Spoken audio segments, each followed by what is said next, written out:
Mic check, mic check, mic check, microphone check, microphone check.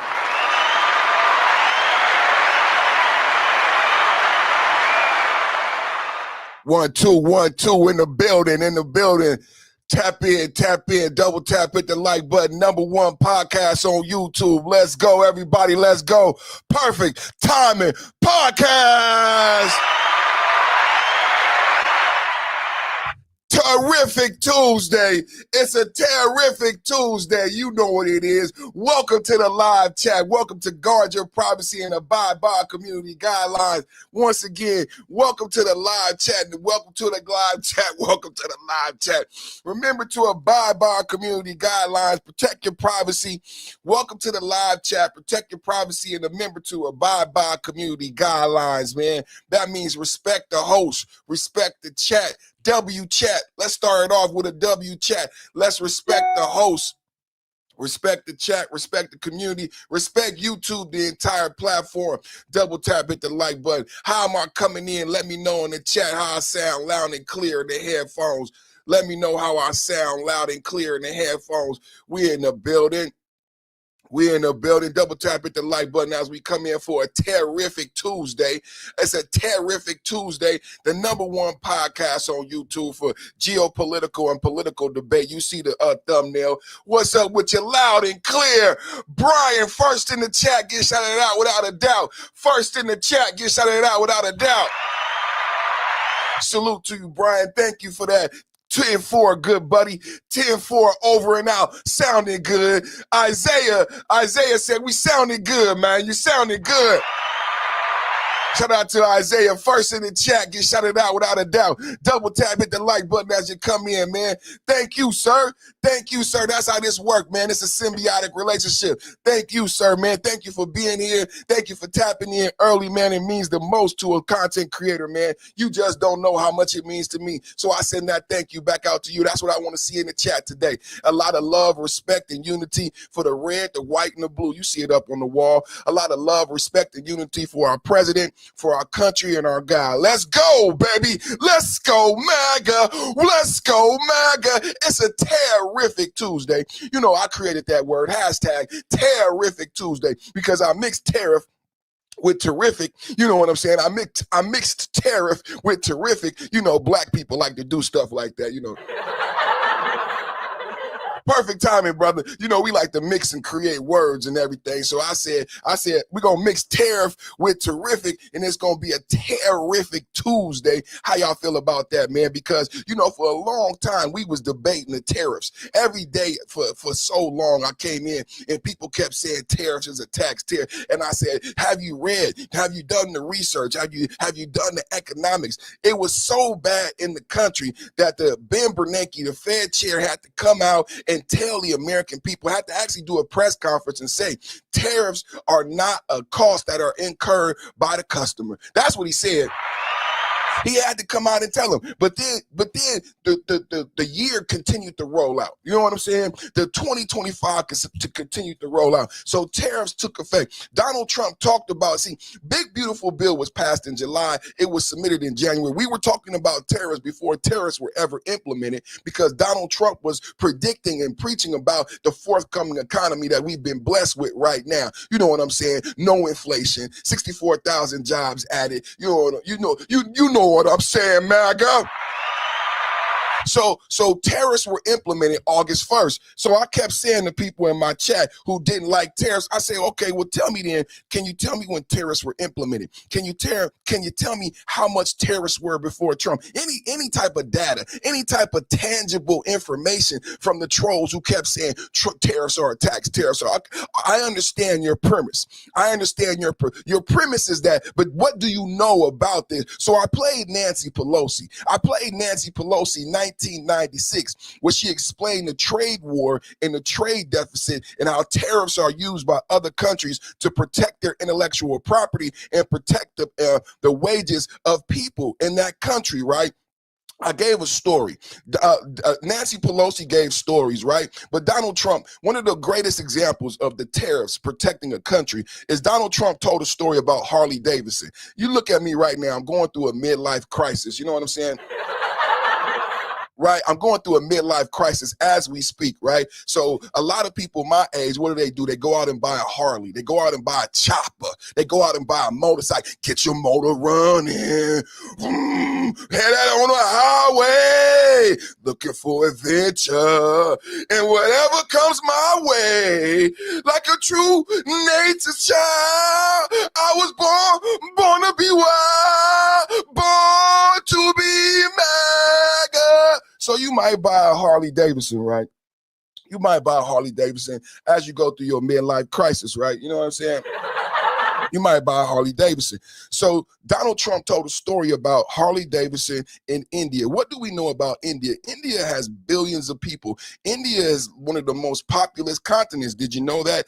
Have you seen those TikToks of trains on India where people are, it's so many people, it's so populated in Mumbai that, you know, remember the Spider-Man in India? That was one of the dopest scenes in the Spider-Verse when they had a Mumbai Spider-Man and they showed the metropolis and the buildings and how busy and how populated the streets was. And man, that had to be a hard job for the Spider-Man in Mumbai.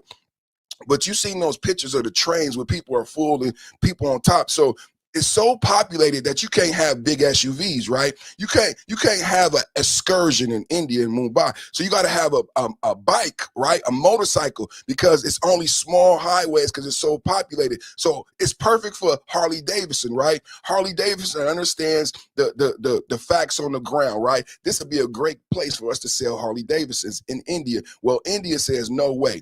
India says, India continent. Thank you, brother. Continent. Thank you for that. Salute to you for that, brother. So India says, no, Harley Davidson, you can't sell your motorcycles here. We're going to put a 200% tariff. A 200. How many people ever heard of a 200% tariff? All the talk about tariffs has Donald Trump, I've heard 30%, 50%. It never got that high, but he made this in debates, right? So that he can get things, concessions for the American people, like the $1 trillion investment by Japan. Do you know we have a $1 trillion investment by Toyota?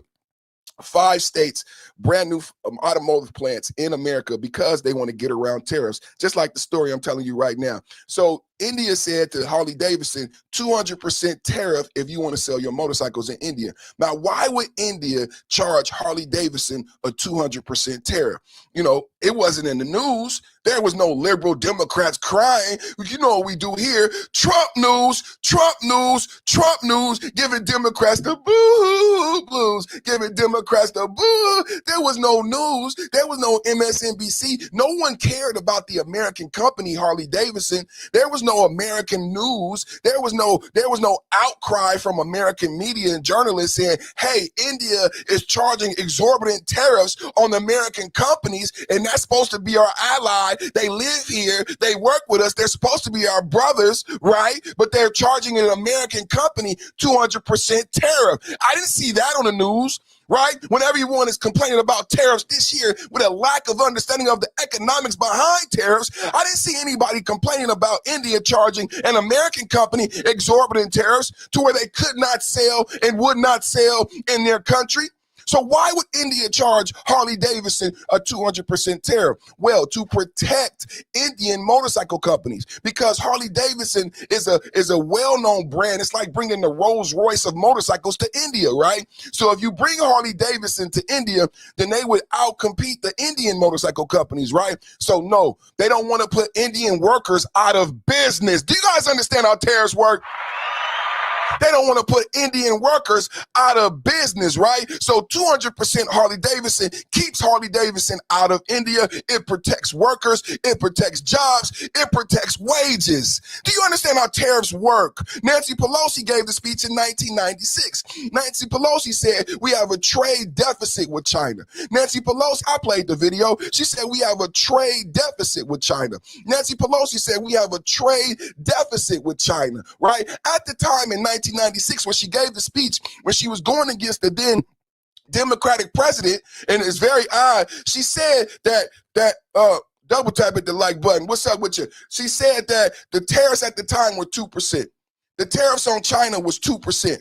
and they were charging us 35%. This is in 1996. So automatically, when you talk about tariffs, you would want to say, well, what was the tariff before Donald Trump started to institute tariffs?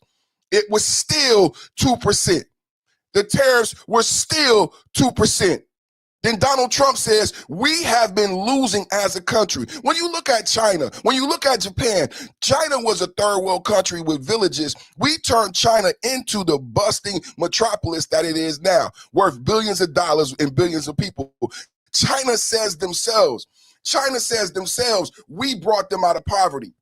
The America economy brought China out of poverty. What? With these non-existent trade and these non-existent tariffs. In 1996, Nancy Pelosi warned if we did not address the trade deficit, what has happened? What has happened in America? A stagnation of wages. A stagnation of wages. Anybody know what the federal minimum wage is? You know, when Barack Obama came to office, did you know the Affordable Care Act just expired? These things all coincide together on Terrific Tuesday.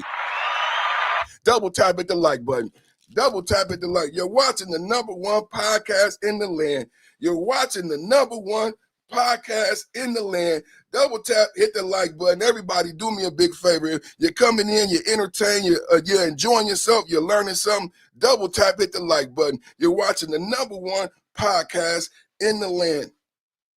Barack Obama came to office in 2008. What else was in 2008? How much is the federal minimum wage? The federal minimum wage is $7.25.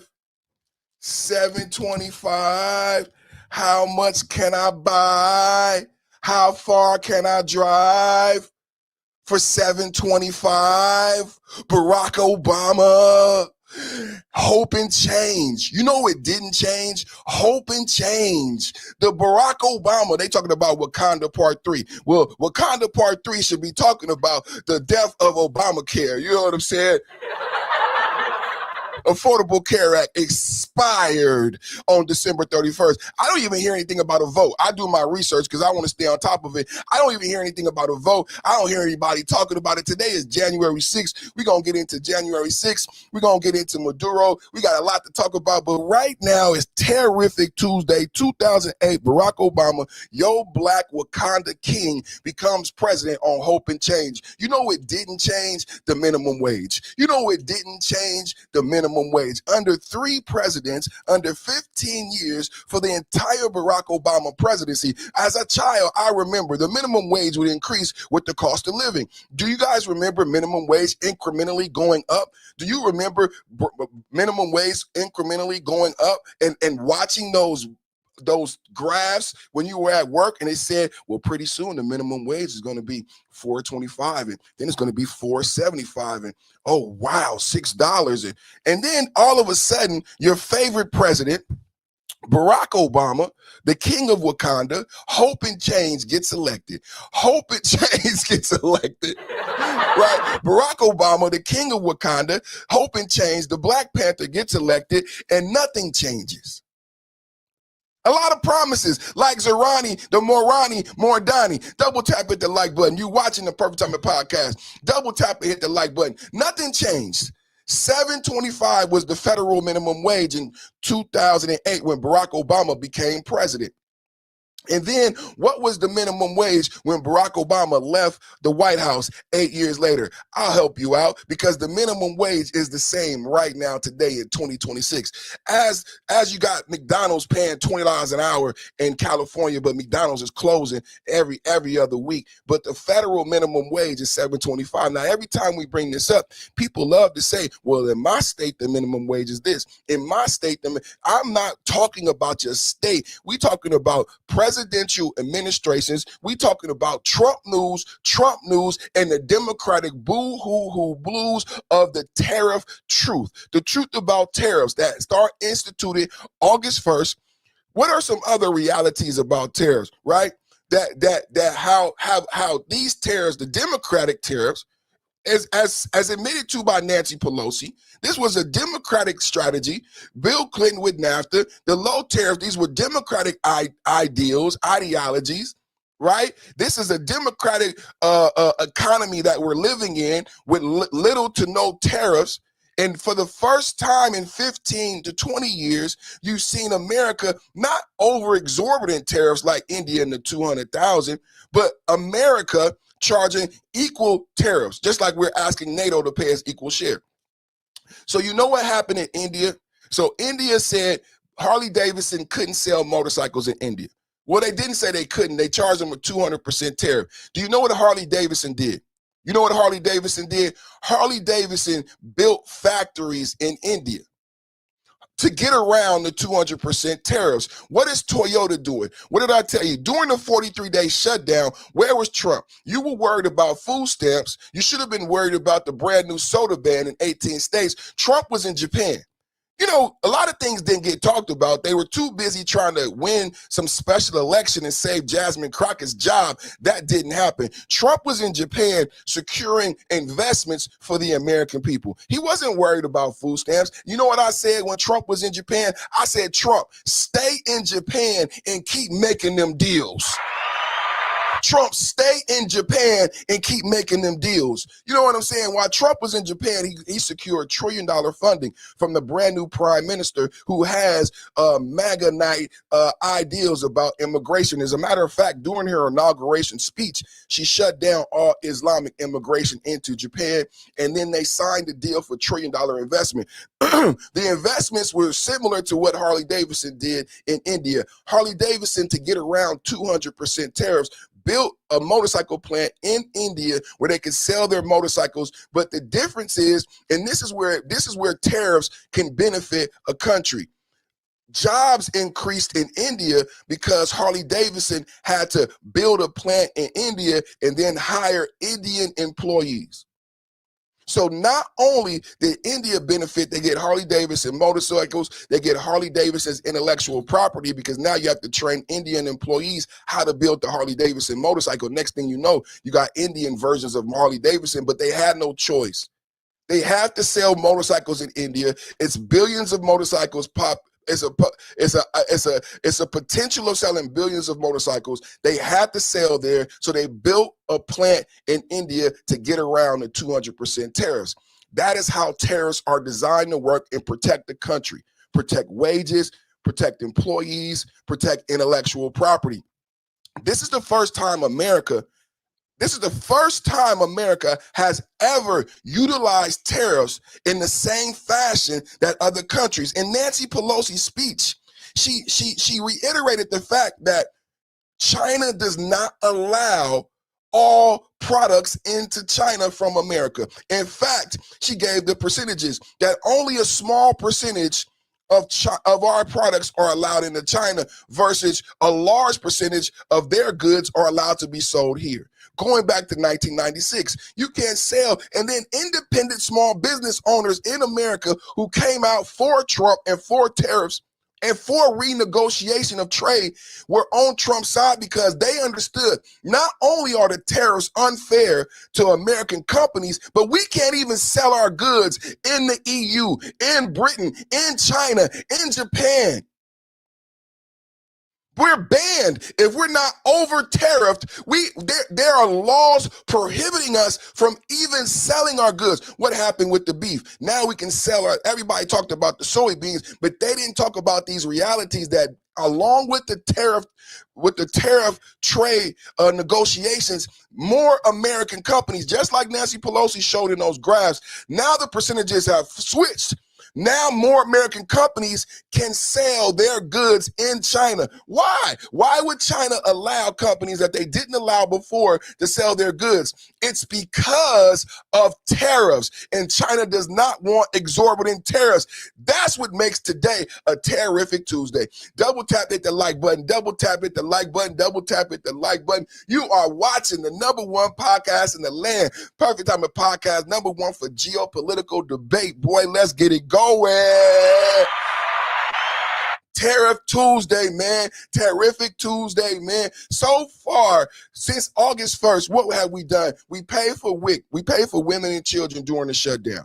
We gave back $12 billion to farmers from tariff revenue since August 1st. $12 billion. Write it down in the chat just in case people want to know how fantastic Trump is. You know, for the last couple of days, I've been educating my audience on the fact that Trump is what people would call a lame duck president. But Trump, in my opinion, has been one of the most productive second term, the most successful second term president that I've ever seen, right? And we can go to the big beautiful bill, right? You can go to the big beautiful bill as proof, but another way you can prove that Trump's success and how productive he's been is the tariffs, right? Because everybody said the tariffs would make inflation double. Some said triple, and they expected inflation to come in at 8%, right? Shout out to New Jersey, Mike Trump is the GOAT. They expected inflation to come in at 8%. Anybody know what inflation came in as?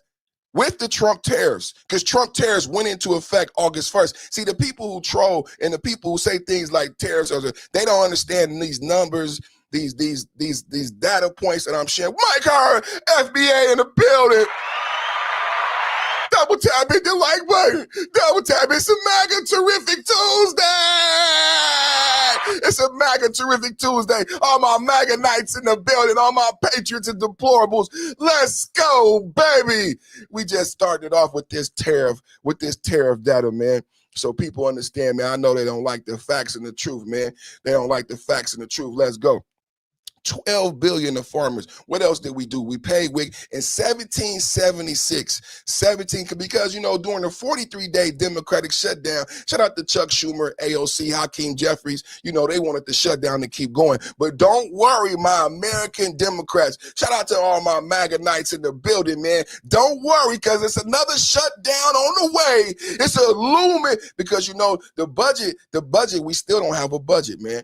We still don't have a budget. They owe us a budget. So with the continuing resolution that we living on right now expires at the end of January. This January 31st, the continuing resolution expires. Maybe that's why you ain't heard nothing about the Affordable Care Act. You know what I'm saying? So that's where we at with it, man.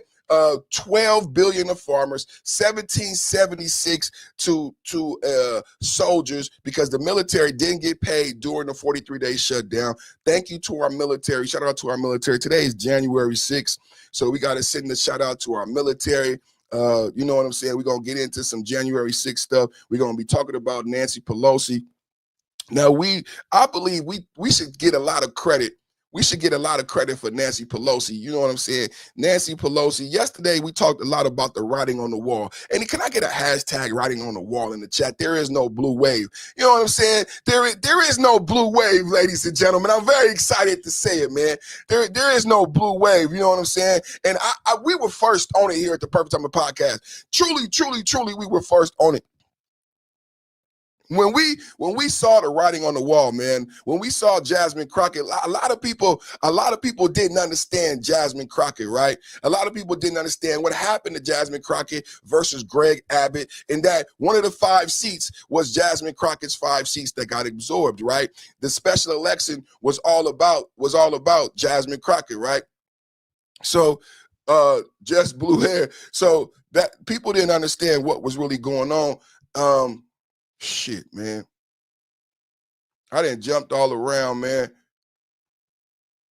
Let me get to my stuff here. People didn't really understand Jasmine Crockett, man, but let me get into it, man. Let me get into it.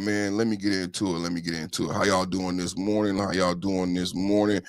Let's go, baby. What's up to all my patriots? Welcome to MAGA Domination Perfect Time of Podcast Live, baby. This podcast is the blowing up of YouTube, taking over the world one red pill at a time. It's January 6, 2026, the day we remember as the Great Patriotic Protest, not the fake news host. I'm your host, Perfect Time Podcast, and today we're diving into the top 3 Trump stories exploding everywhere. President Trump is on fire, folks. We've got his epic speech that we just had at a retreat to House Republicans, the January 6th pardons, freeing 1,500 of our heroes, and the Venezuela win where we're keeping the oil. Can I get that in the chat? And we're keeping the oil. Can I get that in the chat? We're keeping the oil. That's right, baby. We're doing this. Shout out to all of my sidekicks, my patriots, man. Y'all are my inspiration. Hit the like button, subscribe, and let's get into it. First up, Trump's fiery speech to House Republicans rallying the troops. Did y'all know we had a rally last night? I don't know if it was rally last night, but Trump had a rally and he rallied the troops. We're going to go over it, man. I got some video to share with you. Story number one, Trump nearly 90-minute barn burner to the, get your Trump hands, everybody, man. Get your Trump hands on this terrific Tuesday as we get into it, man. Story number one, Trump nearly a 90-minute barn burner to the House GOP retreat. This man doesn't quit. He don't take no vacations. He was blowing up Nigeria on December 25th. Before he captured Maduro, he blew up the factory. He don't take no breaks, no weekends, no holidays. It's MAGA all day, every day, my way, your way, let's go. He shredded the J6 witch hunt. He fired up the party on midterms. 2026, Republicans got the stick and even dropped bombs on healthcare. Bombs over Baghdad. MAGA over Baghdad. Let's go, baby. Remember when he called out the impeachment voter rights? Lost by 48 points. Classic Trump. No mercy for rhinos. And the dance at the end, iconic, baby. Let's go to Trump last night at the retreat. We got some video of Trump at the retreat doing the Trump dance, doing the dance the only way we can. And let's get fired up in the chat, man. Yeah, man. And that's just the beginning, man. What we got right here, man. Trump urges Republicans to pass voter ID and SAVE Act at GOP retreat. That's one of the topics that we was talking. Let's get into it, man. We're going to talk about Waltz. Don't worry, man. Don't worry. We got a lot to talk about today, man. We got a lot to talk about today. It's going to be entertaining, man. Double tap and share with a like-minded person. Hit the like, share, subscribe. When you subscribe, you're going to get a plus sign. Hit the plus sign. Join the channel. Become a member. Membership has its privileges. I created some special emojis. You get first-hand information. Member-only live streams. The chat goes crazy. Thousands of chat, thousands of views, millions of viewers. So to get your name and your opinion highlighted in the chat, join, become a member, get your name highlighted, stand out amongst the people, stand out, make yourself known, double tap, hit the like button, like, share, subscribe, hit the plus sign, and join. Let's get into the Trump retreat. And let's get into the details of the Trump retreat. Double tap. Let me get a sip of this water, man. Y'all know I'll be going 9,000. Y'all know I'll be going 9,000, man.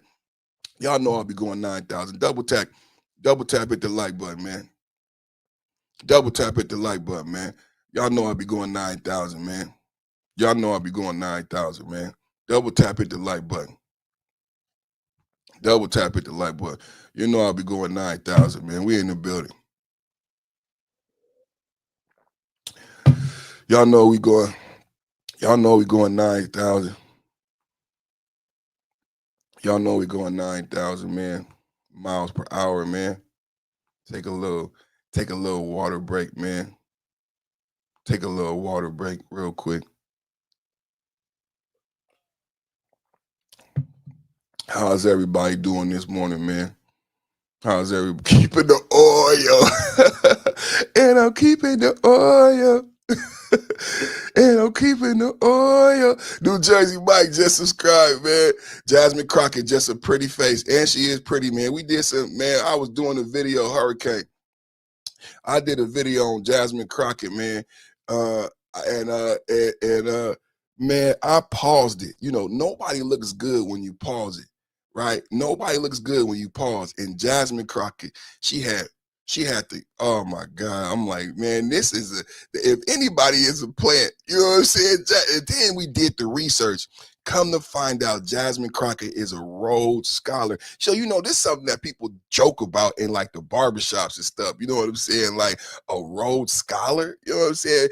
And what do you think you a Rhodes Scholar? You know what I'm saying? You know, that's a joke. We talk about people who think they smart, man.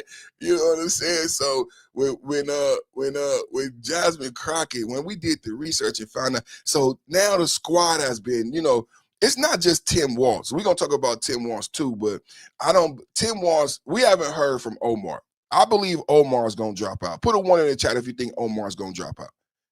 Put a 1 in the chat if you think Omar is going to drop out. This is what I talked about when I said there's no blue wave and the Democrats don't see the writing on the wall. Like Tim Walz dropping out is emblematic of everything that I've been talking about since the first quarter of 2025. Nancy Pelosi not running again. These people would not drop out. MTG wouldn't quit.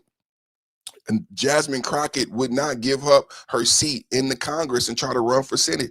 These are the realities on the ground. The Democrats looking bad. There's no hope for the Democrats. There's no hope for the Democrats. So we found out that Jasmine Crockett went to Rhodes College, $71,000 a year. We found out that her parents paid over $1 million for her education. And it was like, wow. And I was like, I couldn't, it's like the thing that was so disrespectful about Jasmine Crockett and her education is the sister girl antics. You know, we just talked about Barack Obama. And remember Barack Obama, I will fall in love with you. You know, Barack Obama played a good black man. You know, he played a black man really good. And Jasmine Crockett plays a good black girl. But come to find out, Barack Obama went to Howard, never dated a black woman, never had a black friend. His grandmother, who he always talks about, who dictates his politics and ideology, was a white woman who ran a bank, an economic, you know, business owner, right? But Barack Obama hammed it up so good. Al Green, Barack Obama, hope and change. And then here comes Jasmine Crockett doing the same Barack Obama shuffle, the same Barack Obama two-step. Hey, I'm a black girl, snapping her fingers, cussing out MTG. All of this black girl antics, you know, like she from the ghetto, right? Jasmine Crockett, the ghetto girl. And then when we do our research, $71,000 a year to go to Rhodes College. She's a lawyer. She went to Rhodes College and then she went to law school in Houston. Her parents paid she's not even from Texas. She's not even from Dallas. She's from St. Louis. Remember when we uncovered Jasmine Crockett? This is a great segue as we go into the retreat, because they think Trump, when we talk about what we're about to talk about next, it's a great segue. She's not even from Dallas or Texas. She's from St. Louis. Remember we said that. She's from St. Louis. She went to Rhodes College, $71,000. We gave the information. Then she went to college in Houston. We gave that information, right?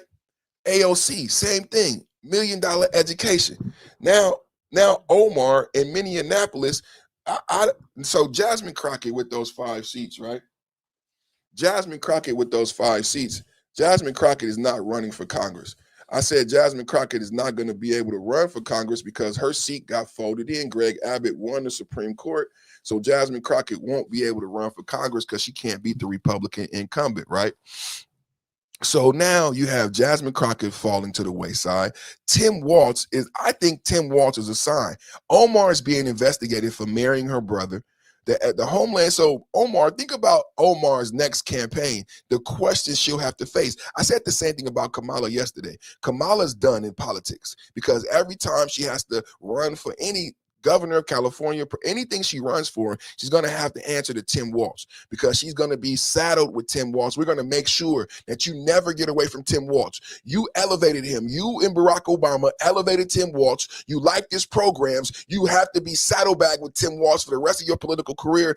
Kamala Harris is done. Kamala Harris is done. So then when we talk about Omar, right? When we talk about Omar of the squad and being investigated by Homeland Security for marrying her brother and potentially her father, father not being naturalized, Omar, same questions will arise. You're going to have to answer to the Somali fraud because you were the congresswoman who could put the policy forth for the food programs. You were the congresswoman over the Minneapolis Somali fraud. So I got to ask those questions. It's not even unfair. I know your goal in the Democrats is to make everybody look at everything through racial lenses. So when we ask you about Somali fraud, you're going to make it be a race, right? It's going to be racial. Oh, you're a racist. No, it don't got shit to do with being racist. It's about $9 billion. $9 billion, Omar. And where did the money go? Because you have a job as a congresswoman. Which one do you want to be? Do you want to be Somali or do you want to be a congresswoman? Because as a congresswoman, your job was to watch the dollars. Your job was to watch the money. So same thing. This is why Tim Walz bowed out, right? Because he doesn't want to deal with these questions, right? He wants to focus on whatever you want to. But the truth is, he's going to get bombarded every time he gets to the microphone. Did y'all see what happened with Tim Walz lately? He just had more questions about Somali fraud and bowing out of Minnesota, and he tried to flip it again to white men and racism and white supremacy, but he won't answer the questions about Somali fraud. Omar, in election, you're going to have to do the same thing. I hope you have a better answer than Tim Walz. Omar, Ilhan, I hope you have a better answer than Tim Walz. She's done, y'all. She's done. She is done. She will not survive a primary in question after question after question on Somali fraud. Omar is done. Tim Walz is done. Jasmine Crockett is done. Just like The Apprentice, you're fired. Can anybody put "you're fired" in the chat? Can y'all put "you're fired" in the chat? She got fired. Omar is fired. Tim Walz is fired. Jasmine Crockett is fired. And if AOC primaries Chuck Schumer from the left for the Senate, what is the squad? There is no squad. Just these are realities that you're not hearing as they want to tell you, oh, Trump is polling bad. Trump is not running for president again. Trump is not running for president again. All the Democrat Lulus and doo-doos and dum-dums. Trump is not running. So when you go up here, I just know who I'm dealing with. I know who I'm dealing with when they start with Trump's poll numbers. I know who I'm dealing with. I know I'm talking to a Lulu. I'm talking to a Lulu. They don't get it. They don't get it. Trump is not running for president again. Who do you have? Is it Gavin? It can't be Gavin. Tim? It can't be Tim. It can't be Kamala. Do you know you need to be having that person now? We have several individuals, right? People are looking at JD. People are looking at Rubio. That we have Pete. We have several individuals. Who do you have? Who you gonna run? Rachel Maddow? Who you gonna run? An actor? A comedian? Who do you have right now? You need to have that person now. It's the midterms. It's 2026. The next presidential election is in 2 years. You need to have that person now. I know you don't like Gavin Newsom because you don't want Californication for the nation. You don't want your city to look like San Francisco. So who do you have? Kamala just blew up her campaign. I'm sorry, Tim Walz just blew up Kamala's campaign. Tim Walz just blew up Kamala's campaign. So who do you have? And when I say you need to have that person now, what I mean is it's not 2024. It's 2026. That means you need to be running your campaign now. I'm not making up these realities. You need to be running the campaign now.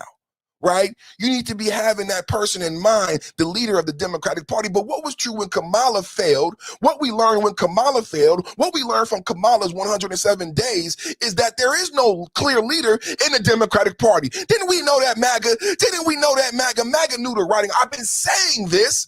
Y'all not reading the writing on the wall. Y'all not reading the writing on the wall. Nancy Pelosi just quit. There's no leader in the Democratic Party. Nancy Pelosi just quit. Jasmine Crockett just got fired. There's no clear leader in the Democratic Party. Omar just is going to get a primary. Tim Walz just quit. There is no clear leader in the Democratic Party. Gavin Newsom is plagued with San Francisco and Los Angeles fire debacles. Gavin Newsom is plagued with a deficit. And then the other day, I had so much Trump news. I couldn't even tell you about the 800 brand new laws in California. I had so much Trump news. I had so much MAGA night. I had so much MAGA, that's MAGA and dynamite. I had so much MAGA night, I couldn't even get to Gavin Newsom. 800 new laws. Why are we hyper-focused on things that don't truly affect you, right? There's protests in New York, but the Venezuelans are happy, but they got white libtards protesting. But why not protesting the expansion of government? Does anybody truly understand government? Can my MAGA people go free in the chat? Let my MAGA free people go free. Let my MAGA people go free in the chat. Do you understand what 800 brand new laws in California mean? That's money that we don't have. California's in the deficit. How do you implement 800 brand new laws? You have to have brand new departments, brand new employees, brand new budgets. See, Democrats love shit like this because you got to have expansion of the budget, right? Because to implement these laws, you got to pay for these laws, right? Yeah. 800 new laws. You think that's just good for you? That's good for you, the citizen of California. 800 new laws, new taxes on gas. We have the highest gas in America. We have the highest gas in America. In 2026, we're losing refineries. We're losing refineries in 2026, but Gavin Newsom is adding taxes, more taxes to our gas, and we pay the highest in the country. We pay the highest in the country, and Gavin Newsom is adding more taxes to our gas. As the oil refineries leave on top of 800 brand new laws, where's the news on that? Where's the draconian, where's the authoritarian news on 800 brand new laws that are shrinking the freedoms of the California citizen? Where's the news on that? I know people listening are saying that can't be true. Go to your Googles right now. Go to your Apple Watches right now. Perfect Timing Podcast. Go to your Googles right now. Look at how many laws were implemented in 2026 by Gavin Newsom. Look at the expansion of government. Remember, we talk about the military-industrial complex. Remember, we're talking about shrinking entitlements, shrinking government. That's what DOGE is all about. Closing the Department of Education, shrinking government, closing departments, saving money, not expanding government. Do you understand the fight that was? So is Gavin Newsom the direction you want to go? Is Gavin Newsom the direction you want to go? More laws? Is that what the American people want? More laws? More expansive government that costs money? See, this is the problem with the blue hair, purple hair protester. The purple hair protester wants free rent, free food, free buses, and they have it going to the completion of that thought. That's how Zandani got elected, because they don't complete the thought. They haven't completed the thought. They haven't gone to the end and say, well, how do we pay for it? How do we pay for it? How do we pay for the free buses? How do we pay for the free rent? Purple hair protester. They just say, I need to have it. They don't understand how things get paid for, how societies and communities run. They just say, everyone is rich, so give me free, give me free. And that's not how it works, right? And sneakily, while they promise you all these things in LA, in Los Angeles, in California, while they promise you sanctuary, everybody listening, while they promise you sanctuary, what actually did you get? As they promise you sanctuary, what actually did you get? You got 800 new laws. Double tap at the like button. Double tap at the like button, man. We don't have enough likes, man. We should have had 100 likes 5 minutes ago. Get them likes up, man. Get them likes up. Everybody in the building, man. Perfect Timing Podcast back with the blast. 2026 in the dash, man. Get them likes up. The #1 MAGA podcast in the building, man. Double tap at the like button, man. Double tap at the like button. Turn it up, man, right now. Like, share, subscribe. Share with a like-minded person right now. Share with a like-minded person. Double tap at the like button. We fighting this morning, man, but let's get into our story, man. Let's get into it. Grokey, baby. Let's get into it, man. Trump has a retreat, and Trump goes in, firing up the MAGA base, probably telling them everything I've been telling you right now, that 2026 is looking good for us. The Democrats don't got nothing on the horizon for 2026. So let's get into our story. And I know we're going to do the Trump dance. Let's do the Trump dance. Get your Trump hands. We're going to do the Trump dance. Double tap at the like button, man. Everybody out there right now, double tap at the like button. Like, share, subscribe. Share with a like-minded person. When you subscribe, hit the plus sign, join the channel. Don't forget to vote, hit the super chat. Man, let me see how, I had a poll. Y'all tell me how I look, man. My wife would have told me, let me double check how we looking right now. Let me double check how we looking right now. Make sure we looking good and make sure, man, that's a fire thumbnail. Man, y'all watching the best podcast in the land, man. That's a fire thumbnail, man. That's what I'm talking about. And we look good, man. Yeah, we look good, man. So right now, man, we got a goal, man. We got a super chat goal. We got a goal for the gifts. Get the gifts. Let's get the gifts goal going. Yeah, man. We got a gift goal, super chat goal. Let's get that going, man. Let's get the gifts going. Let's get the super chats going. Everything is looking real good. I'm double tapping in, man. Okay. So we got to get our likes up. That's what it is. We got to get our likes up. So everybody watching right now, I know all the faithful was hitting the like. Look at that, Mike, man. Thank you, Mike, man. Salute to you, baby. Let's get the gifts. Let's get the super chats. Let's get the likes up. That's what it is. Let's get the likes up. Everybody right now. No rush. Ain't no rush, man. We having a good day. Get the likes up right now, man. Double tap at the like button. Double tap at the like button, man. Brand new format. I hope everybody enjoys the new format. I know it's a lot to get used to. I like the way the poll is looking. What's the votes on the poll? Oh, yeah, you know what I'm saying? Okay. We got the poll going. That happens a lot. How many votes we got on the poll? Yeah.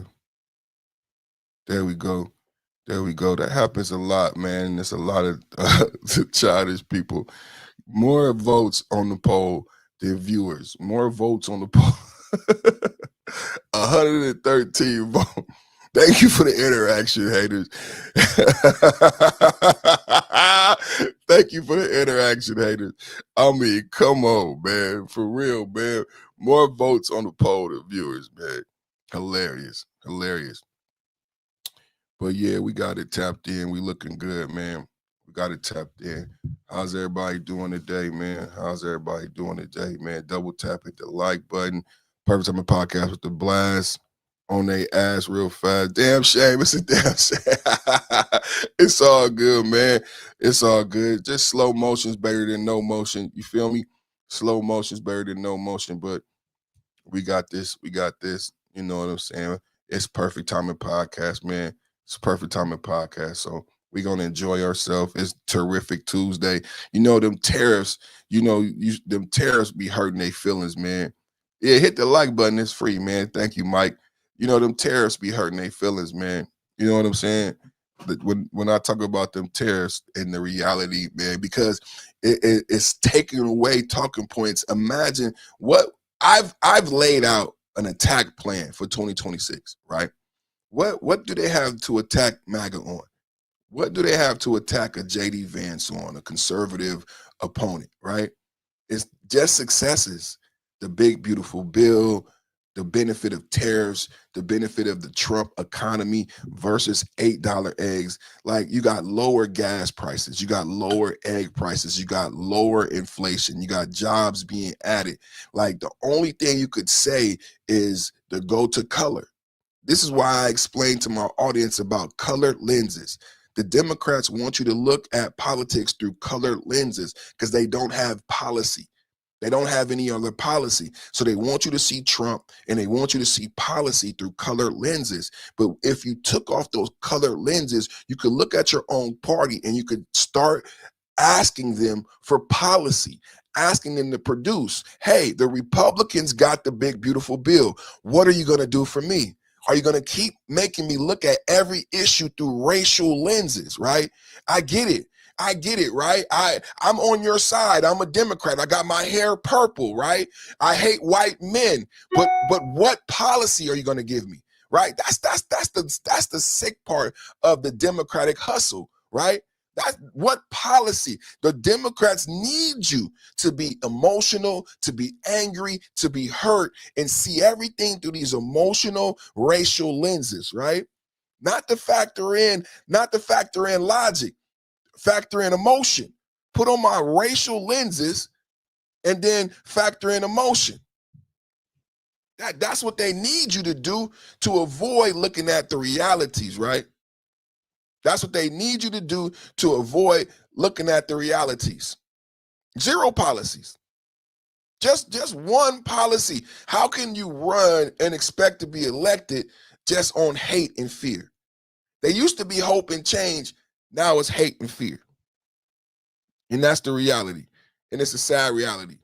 Let's get into our first story. Let's get into our first story, the Trump retreat. Let's get into our first story, the Trump retreat. Double tap at the like button, double tap at the like button, double tap at the like button, double tap at the like button, everybody. Like, share, and subscribe with a like-minded person. Trump urges Republicans to pass voter ID and SAVE Act at GOP retreat. At the GOP's agenda, 250 policy forum in Washington. Ain't that funny? We just got done talking about policy. At the GOP's agenda 250 policy forum in Washington, Trump demanded immediate action on voter ID requirements in the SAVE Act, which requires proof of citizen for federal voter registration. He boasted about revitalizing the Kennedy Center with over $130 million in funds, joking about its upcoming glow up like the country itself, while endorsing Speaker Mike Johnson and poking fun at his dancing amid Venezuela tension. Shout out to Mike Johnson who shut down the vote. The speech blended policy pushes on election integrity, tax cuts, and border security, sets the tone for midterm strategy in a narrowly divided House. Congressional math. Remember we talked about the congressional math? What's the congressional math right now? The congressional math is 219 to 213. That's 219 Republicans to 213 Democrats. So I've been saying where you gonna get the votes from, where you gonna get the people from. What is happening? You know what I was just thinking? Is something happening, y'all? Did somebody get shot?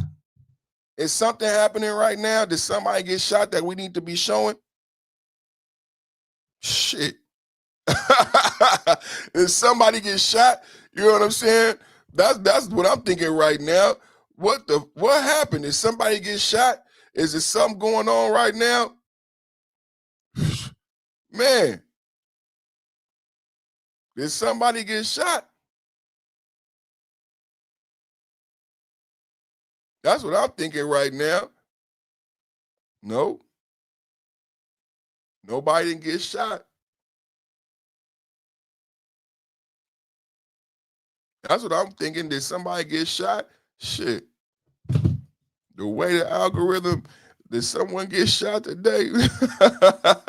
It's like when you be in the car, you keep hearing the same music from the same artist, and then you go to the cell phone, you be like, man, did somebody die? You know what I'm saying? Because they keep playing music from this artist, and that everybody just feel like that. They keep playing music from this artist, like, so you be like, did somebody pass away?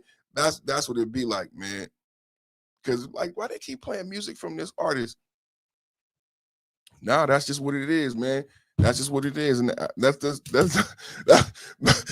what it is, man. You know what I'm saying? Usually jumping by now. I feel you. I say. You know what I'm saying? I say. You know. But let's keep going though. Let's keep going. We're just getting started though. We're just getting started. So Trump had a speech. And let's show a little bit of the speech. Trump on Maduro. How long is this little clip right here? It's a little quick clip right here.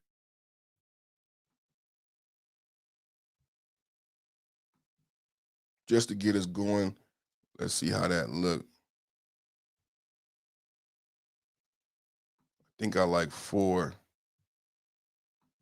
I like that thumbnail, man. That thumbnail fire, man. How y'all like that thumbnail, man? That thumbnail fire, man. Let's go, man. To imitate my dance a little bit.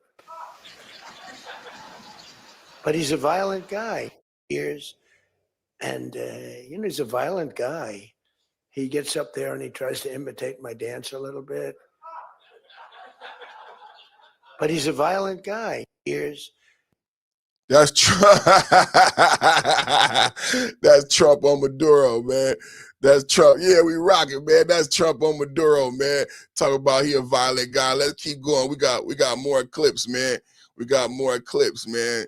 We got more clips, man. Let's go. We got more clips for y'all. What else we got, man? So we talking about the Trump retreat. We starting with the Trump retreat. Soon leaving the White House to speak. Let's go to the Truth Social. Let's go. I love reading the Truth. So I want to know, y'all, do y'all think, put a one in the chat if you think that Trump is the one writing the Truth Socials, man. Really, because the Truth Socials be like comedy. The way the Truth Socials, like, it's like, is he hiring somebody to do the Truth Socials, man? That's what I'll be wondering, man. Is Donald Trump doing the Truth Socials himself, man? You know what I'm saying? Because he's the one.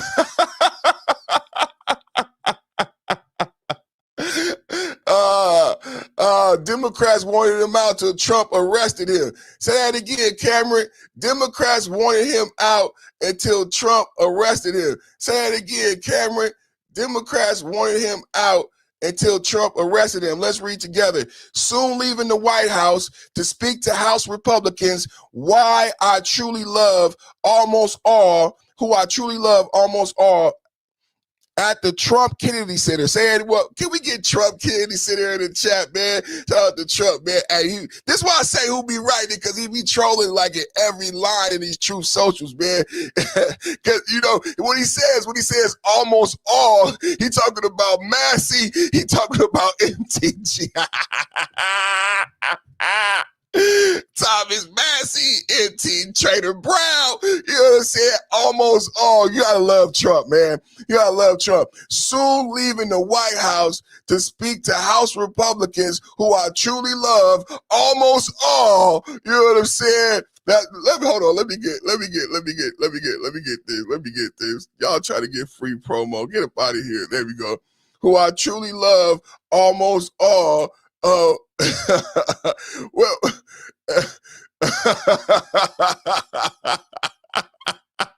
at the Trump Kennedy Center, where I've raised hundreds of millions of dollars to make it the best performing arts center anywhere in the world. Clap it up for Trump. A year ago, it was in a state of financial and physical collapse. Wait until you see it a year from now. Like our country, thank you, a year ago. Wow, another zinger, man.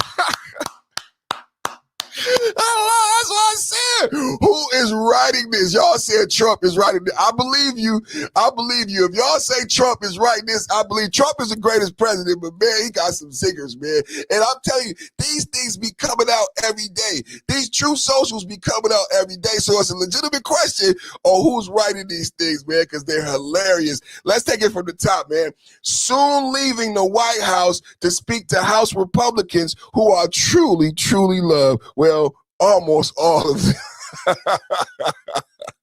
Bro, you know, we love, like, when I get stuff from Thomas Massey, I think I got a clip from MTG, it's gold, man. So when he says almost all, I know the real MAGA Nights is just loving that. That's just so much red meat. We love you, Trump.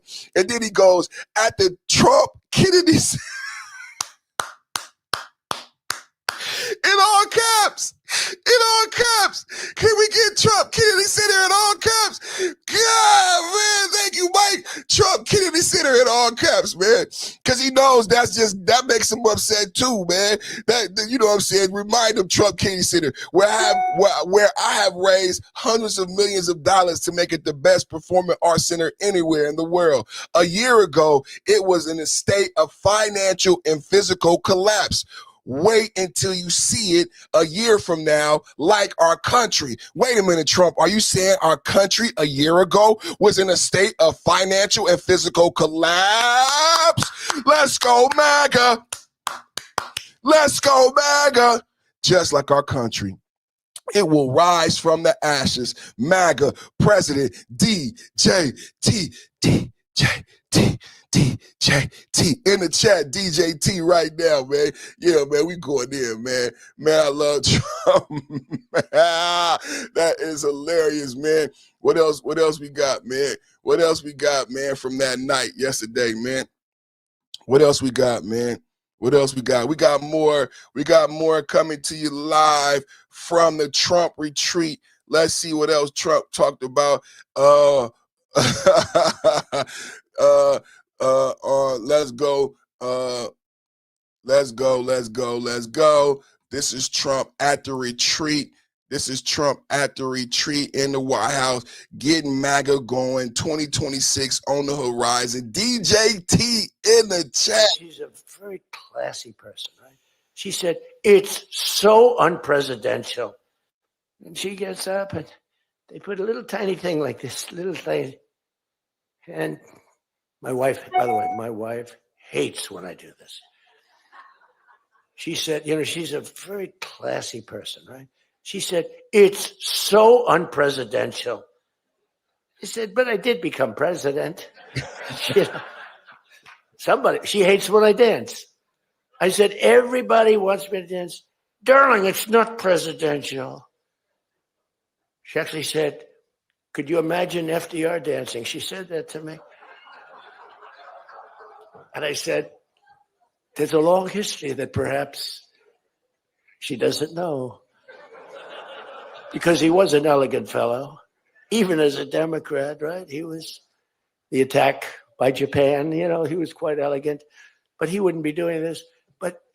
But nor would too many others. But she says, darling, please, the weightlifting is terrible. I have to say this, the dancing they really like. She said they don't like it, they're just being nice to you. I said, that's not right. The place goes crazy. We love They're screaming, dance, please. Dance. But the weightlifting. But no, the girl gets up. And you see, I want to be more, but I have somebody watching. I want to be more effusive. I want to really, But she gets it. And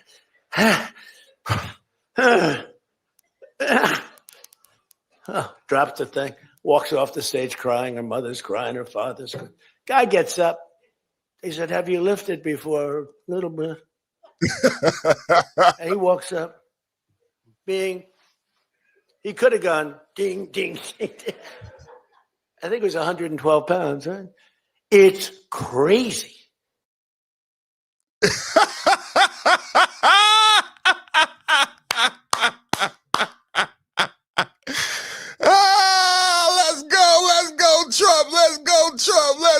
Trump, man. We got more, man. Purpose of the podcast, man. We got more, man. This is Trump at the Trump Kennedy Center, getting the Republicans. This is a speech that Trump gave last night at the Trump Kennedy Center, right? This is Trump last night at the Trump Kennedy Center. President Trump just demanded Congress immediately pass nationwide voter ID. Says California has massive fraud. Who believes California has massive fraud, right? Who believes California has massive fraud? This is Trump at the White House last night. Let's get it up here. How's that one? Let me see. That's not the one I like. Is this the one we like? We'll go with this one. We like this one. Let's go with this one. For voter ID. Sir, would like to see your identification. Do you come from our country? They put him in jail. There's the sign. And he wasn't the president. First of all, the election was rigged. You ought to have voter ID. You ought to insist on it. Can you imagine? In California, they not only don't have voter ID, but if an official at the voting booths, which they don't have, by the way, because it's all mail, if an official, a voting official, even asks somebody for voter ID, sir, would like to see your identification. Do you come from our country? They put him in jail. There's the sign, and he wasn't the president. First of all, the election was rigged. You ought to have voter ID. You ought to insist on it. You ought to insist on it. Can you imagine? Trump last night talking about voter ID, and he's equating it to Venezuela, which I told you Maduro is a dictator. We showed you here Maria, winner of the Nobel Peace Prize, and also opposition leader. She won an election. Maduro actually lost 2 elections. Maduro has been a dictator holding that office despite losing 2 elections to 2 different opposition leaders. We played Maria here. The CIA had to sneak her out. So it's been a lot of operations that's been going on with the Southcom, with the Navy SEALs. It's been such a successful operation. Trump deserves a lot of credit. So it starts off with 30 drug boats have been blown up. Let's do the numbers in the chat for people who don't know. 30 drug boats have been blown up. 30 drug boats have been blown up. 107 drug dealers have been killed in those drug boats. 25 oil tankers have been seized. Now, remember, I'm going to play video today of the fact that somebody said it in the chat that everybody wanted Maduro gone when Biden was in office. In fact, during the last days of the Biden office, Biden and his administration was talking about Maduro being a dictator and Maduro needing to be removed. This is not conjecture, right? So what I said yesterday, I said Maduro was already indicted by Biden. Biden just didn't finish the job. I also said that the oil tanker was sanctioned by Biden. Biden just didn't finish the job, right? Biden didn't finish the job. Biden didn't go after the oil tankers. Biden didn't arrest Maduro. But even in Biden's last days, Biden administration was saying that Maduro was a dictator and needing to be removed. But now that Trump went in and removed the dictator, no one remembers, right? No one remembers. It's sad. It's sad. Let's educate the audience, you guys. Let's educate the audience because they may not know. Illegitimate inauguration. As President Biden emphasized. I want to give you during his meeting with President. Quickly turn to Venezuela. Let's quickly turn to Venezuela. Double tap, hit the like button in the chat. Double tap, hit the like button in the chat because thank you.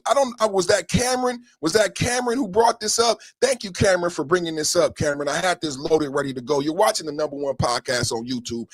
Cameron, I know you're watching. You're here because I do things like this. But thank you to you and thank you to all the supporters. And let's talk about the realities because I'm going to show you video of thousands of people protesting in New York.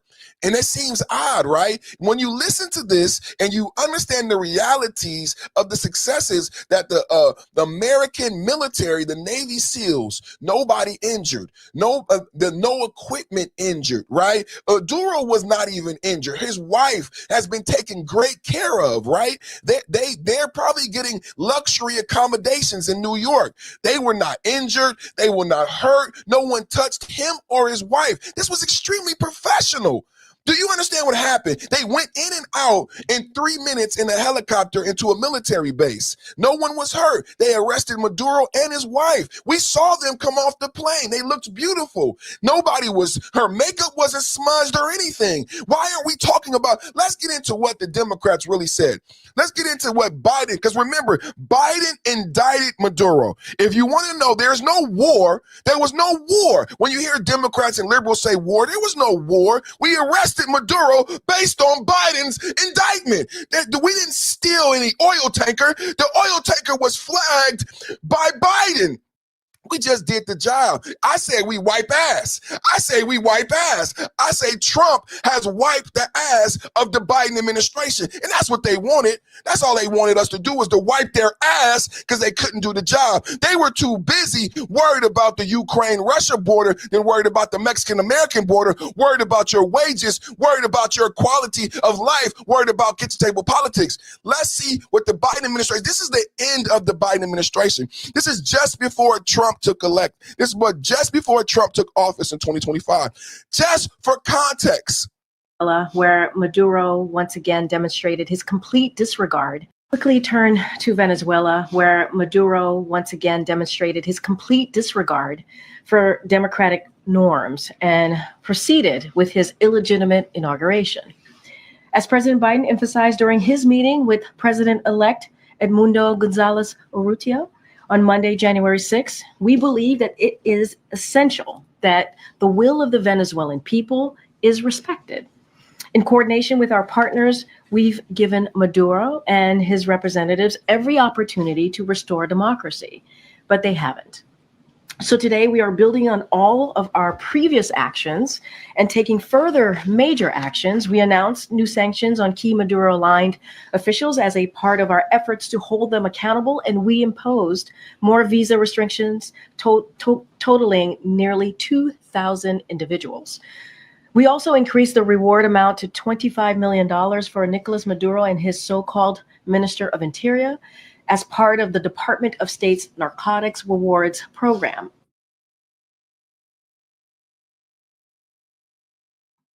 Did you hear that? Did you hear that? At the end of the Biden presidency, Biden said Maduro is a dictator and that the Venezuelans' people rights and desires need to be respected. I think that's what's being reflected in all of the videos where Venezuelans are celebrating. I think that's what's being reflected in all of the videos where Venezuelans are celebrating, right? Despite people in New York protesting, which is very odd, Venezuelans are happy. So I just played a video of the Democratic Party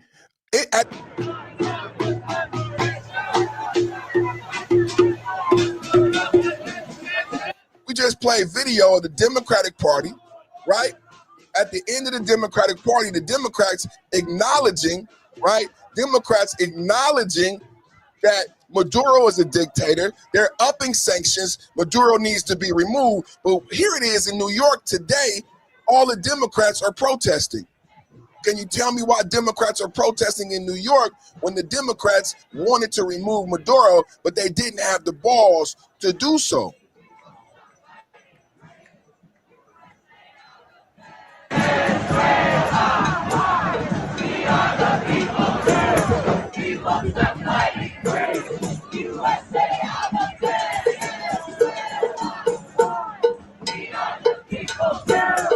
What do you notice? All white people. I'm going to show a video just to show contrast. What do you notice? All white people. Keep watching.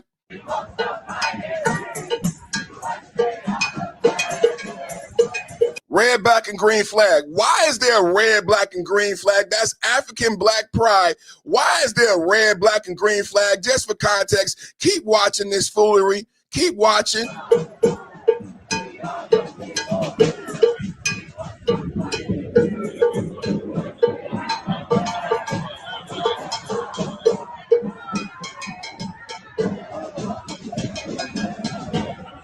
We're watching protests in New York right now. This is Democrat liberals protesting the arrest of Maduro in Venezuela.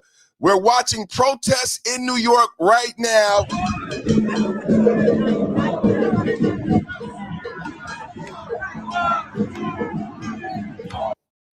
All right. So now I just showed you the protests in New York happening right now. So let's go for contrast, right? Those are the probably paid protesters, right? Probably paid protesters. But now look, actual Venezuelans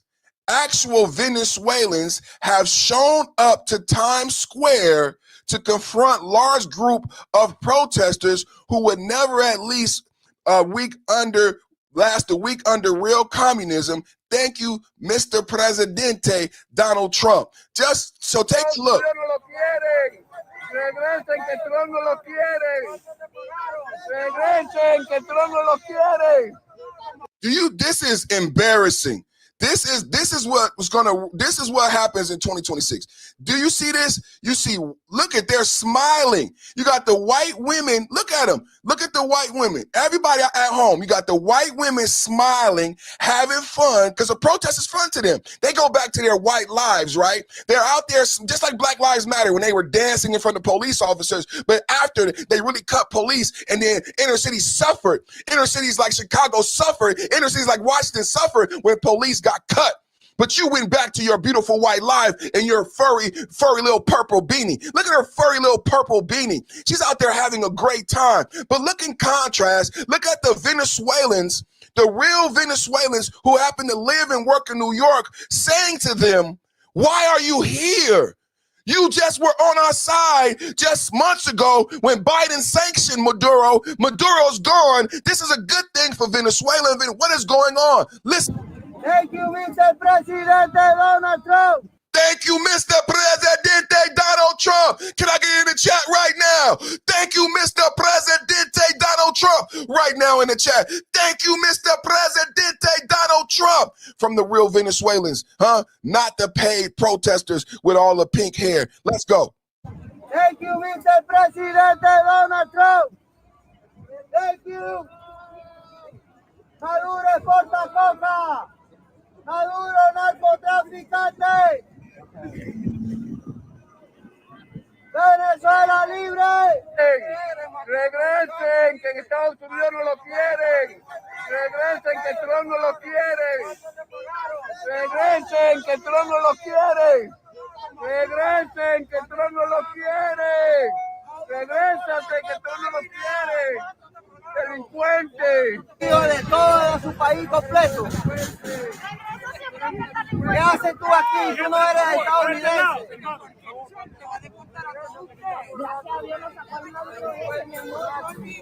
Por eso los juegos con tema aquí también. Usted no es venezolana. Usted no es venezolana. This is the reality. They want to show you one thing, but the truth is the Venezuelan people are behind Trump.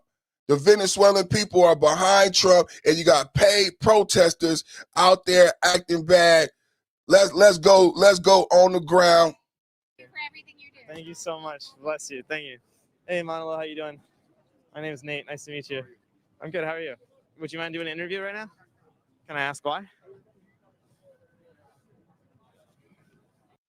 But a review of public disclosure form shows that multi-million-dollar Singham and his wife Evans have donated over $20 million to the People's Forum from 2017 to 2022 through a series of shell organizations and donor advisory groups, accounting for nearly all of the group's funding. Now, I talked about here how these are paid protests. Where do the water bottles come from? Where do the signs come from? Because they show up ready to protest. They are given these signs. I said these are full color printed posters, right? Someone had to pay for these posters. Someone had to pay for the graphic arts and design. Someone had to pay for the logistics. Right now, he's interrupting the leader of paid protester as what is he doing? Because I do logistics for a living. You know what he's doing right now? Logistics. He's planning the protest where he's going to put the paid protesters. Yeah. Did you know they paid the protesters? That's why New York looks like that. That's why the Venezuelans had to come out there and tell the truth. That's why, thank you to Cameron in the chat that I played the vid. Let's go back to the Democrats. Let's go back to the Democrats. Let's go back to the Democrats. Hold on. Let's go back to the Democrats. Let's go back to the Democrats because people don't know nothing about Venezuela. They only know Quickly turn to they know Orange Man bad. That's all they know. Orange Man bad. But as far as policy, as far as real data, that's all they know is Orange Man bad. Let me give you some real data. At the end of the Biden administration, they escalated on Venezuela. They doubled down on the fact that Maduro was a dictator and needed to go. Let's go. Listen. Quickly turn to Venezuela, where Maduro once again demonstrated his complete disregard for democratic norms and proceeded with his illegitimate inauguration. As President Biden emphasized, Proceeded with his illegitimate. Can we spell it out any clearer? Can it be spelled out any? It's not me saying it anymore. It's not MAGA saying it anymore. It's the Democratic spokesperson, the black woman. Y'all love black women, right? Black women in D.C. Fannie Willis, Stacey Plassick. You got what's this? SDNY Letitia James, Jasmine Crockett. So you gotta believe her, right? It's coming out the mouth of a black woman. It got to be true. It got to be true, right? Illegitimate. Maduro is illegitimate. To Venezuela, where Maduro once again demonstrated his complete disregard for democratic norms and proceeded with his illegitimate inauguration. As President Biden emphasized during his meeting with President-elect Edmundo Gonzalez Urrutia on Monday, January 6th, we believe that it is essential that the... Wait a minute. Did y'all hear that? Did y'all hear that? That's so important. I'm going to rewind. Did y'all hear that? Did y'all hear that? It says President Biden emphasized that Maduro is illegitimate when he spoke to duly elected president. Remember, I told you that Maduro lost twice. He lost to Maria, and then Maria's successor was a man. And she's going to say his name right now. Do you guys know these details? How many people really know the details about Venezuela and why Venezuelans are happy? Because they voted Maduro out twice. It's not Venezuelans are not just celebrating because they love Trump. They're celebrating because Maduro is a dictator and they voted him out twice. Here it is, Biden acknowledging the fact that Maduro is illegitimate, and Biden had a call with the legitimate president, El Presidente. Let's listen. Let's listen. Let's listen. Just so you know, it's not MAGA making things up. It's not MAGA making things up. Listen, Biden had a call and a sit down with the duly elected president. Edmundo Gonzalez Urrutia. Edmundo Gonzalez Urrutia. Edmundo Gonzalez, put it in the chat. Who is the president of Venezuela? Edmundo Gonzalez Urrutia. Put it in the chat so we know what's really happening. Maduro wasn't hurt. His wife wasn't hurt. They were simply arrested based on a Biden warrant for selling drugs. What was the warrant for? All these things are relevant. Chat, all these things are relevant. What the warrant was for, why they sanctioned the oil tanker. See, chat, this is when we get into the real data, right? This is when we bust down the Democratic libtard mania propaganda. What was the warrant for?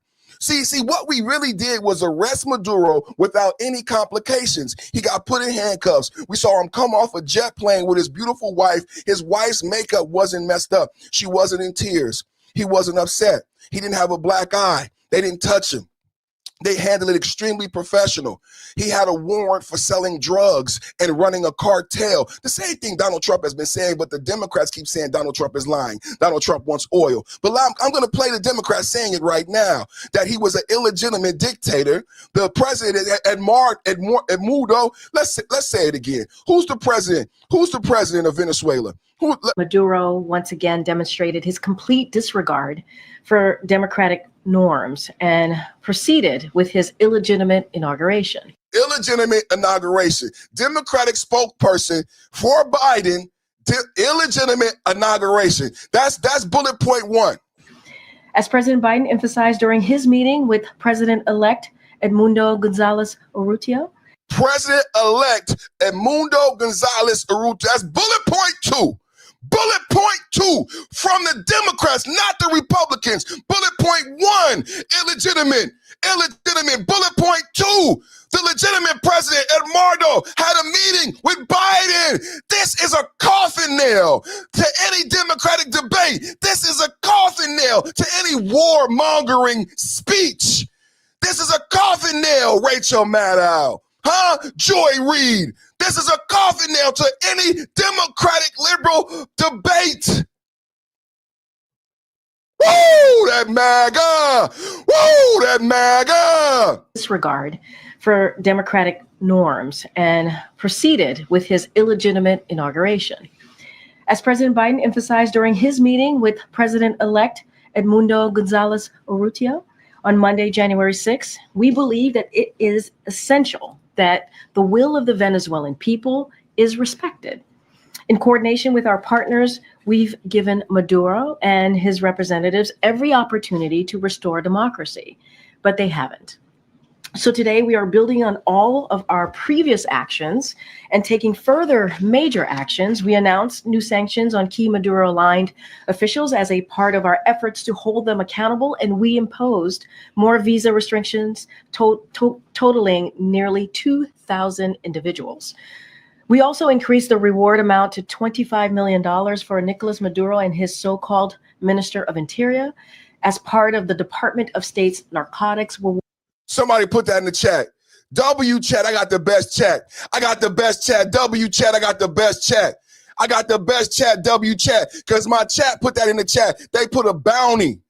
They put a bounty. That's not a war. That's not an invasion. That's not a war. Biden put a bounty. $25 million. Who gonna collect the bounty? Biden put a bounty on Maduro. Not only illegitimate, not only had a meeting with the duly elected Eduardo, president of Venezuela, but double down, triple down with sanctions and then a $25 million bounty. Thank you to my chat. Thank you to my chat, W chat. W chat. Biden sanctioned the oil tanker. Biden indicted Maduro. Biden put a $25 million bounty on Maduro. What you need to answer me is why? Why?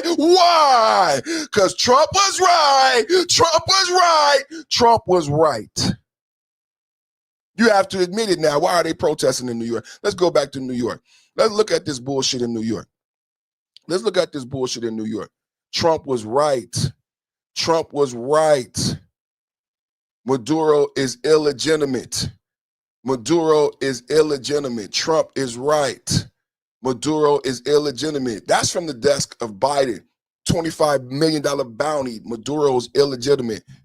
Dictator. It's Western society. We uphold Western principles. Didn't you hear what she said? You're the leader of the People's Forum. You got $20 million from Roy Neville Singham to protest. Can I ask why you don't want to speak with me right now? Do you deny that you got $20 million to protest? You don't deny that? How are you spending that $20 million to protest? That's a lot of money, ladies and gentlemen. That's a lot of money, like when we see Democrats, this is what they good for. This is what they good for. $20 million to protest. They protesting their own policy. They don't even know what to do no more. $20 million to protest. It's unbelievable. That's why they in New York, even though they wanted Maduro gone. I just played the video. The Democrats wanted Maduro gone, but they're still protesting in New York. I know you're paying David Chung $75K a year. Anyone else on the payroll? Oh, David, what's up, man? I didn't recognize you. Hey, how you doing? $20 million paid protest. Won't deny it. Won't deny it. Because it's a fact. All the signs are already propped up. They're just against the walls. Awesome. Oh, I thank love you. what you do. Thank you For everything you do. All the signs are already propped up. Listen, you guys, this is exposing the protests in New York, the paid Democratic protests. They paid $20 million. They pay individuals up to $300 a day. And when they get there, the signs are already pre-printed out. And then this individual positions them like military. They have staging. Anybody ever work in logistics? They have a staging ground. We showed the video where they have thousands of posters waiting for the protesters to show up, and then they hand them out and tell them where to go and what to do. Let's play the video. You can't make this shit up. All the signs are already propped up. They're just against the walls. Awesome. Oh, I thank love you. what you do. Thank you. For everything you do. Thank you so much. Bless you. Thank you. Hey, Manolo, how you doing? My name is Nate. Nice to meet you. I'm good. How are you? Would you mind doing an interview right now? Can I ask why?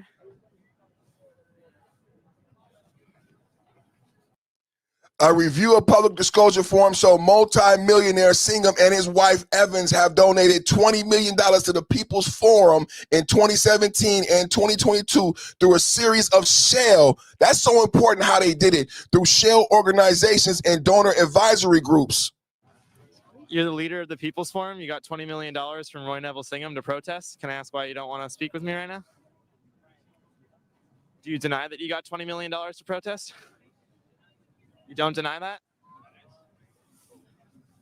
How are you spending that $20 million to protest? I know you're paying David Chung $75K a year. Anyone else on the payroll? Hey, David, how you doing? Oh, David, what's up, man? I didn't recognize you. Hey, you're back, buddy. How you doing? $20 million to paid protest. Won't deny it. Won't deny it. Because it's a fact. 20 million paid to protest, won't deny it because it's a fact, ladies and gentlemen. 20 million paid to protest, won't deny it because it's a fact, ladies and gentlemen. Right? Right? 20 million paid to protest because it's a fact. Let's look at this sign. Remember what I talked to you about?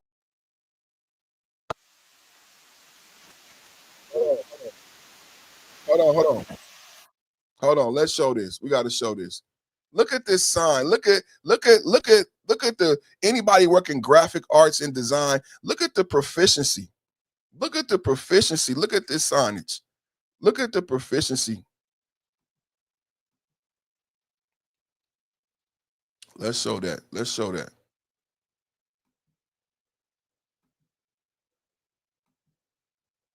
Look at this sign, y'all. Look at who printed these signs. Look at this stuff. The people just show up. Look at this sign. This is what I mean by color printing. Look at this sign. USA, hands off Venezuela. You got yellow, black, blue, white. That's a 4-color print job. That's a 4-color. Can you guys see that? I don't know. Am I showing? Oh, it's not showing. It's not showing. Let me show this screen. Let me show it.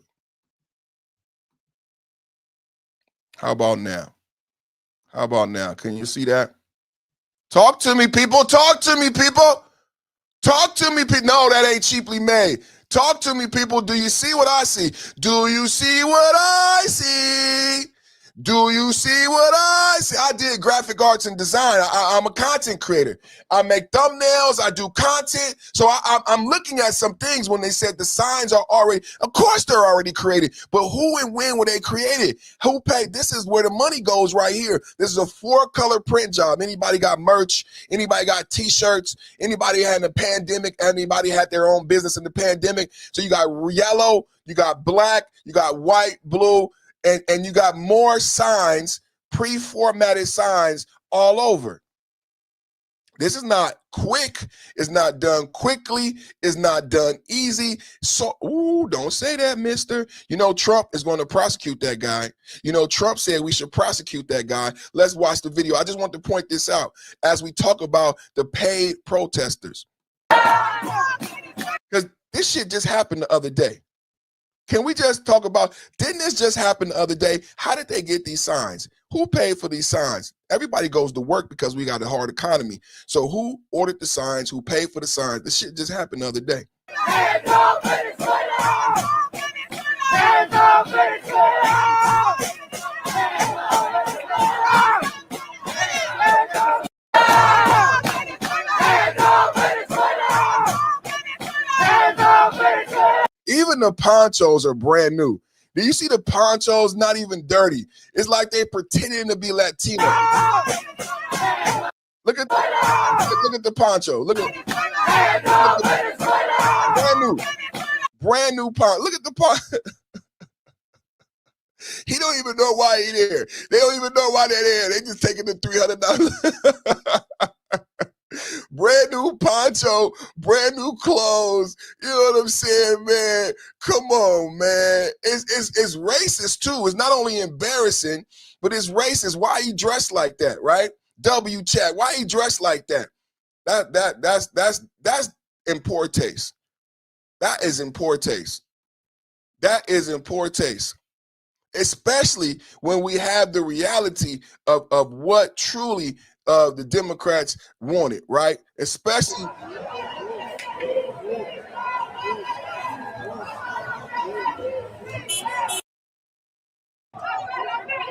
Now we're gonna talk about January 6th. We're gonna talk about where are the police? Where's Nancy Pelosi at now? Where's the police at now? They want to talk about January 6th, but where they at now? You hands off Venezuela! Hands off Venezuela! Look at those signs. U.S. out. Look at these signs. You know, I would feel better if they were like signs created at home, right? If they were like written.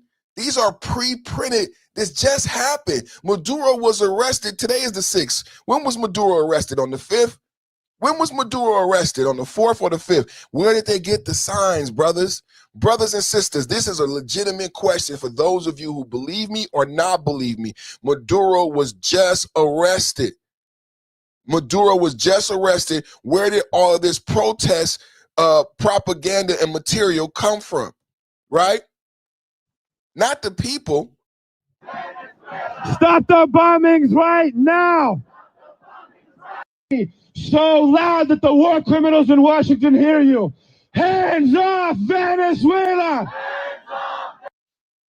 This is what we paying attention. And then who do you see? I don't see no Venezuelans. Huh? I don't see no Venezuelans. I see all the white liberals. I see all the I don't see no Venezuelans, right? Huh? Venezuelan protests in Portland. Portlanders chants free Maduro, free him now. So y'all know how they get down in Port. So we got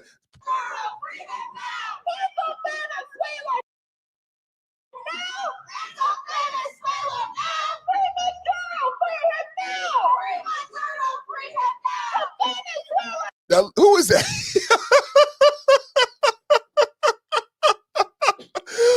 You can't make this up. You can't make this up. You can't make this up. You think they would fight America? The Latinos are the largest growing demographic. Latinos are the fastest growing population in America. You can't find one. No, look at this wide body, purple protester. Look at this. Oh my God. You can't make it up. You got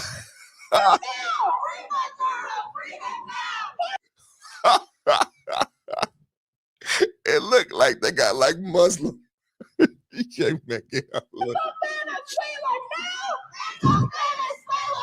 You know what you need to do? You need to free the stress off of them pants because they look like they're about to bust. Instead of freeing Maduro, you need to free and release your belt buckle, free the belly, free the fupa, free the good.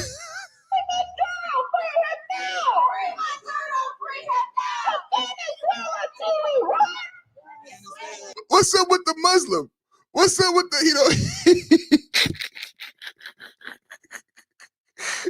what's going on in America? What's going paid distracted? What's going on in America? You can't make this up, brothers and sisters. Double tap, hit the like button. Thank you, Cameron. Double tap, hit the like button, man. They doing it to themselves. 2026, man. It's over for the Democrats. We are watching protests from across the nation. We got Portland, we got New York. We're watching protests from across the nation. American people are protesting Maduro. Breaking Chinese Communist Party linked nonprofit is behind today's pro-Maduro anti-Trump protest. Did you know that? Chinese Communist Party linked, right? The People's Forum has admitted to receiving over $20 million from Neville Singham, an individual with well-documented ties to the CCP and living in Shanghai. Wow. Did you guys know that? Let's keep going deeper into this story. Imagine that. The communists are mad. Trump arrested their communist tyrant. These funds were funneled by shell companies and donor-advised funds per House committee report released in 2025. The People's Forum has incited protests and riots across U.S., including violent demonstrations against immigrations and customs enforcement and disruptive occupations of college campuses across the U.S., hosted events and courses pushing CCP propaganda, glorifying Chinese revolution, and partnering with pro-PRC groups. Shut this group down. Those in Washington hear you. Hands off Venezuela! Hands off Venezuela! Stop the bombings right now! So loud that the war criminals in Washington hear you. Hands off Venezuela! Hands off! It says the People's Forum, NYC emergency protest, no war on Venezuela, stop the bombings, Saturday, January 3rd, 2 p.m.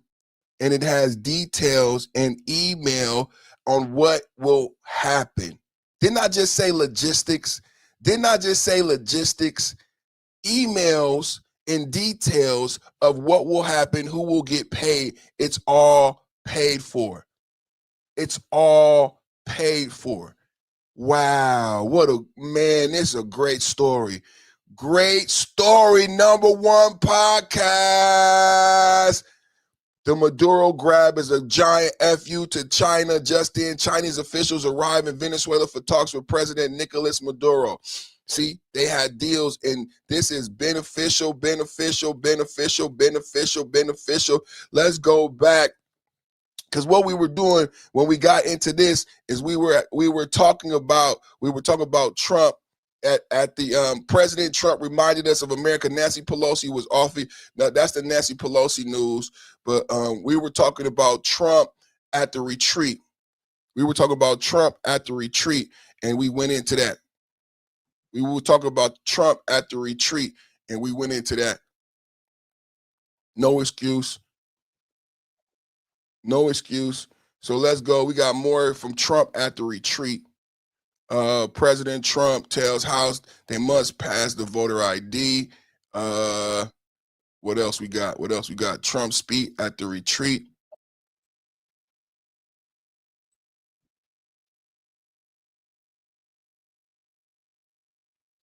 Trump talking about the dance. Trump talking about the dance. That's the whole speech. We ain't showing the whole speech. What else we got? What else we got? There we go. I like this one. I like this one. Let's talk about the midterms. Let's go to Trump talking about the midterms. Double tap, hit the like button. Thank you, brother. Thank you, brother. This is Trump at the Trump Kennedy Center rallying up. Hit the like button. Yeah, man. Hit the gifts. Let's get the gifts going. Let's get the super chats going. Let's get it going. This is Trump at the Trump Kennedy Center. We don't impeach them. You know why? Because they're meaner than we are. We should have impeached Joe Biden for 100 different things. But you got to win the midterms. Because if we don't win the midterms, it's just going to be, they'll find a reason to impeach me. I'll get impeached. We don't impeach them. You know why? Because they're meaner than we are. We should have impeached Joe Biden for 100 different things. But you got to win the midterms. Because if we don't win the midterms, it's just going to be, they'll find a reason to impeach me. I'll get impeached. We don't impeach them. You know why? Because they're meaner than we are. We should have impeached Joe Biden for 100 different things. It's so important we win the midterms. Can we get 2026 in the chat? Trump 2026 in the chat. It's so important that we win the midterms. I agree, Trump. It's so important that we win the midterms. Can I get 2026 in the chat? We got to win the midterms, man. Look at that thumbnail. Perfect timing podcast. Back at it like a crack addict. Automatic like a fomatic. Built for tragedy. Made for static. It's your boy. Perfect timing podcast. Back with the blast. In and out with a dash. 2026 won't last. We're going to get this done real fast. Hit the like button. Double tap hit the like button right now. We're talking about Trump Kennedy Center. Brand new speech last night. Getting the base going. Getting the base going at the brand new multi-million-dollar, multi-megaplex Trump Kennedy Center. Double tap, hit the like button. We just going over some of that. And what Trump was talking about What's this right here? Hardball. Flashback. Biden says he'll impeach Bush if he bombs Iran without congressional approval. Let's look at Biden. By that comment I made. The reason I made the comment was as a warning. The reason I don't say those things lightly, Chris. You've known me for a long time. I was chairman of the Judiciary Committee for 17 years, or its ranking member. The president has no constitutional authority to take this nation to war against a country of 70 million people unless we're attacked or unless there is proof that we are about to be attacked. And if he does, I would move to impeach him. The House obviously has to do that, but I would lead an effort to impeach him. I don't use words lightly. Some of you may have seen me on Stephanopoulos or Meet the Press, the shows I've been on a weekly basis. I want to make it clear to you. I've drafted, with the help for 17 years, I was the chairman of the Judiciary Committee or the ranking member. And ladies and gentlemen, I drafted an outline of what I think the constitutional limitations have on the president of the war clause. I went to 5 leading scholars, constitutional scholars, and they drafted a treatise for me. It's being distributed to every senator. And I want to make it clear, and I made it clear to the president, that if he takes this nation to war in Iran without congressional approval, I will make it my business to impeach him. That's a fact. That is a fact.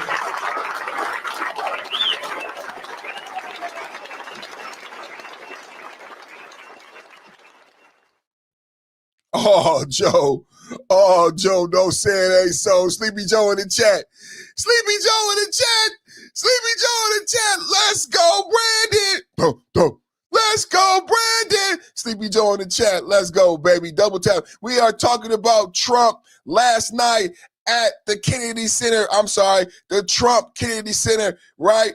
And riling up the base right now. Trump urges Republicans to push voter ID and SAVE Act at retreat. Speaking Tuesday at House Republicans' annual retreat, Washington, Trump gave full endorsements of the SAVE Act requiring proof of U.S. citizens for federal voter registration. He insisted on nationwide voter ID, claiming opposition stems from cheating, and boasted of raising hundreds of millions to revive the venue from collapse. GOP leaders like Republican Byron Donalds echoed the demand to pass the bill, now stalled in the Senate, as they plot midterm strategies to defend their House majority. This is where we at right now, talking about Trump last night. And then what we got next for the party people, man? So we showed a bunch of clips of Trump at the GOP. What we got next for y'all, man? We went and showed a bunch of stuff. Activist Thune for SAVE Act floor vote. Activists press Thune for SAVE Act floor vote. So y'all just heard about the SAVE Act. Let's get into it. The SAVE Act requires documents like passports. Everybody put SAVE Act in the chat right now, because a lot of people might not know what the SAVE Act is. So we got to educate people on what the SAVE Act is. Right now, put it in the chat, SAVE Act. This is what we pushing for when we talked about policy, right? This is what we push for when we talked about policy, right? The SAVE Act and Thune activists press Thune for SAVE Act floor vote, right? Y'all, let me make sure y'all can see something, man. Activists press Thune for SAVE Act floor vote. The SAVE Act requires documents like passports or birth certificates to register for federal elections, aiming to block non-citizen voting. It passed the House in April 2025 on a party line vote, but awaits action in the Senate, where activist Scott Pressler has posted daily appeals on X, each topping 3,000 likes, and even delivered the message in person at Thune's office. Democrats called non-citizen voting exceedingly rare and warned the bill could sideline eligible voters without easy document access, while Thune stays silent amid a packed agenda and filibuster hurdles. Trump, you gotta win the midterms.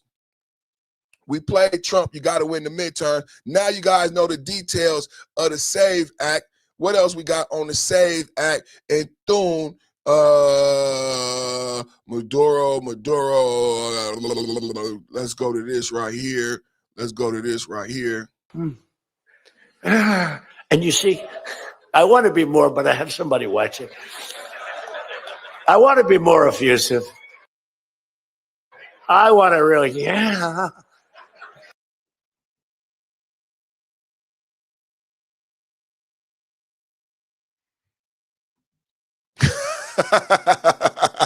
That's a perfect place to freeze it, boy. That's a perfect place to get a freeze frame. Look at Trump. Trump having a good time last night, man. Trump having a good time last night, man. Let's go. Let's go, ladies and gentlemen. Trump having a good time last night. So, what else we got on this? You won't believe it. But she gets it. And I want to really, yeah. I want to really, yeah. What else we got? What else we got? What else we got? What else we got? What else we got? What else we got? So Thune, do your job, man. We got to pass the SAVE Act, man. I mean, I'm in California. I know about the mail-in voting, man. I know about the mail-in. So you know, I'm all with this. I'm all with the SAVE Act. Pass the SAVE Act. It already passed. This is why it's so important that we get the job done in 2026. What we got right here? I got something else for Trump. I got something else right here. Let's see what else we got. Let's see what else we got for the party people.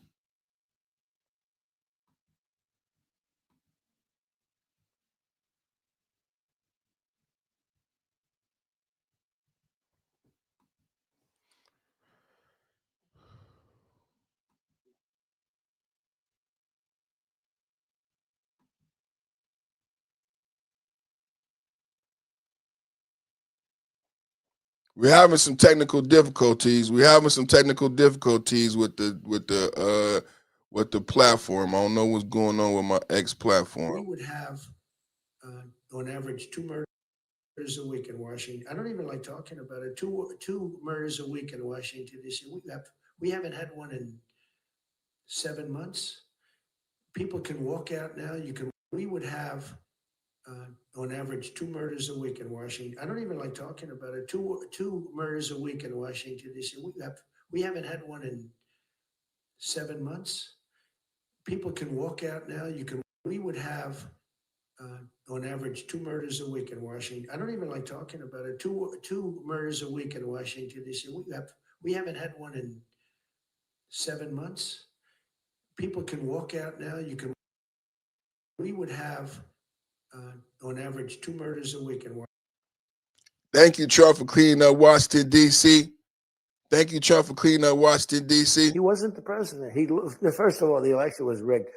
You ought to have voter ID. You ought to insist on it. You ought to insist on it. Can you imagine? In California, they not only don't have voter ID, but if an official at the voting booths, which they don't have, by the way, because it's all mail, if an official, a voting official, even asks somebody for voter ID, sir, would like to see your identification. Do you come from our country? They put him in jail. There's the sign. And I did not know that. I did not know that. How many people? Put a 1 in the chat if you knew in California, if you even ask somebody if they're from America, you get put in jail. How many people? Put a 1 in the chat if you knew in California where they don't have officials and it's mostly 100% mail-in ballots. How many people knew that? Put a 1 in the chat. You should demand voter ID. Pass the SAVE Act now. He wasn't the president. First of all, the election was rigged. You ought to have voter ID. You ought to insist on it. You ought to insist on it. Can you imagine? In California, they not only don't have voter ID, but if an official at the voting booths, which they don't have, by the way, because it's all mail, if an official, a voting official, even asks somebody for voter ID, sir, would like to see your identification. Do you come from our country? They put him in jail. Never knew that. There's the sign. Never knew that. And never knew that. Never knew that. Never knew that.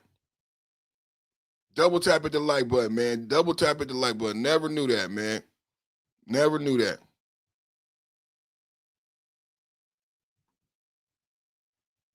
Double tap at the like button, man. How's everybody doing, man?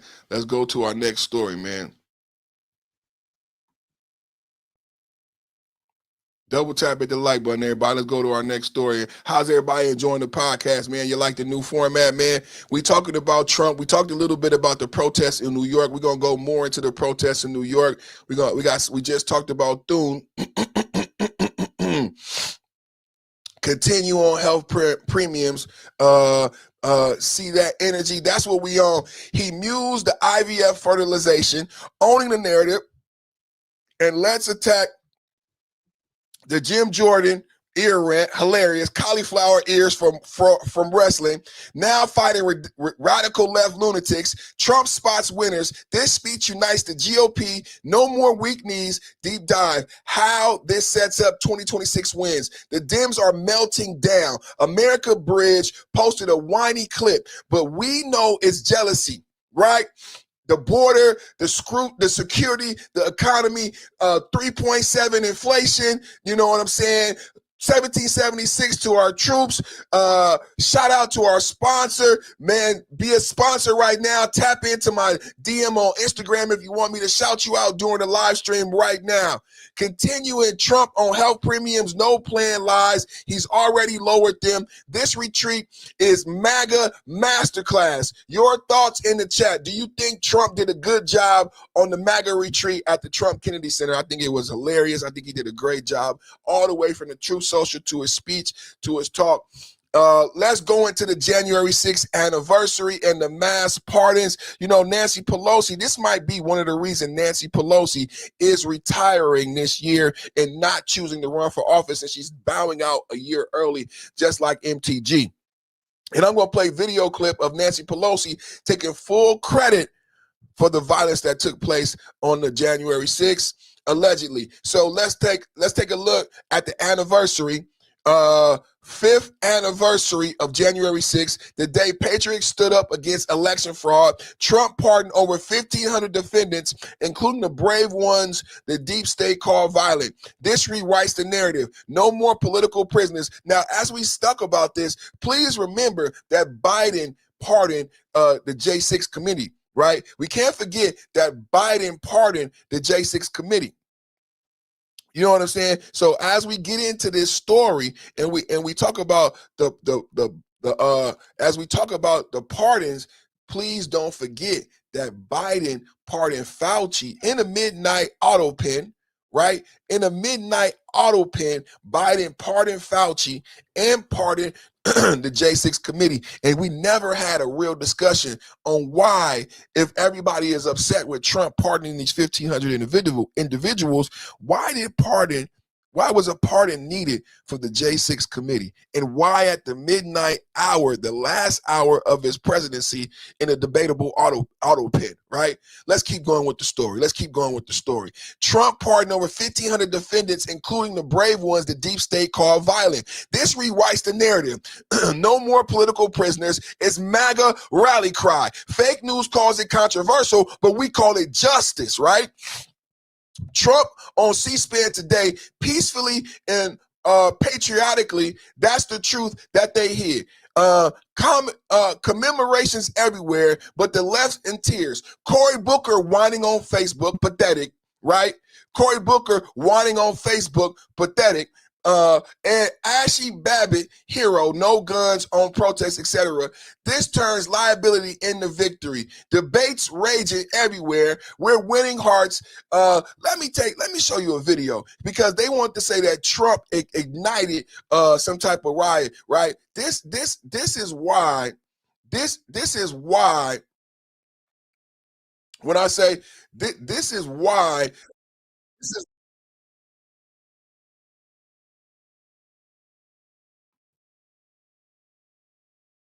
This is why Trump fought. This is why Trump fought to free these individuals. So let's play the report. Let's play the report on Trump signing the pardon. Did y'all know about let's play the report of Trump signing the pardon. Let's play the report of Trump signing the pardon. And then we're going to go more details. January 6th. I want to hear your opinions in the chat. share your opinions in the chat, everybody. How you feel about whether or not the J6 committee being pardoned by Biden, the individuals being pardoned by Trump. This is your turn in the chat right now. Let me know how you feel. You know, this is why I say it's always a great thing to become a member and join the channel. When you become a member and join the channel, your comments get lit up in the chat. You know what I'm saying? So this is when we have debates and discussions like this, I know people want to get they shit off. So let's hear it. With more breaking news on this historic day, on the evening of his inauguration, President Donald Trump not wasting any time getting down to business. He has just returned to the White House and is signing a series of executive actions in the Oval Office, where he is pardoning some 1,500 January 6 rioters who have been convicted for participating in the attack on the Capitol 4 years ago. The president is speaking now. Let's listen in.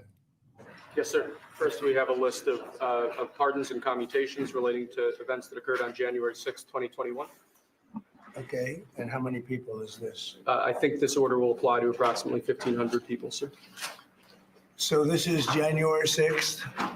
These are the hostages. Approximately 1,500 for a pardon. Yes.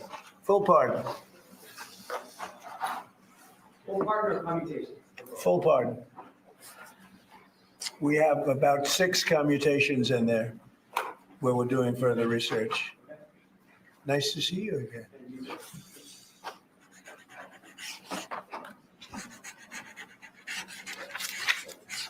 So this is a big one.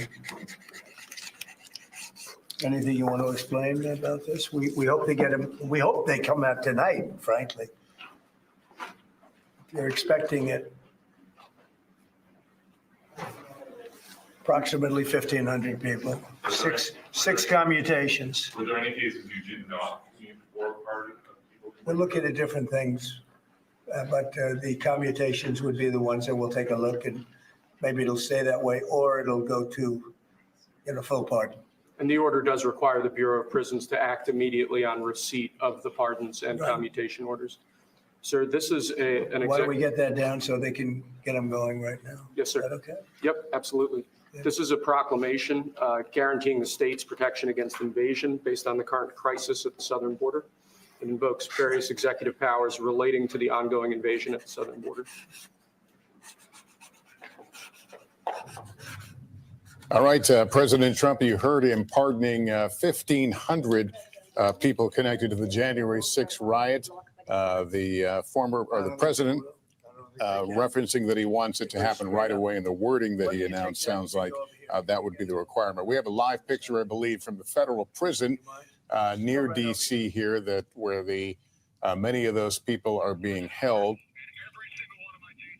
I'm joined now by Meet the Press moderator Kristen Welker and NBC News senior Washington correspondent Hallie Jackson. First of all, Kristen, no surprise. We knew it was likely he would do this, but 1,500, that's virtually everyone. It's virtually everyone, Lester. I believe there were 1,600 people total who had been convicted of crimes on January 6th. It's important to note 172 of them were convicted of assaulting police officers. So we'll have to see if anyone on that list is accused or pleaded guilty to assaulting police officers. We will also look to see, it appears at this point, that it will include former Proud Boys leader Enrique Tarrio. According to his lawyer, his client is currently being processed for release from federal prison because of this action by President Trump. What's important to remember about Tarrio, he was sentenced to 22 years in prison for seditious conspiracy. He wasn't there on January 6th, but he was charged with planning the attack against the Capitol. This is part of what candidate Trump campaigned on. He said that he would pardon those who were convicted on January 6th. I have to say, of all of his policies, this is not a popular one. According to recent polling, 2/3 oppose him pardoning those who've been convicted of crimes on January 6th. I was just going to say a remarkable moment here, considering, as Kristen pointed out, the president had long previewed this was something that he would do. Remember that and just to use Enrique Tarrio as an example, during that trial, his attorney essentially pinned the blame for this on President Donald Trump for suggesting that his supporters go to the Capitol. And so you saw that happen. You saw that play out. And now here you have the president conducting these pardons. And we should note, he said about 6 commutations. That, of course, means that your sentence goes away, right? So you're released from imprisonment or incarceration, but the conviction remains. A pardon essentially wipes the slate clean. We're also, I should just point out, seeing another rather interesting moment where it sounded like a reporter asked President Trump if former President Biden had left him a letter, as is tradition in the Oval Office. And right there, the president said he wasn't sure, opened the drawer, and there's the letter. So there is still a lot of activity, a lot of action tonight. And these January 6th pardons, very significant for the scope and the scale. There had been a question mark as to how many pardons or commutations he would issue. We now have an answer, although we are looking to see the paperwork for more specifics. All right, let me turn to NBC News senior legal correspondent Laura Jarrett. Laura, it's important to point out not everyone pardoned went to prison, or some have been released from prison. Yeah, Lester, some of them had been convicted of misdemeanors and never went to prison at all. Others, now that so many years have passed, are already out. But this pardon will still apply to them. But that was only around 700. So that still leaves another half from the roughly 1,500 people that he referenced there who do not fall into that bucket. The most sort of prominent bucket we should mention is roughly 200 people who are actually behind bars. So those people, as you heard him mention there, they're being directed by the Bureau of Prisons to get them out now, so immediately. And I should mention, nobody can challenge this. He has sweeping pardon powers as the head of the executive branch. There is nothing anyone can do to stop these individuals from getting out of prison today, Lester. Yeah, that was my follow-up question. Was there's no appeal process here? No, there's no appeal process. It is one of the privileges that the office of the president enjoys here is he has a sweeping authority to either commute. As he mentioned, there's 6 commutations. He said more research is going to be done on those, and the rest are getting a full pardon, Lester. All right, thank you. That concludes this NBC News special report. We'll have much more coverage throughout the night on our streaming channel, NBC. I want to go back to one thing. That was said. I want you to listen to this. I'm going to play it for you. A popular one, according to recent polling, 2/3.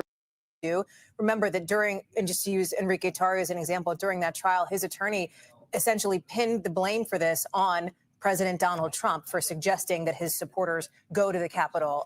And so you saw that happen. Did you guys hear that? I want to use that as a point of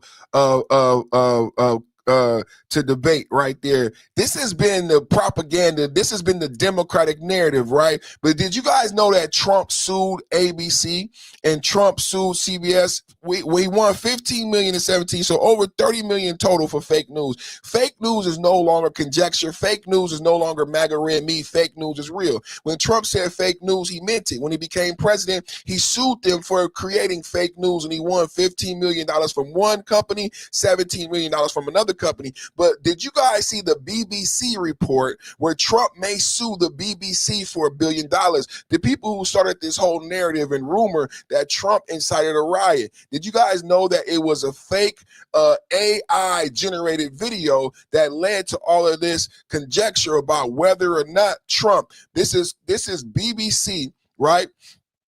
BBC caught editing Trump's January J6 speech. We're going to go back to what she said because it's important, because the Democrats always reiterate facts that we know are not true. Everybody listening right now, everybody watching, double tap at the like button. We giving you MAGA red meat. We giving you the facts that you never heard before. You just heard the Democrats say Trump incited a riot on January 6th. Well, I said to you that Trump sued and won ABC and CBS for over $30 million. He's contemplating suing the BBC for $1 billion because he holds them accountable for starting the narrative, right? He holds them accountable for starting the narrative. We're going to walk down, and I'll be there with you. We're going to walk down. He holds them accountable for starting the narrative. What you're looking at right now, just to tee up the video, I'm going to tee up the video for you. What you're looking at right now is what are the grounds for the BBC $1 billion lawsuit that Trump has for fake news. In this video, you will see 2 different accounts of the speech on January 6th. One is the actual words that the president said. The other is the BBC AI edit that became the truth and the narrative behind the story that the Democrats needed in order to do what they did. I can't say everything I want to say because we don't want to get the video in trouble, but this is a narrative that was created by the Democrats. So now when we say, well, why did Biden pardon the J6 committee? Well, the J6 went forward and did what they did based on a narrative, right? And the Democrat pundit just said the narrative was that Trump incited. Let's play the video. Let's play the video. I just had to tee it up for you. And I know a lot of you haven't seen or heard this, the truth and the reality of what was really said that day versus what was told to you. We're going to walk down to the Capitol, and I'll be there with you. And we fight. We fight like hell. And if you don't fight like hell, you're not going to have a country anymore. So that's the BBC edit. That's the BBC edit. Now let's listen to what he really said. That's the BBC edit. And after this, we're going to walk down, and I'll be there with you. We're going to walk down. We're going to walk down anyone you want, but I think right here, we're going to walk down to the Capitol. And we're going to cheer on our brave senators and congressmen and women. And we're probably not going to be cheering so much for some of them. Big difference. Huge difference. We're going to walk. So the first video on the left is the BBC AI generated video. The first video that you're going to hear is the BBC. You got two videos. You got a video on the left and a video on the right. The video on the right is the original video. It will play second. Listen to the first video because that is the video that created the narrative. The video that created the narrative was AI generated, and Trump is going to sue the BBC for $1 billion. He already sued ABC and CBS. He won $15 million. Can I get it in the chat? I know there's a lot of deplorables and MAGA nights in the chat. I know a lot of you know these facts already. Can you go to your Apple iPhone? Can you go to your Googles right now? Can you put in the chat right now? Can you put how much Trump won when he sued ABC and CBS? Am I saying it right? Is it those two? It wasn't NBC. It was ABC and CBS. It was $15 million and $17 million, over $30 million. And now these are the ground. This video is the ground for $1 billion lawsuit for the BBC. $1 billion lawsuit for the BBC, who edited our president. They're supposed to be our allies, brothers and sisters. They're supposed to be. This is why Trump checked NATO. This is why Trump checked NATO. This is why America will come first in any peace agreement. This is why America will come first in any peace agreement in the Ukraine, in Israel. Yes, American companies will make money. Yes, American companies will benefit. Yes, America will come first in any peace agreement. NATO is not our agenda. France is not our agenda. Britain is not our agenda. We don't care that Russia's in your back door. America will benefit from any peace agreement. The BBC supposed to be our allies. Listen to this. The first video is an AI generated BBC fake. Walk down to the Capitol, and I'll be there with you. And we fight. We fight like hell. And if you don't fight like hell, you're not going to have a country anymore. And after this, we're going to walk down, and I'll be there with you. We're going to walk down. We're going to walk down anyone you want, but I think right here we're going to walk down to the Capitol. And we're going to cheer on our brave senators and congressmen and women. And we're probably not. Huge difference. So they went and said Trump said fight, and Trump actually said cheer on. They said Trump said fight. Trump never said fight. That's what you heard. In every media outlet, that's what you heard. That Trump told people to fight. And actually he said, we're going to cheer on our brave congresswomen. I mean, he deserves an apology, brothers. Trump deserves not only a thank you for what he did by releasing the people on J6, because he knew what he said, but he deserves an apology from all of the people like this. He deserves an apology from all the Democratic propagandists who push the Democratic propaganda that Trump attempted to incite a riot. Remember what we just played, what she said. Let me find it again. Remember what we just played, what she said. I just, here it is. Here it is. Share this tab instead. This is what she just said. Remember what she just said. I played you what actually Trump said. I played to you what Trump actually said. And this is what the Democrats continue to say for years. This was something that he would do. Remember that during, and just use Enrique Tarrio as an example, during that trial, his attorney essentially pinned the blame for this on President Donald Trump for suggesting the blame for this on President Donald Trump. Why? That his supporters go to the Capitol. And so you saw that happen. Did you hear that? Did you hear that? So two different realities. The Democratic reality, right? The Democratic reality that fostered a narrative that got 1,500 men, fathers, brothers arrested, in the actual truth of what the president actually said. Is y'all having a great time? Is y'all having a great time? Is this the best podcast in the land? Double tap at the like button. Is y'all having a great time? Is this the best podcast in the land? I know it's one thing to say it, right? I know it's one thing to say it. I know it's one thing to say it. It's another thing to prove it, right? It's one thing to say it. It's another thing to have these facts, right? And to get them caught up in their own propaganda. It's one thing to come on here and yell and scream. It's another thing to get them caught up in their own propaganda.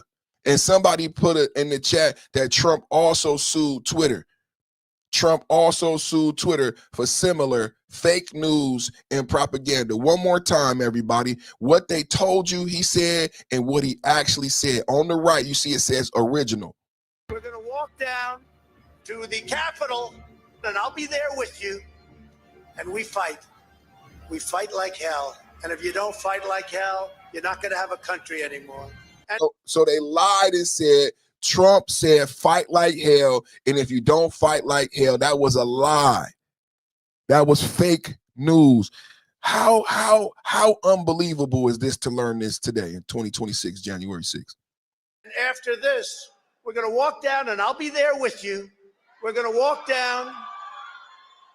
We're going to walk down anyone you want, but I think right here, we're going to walk down to the Capitol. And we're going to cheer on our brave senators and congressmen and women. And we're probably not going to be cheering so much for some of them. I love giving y'all facts, man. This is what we do here. Purpose Over Podcast. Double tap at the like button. Everybody right now.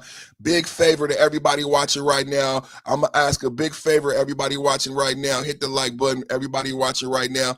Double tap, hit the like button. Let's go into Nancy Pelosi. Let's go into Nancy Pelosi. Huh? Let's go into Nancy Pelosi. Huh? Let's go into Nancy Pelosi. The problem is the fake news.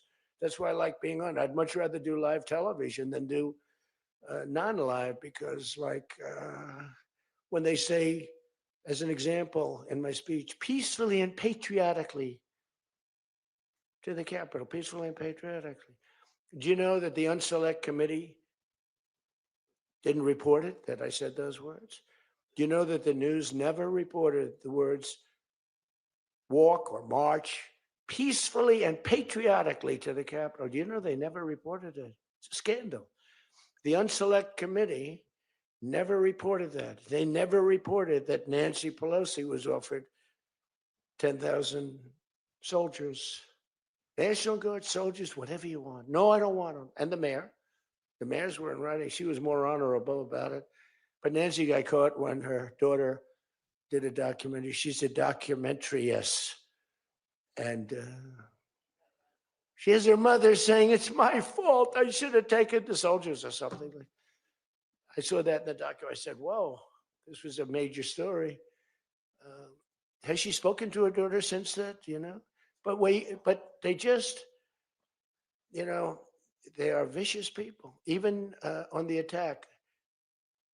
And it was an amazing military feat that took place yesterday. Think of it, an amazing military.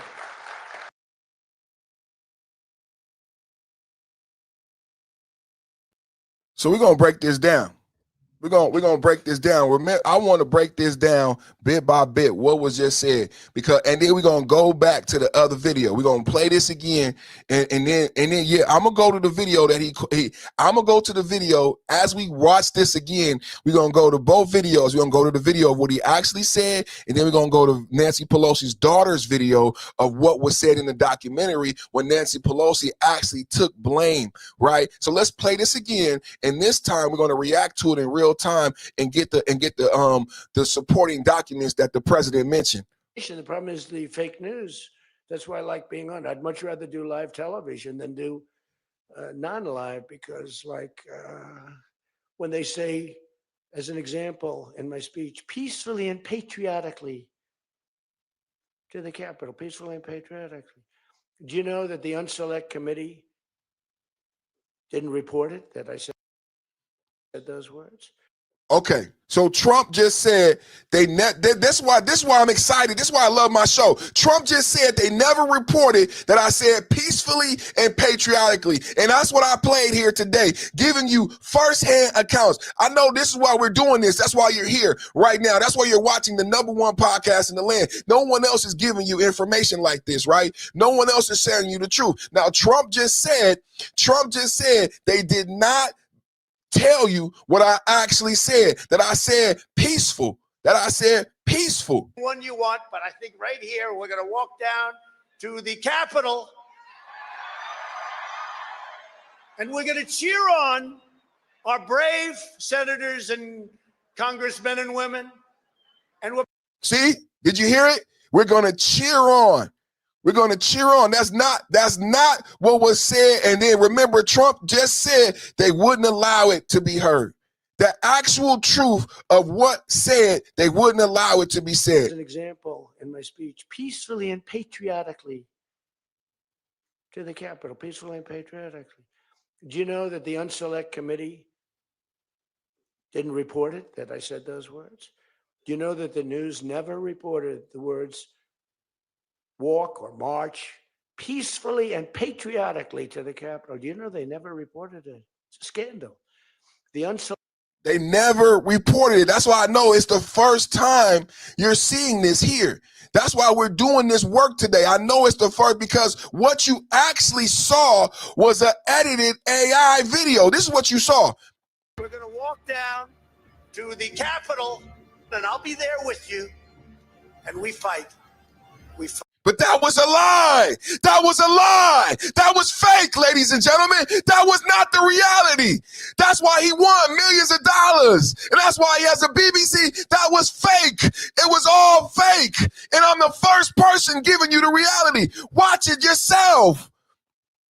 Fight like hell. And if you don't fight like hell, you're not going to have a country anymore. And after this, we're going to walk down, and I'll be there with you.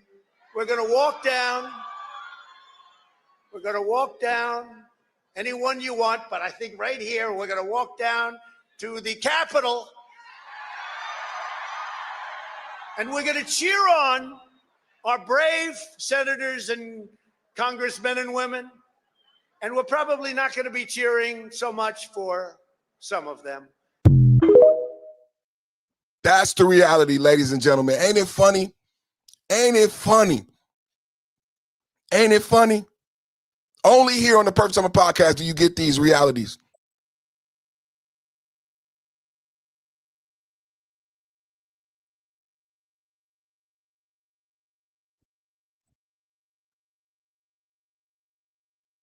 They never reported that Nancy Pelosi was offered 10,000 soldiers, huh? They never reported Nancy Pelosi was offered 10,000 soldiers. Well, let's go to the video. Let's go to the video. Let's go. Nancy Pelosi. Do I got the video? I think I got the video, Nancy Pelosi. I think I got the video. Double tap at the like button while we bring it up. Did you guys know that the White House released thousands of America paid the price, and they released this right here? The White House released this right here as we look for the Nancy Pelosi video. We know the truth. Thousands of Americans paid the price for failures they didn't create. President Trump delivered pardons. Pelosi admitted responsibility. The media lied. President Trump, Nancy Pelosi admitted responsibility. The media lied. Did you guys see this? The White House put this out. The White House put this out. Let me see if we can enlarge this and we could, y'all know I can't see, right? Let's see. President Trump took decisive action to pardon January 6 defendants who were unfairly targeted, overcharged, and used as political examples. They were not protected by the leaders who failed them. They were punished to cover incompetence. On his first day back in office, January 20th, 2025, President Trump issued sweeping blanket pardons and commutations for nearly 1,600 patriotic Americans prosecuted for their presence at the Capitol. Many mere trespassers or peaceful protesters treated as insurrectionists by a weaponized Biden DOJ. He fully pardoned most, commuted sentences, and ordered immediate release of those still in prison, ending years of harsh solitary confinement, denied due process, and family separation for exercising their First Amendment rights. Thousands of Americans paid the price for political failures they did not create. This is from the White House. This is from the White House. This is literature put out today by Donald Trump administration in the White House. You can go read this yourself right now. It's all over social media. This is what Donald Trump put out today, commemorating January. I think it's the 5th year anniversary, right? I think it's the 5th year anniversary. This is not it, man. I'm looking for. I got the Nancy Pelosi footage. Let me get it for you guys, man. When Nancy Pelosi admits to her daughter in documentary form that it was her fault. She takes full blame and full credit. Oh, I got Pam Bondi too. I got Pam Bondi. Here it is. Here it is, ladies and gentlemen. Thank you for watching, man. The #1 podcast. Have you seen this video? Nancy Pelosi taking full credit. Did you guys know Nancy Pelosi took full credit for January 6th? That's why Trump is saying that in that leaflet he put out from the White House, because it's this documentary video. This is ridiculous. You're going to ask me in the middle of the thing when they've already breached the inaugural stuff that should we call the Capitol Police? I mean, the National Guard? Why weren't the National Guard there to begin with? They thought that they had sufficient No, resources. there's not a question of how they had, but they don't know. They clearly didn't know, and I take responsibility for not having them just prepare for more. Did you guys hear that? Did you guys hear that? Did you guys hear that? Huh? We're going to play it again. She said, I take full responsibility. We're going to play it again. Huh? She said she take full responsibility. Let's listen to that again. Remember, Trump said he offered her 10,000 or 100,000 troops. Put in the chat. I forget the number. I'm missing a zero. Carry the one. What was it? 10,000 or 100,000 troops Trump offered her, and she said no. Listen. We have responsibility, Terry. We have responsibility. Let me tee this video up. Right now, I'm presenting to you, this is Nancy Pelosi. Trump just said that her daughter caught her in a documentary admitting blame, right? So we watched Trump's video twice. In the first part of Trump's video, he talked about fake news. I played you something that you probably never heard before. The fact that he said peacefully walk down and celebrate the Congress. He never said fight. I played that video. Trump also said in his speech that Nancy Pelosi was offered soldiers. She turned them down, and she admitted in a documentary that it was her fault, that they didn't have the adequate support that they needed. So let's play the video and let's react to it. Put a 1 in the chat if you agree with Trump. Put a 2 in the chat if you agree with Nancy Pelosi. We have responsibility, Terry. We did not have any accountability for what was going on there, and we should have. This is ridiculous. You're going to ask me in the middle of the thing when they've already breached the inaugural stuff that should we call the Capitol Police? I mean, the National Guard? Why weren't the National Guard there to begin with? They thought that they had sufficient No, resources. that is not a question of how they have been. They don't know. They clearly didn't know, and I take responsibility for not having them just prepare for more. That's what she said. Did you hear that? I take full responsibility. We can read it. We can read it. They clearly don't know, and I take responsibility for not having them. You can read it, you can listen to it, however you need to digest it. However you need to digest it. This is why Trump put out the media today. This is why Trump pardoned. A lot of people don't know why we're in Venezuela, right? So I gave you the background why we're in Venezuela. I played for you the Democratic spokesperson on the end of Joe Biden's campaign, where Joe Biden tripled down on sanctions and that Maduro was illegitimate and he had lost an election. Joe Biden talked to the new president and put out a $25 million bounty on Maduro. He flagged the oil tankers. But everybody today is wondering why we're in Venezuela. It's the most amazing thing. Again, with January 6th, Trump pardons them, but Biden pardons the J6 committee. I think the more relevant conversation is, why did Biden need to pardon the J6 committee? Not the 1,500 pardons that Trump gave in the commutations, but if the January 6th committee, these are Congress and senators who are supposed to be diligent and ethical, why would they need to be pardoned? And now we're learning so much information 5 years later.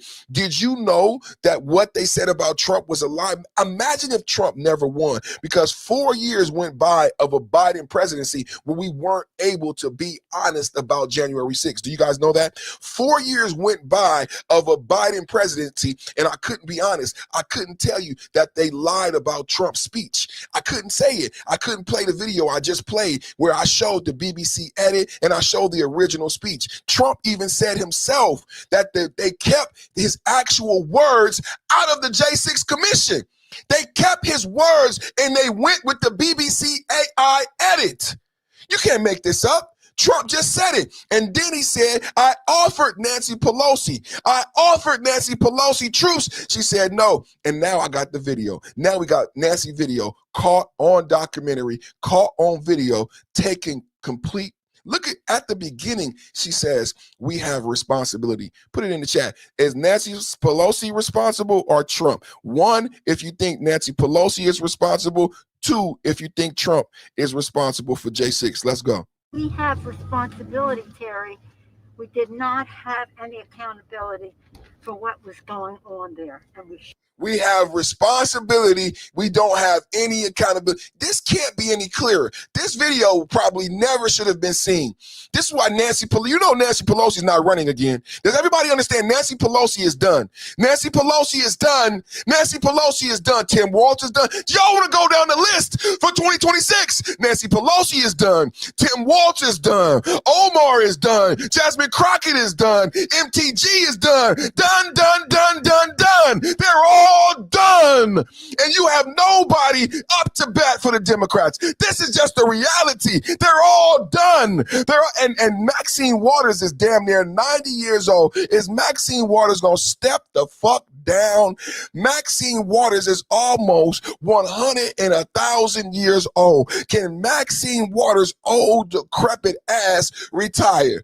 87. Maxine Waters is 80. She gonna wait till she die like Diane. You know, earlier somebody said the true royalty. They said no kings. I saw that comment. I love my chat. Can I get W chat? They said no kings. The real king is Dianne Feinstein, who died in office. Nancy Pelosi, who's worth $400 million and beats the S&P 500, right? Nancy Pelosi, who's worth $400 million and beats the S&P. Maxine Waters, that's 87 years old, worth millions of dollars. These are the true royalty. They gonna die in office. You said no kings. Trump don't run again.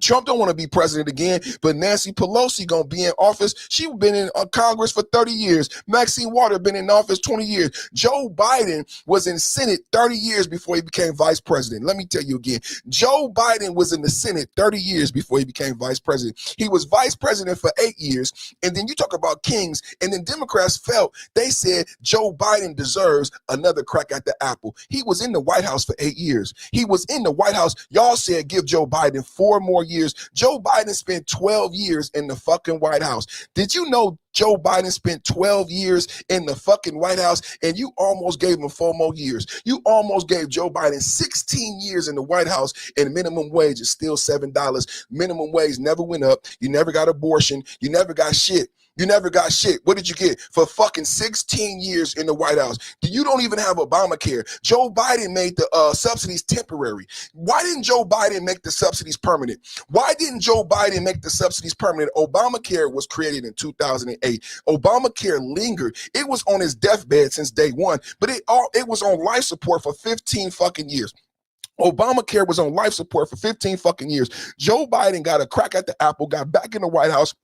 He had a perfect opportunity to fix Obamacare, but he didn't fix it. He made the subsidies temporary. So when Obamacare died December 31st, you can thank Joe Biden. You can thank Barack Obama for making a shitty bill in 2008. And no one ever talks about the fact that we still are fixing and putting Band-Aids on Obamacare 15 fucking years later. That is a goddamn crime. No one is being honest about the fact that we are still fixing and putting Band-Aids on Obamacare 15 years later. I believe Trump and the Republicans was right from the very beginning when they said kill Obamacare and start over, because it was a shitty bill and it was just a boondoggle for the insurance companies that made trillions of dollars. What did you get? Do you know American people go to the hospital less? You know what you really got for Obamacare? You got bigger government. Right now in California, 800 brand new laws from the Democrats. What did you really get from Obamacare? Truly, the insurance companies made trillions, and what did you really get? So Obama said, Obama ran on hope and change, right? He promised you free healthcare. Israel has free healthcare. That's how they always get you, right? They want you to be mad at Israel. Israel has free healthcare and we pay for it. Every other advanced country has free healthcare. That's how the Democrats get you, right? So they ran on hope and change. Obama said, you deserve free healthcare. Then he came back and did like Marani, Zardani, the lion Marani. Oh, I can't give it to you. The Republicans are mean. The Republicans are mean. I can't give you what I promised. I can't give you single payer. I can't give you anything I fucking ran on. I can't give you anything I fucking promised. But what did they give you? They gave you a shitballs hodgepodge bill. The bill was so bad, it was nicknamed Obamacare. I love the fact that it was nicknamed Obamacare. It was nicknamed Obamacare to fucking anchor it around his fucking neck, because it was such a shitty fucking bill from day fucking one. And we knew it would die. We knew it would die. We knew it would die. He promised single payer. He promised free healthcare. You know what you really got? You got a mandate, brothers and sisters. You got brand new law. Instead of getting something, you got a law that said I had to get a doctor. My grandfather didn't go to the doctor. Your grandfather didn't go to the doctor. Obama made it a law. You have to have health insurance. That's how the insurance companies made trillions of dollars. Does anybody know how the insurance company made trillions? The deal that Obama and the Democrats lied to us and said, well, American people, the only way we can get this done, we can only get this done one way. We have to do a mandate. And the American people were so mesmerized by their Black Wakanda, Black Panther God king that they didn't give a fuck. They didn't think about the expansion of government and how much it would cost. They said, fuck it, mandate us, Barack Obama. I am so in love with you. Mandate. Y'all don't remember the history? Y'all don't remember the history, how we got here? The only way you got the bullshit is because they said we got to expand government and make it a fucking law. The Democrats made it a fucking law, brothers and sisters. Trump took it away. Can we get a hand clap for Trump? Trump took it away. Trump took away the mandate. That's when we first started chipping away at the bullshit, because it wasn't doing nothing but making insurance companies rich. No one ever talks about the realities. It's all fake news. It's all fake news. It's all fake news. I know 90% of the people watching just now remember the mandate. I know 90% of the people watching are saying, shit, he's right. Obamacare came with a mandate. It expanded government, and it had a law that said American people legally had to get health care, and it had threats, and it was punitive. Did you remember? Obamacare was punitive. It was punitive. It was punitive. Anybody know what that fucking means in the chat? Obamacare was punitive. If you did not sign up, what would happen? Can somebody tell everybody in the chat what would happen? What would happen if you didn't sign up for Obamacare? What would happen? You would lose your tax return. It was punitive. It was punitive. That's not good for you. You lose money. You get penalized. That doesn't sound like constitutional. That doesn't sound like the Bill of Rights. That doesn't sound like a free country where I get penalized because I've been mandated by the government. What the fuck is this, Russia? What is this? You're going to penalize me after you force me to get a doctor? This is free. I have freedom of religion. I have freedom of speech. I have freedom of healthcare. But now you just forced me to give up my fucking Bill of Rights. Democrats. And the Democrats, you want to celebrate Obama for this shit. You want to celebrate Obama from taking rights from you and penalizing you. This is draconian. This is authoritarianism. And no one ever really talked about it. How you going to penalize me after you force me? How you going to penalize me after you take away my rights? I have less freedom because of Obamacare. Thank you, Trump, for removing the mandate. You had less freedom because of Obamacare. When they passed Obamacare, you lost freedoms. You didn't gain shit. You didn't gain shit. You lost freedoms when they passed Obamacare, and to the tune of they would take your fucking money. Today, all over Twitter, what do they talk about? You get property tax, you get sales tax, you get car tax, you get house tax, you get tax, all the fucking taxes. That's what they're talking about. And what did Obamacare do? Add another fucking tax. That's all it did. Didn't we have the Tea Party because of that? Didn't we have the Tea Party? It was mandated. It was mandated. Tax for breathing. It was mandated. Remember? It was mandated. You had to have Obamacare. It's even hard to believe as we discuss it today, because the American people have grown so much politically, intellectually. I can tell by the comments in the chat. As I am saying this, I know it's hard to believe because you have grown. You didn't have this. You weren't so politically savvy in 2008. I am not saying this to insult you. I am giving you your kudos.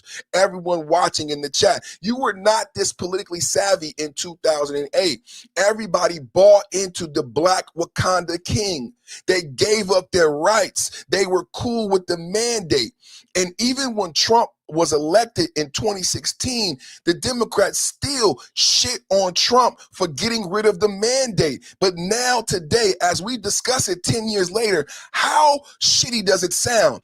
I know a lot of you don't even believe or even understand because you're so young. You weren't of voting age in 2008. You weren't even 18 into. So a lot of you are saying, what is this black guy talking about? What is he talking? What does he mean mandate? Obamacare, you don't have to have Obamacare. They don't remember, ladies and gentlemen in the chat. This is what's wrong with the country. Right now, they're like, what is he talking about? You don't have to have Obamacare. What does he mean mandate? They don't remember. They don't remember the first Trump. We're in the second administration. We're in the second administration. Trump this time he got rid of Title IX. He got to take us out of the Paris Climate Accords again. He had to threaten NATO. He passed the big, beautiful bill. We're in the second administration. In the first administration, we got rid of the mandate. In this administration, shout out to Mike Johnson and Senate Republicans, they let Obamacare expire. I would love to say that Trump and the Republicans killed Obamacare, but that's not actually what happened. Mike Johnson and the Congress let Obamacare expire. Biden actually killed it when he made the subsidies temporary. Biden actually killed it when he made the subsidies temporary. We have responsibility, Terry. We did not have any accountability for what was going on there, and we should have. This is ridiculous.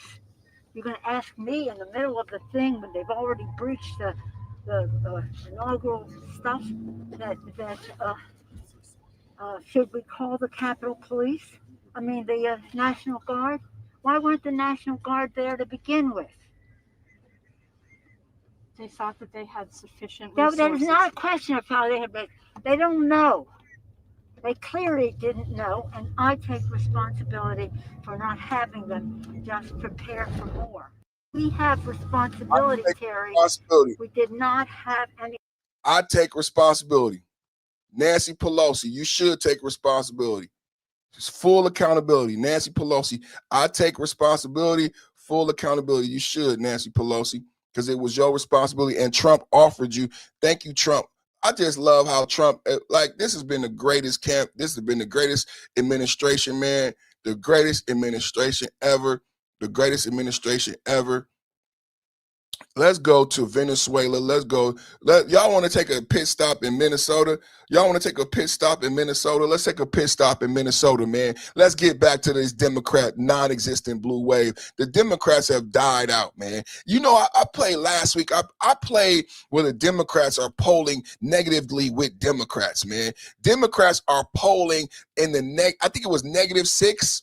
Democrats are polling negatively with Democrats, right? Minnesota Governor Tim Walz ends his reelection bid as the state's fraud scandals continue, right? So Kamala Harris is not running for president, y'all. If there was ever a question, was Kamala Harris going to rerun for president? And as a matter of fact, as a MAGA night, we want Kamala Harris to attempt to run for president again, because that would doom the Democratic Party once again, right? But that would prove the idiots that they are. This is why people like Bill Maher, Cory Booker were so upset at the Democrats, because they do things as if they want to lose, right? If you were to run Kamala Harris again, she would spend the entire campaign answering to Somali fraud. She would spend the entire campaign answering to non-ability to close the border. You remember when she made the video and said, "Don't come."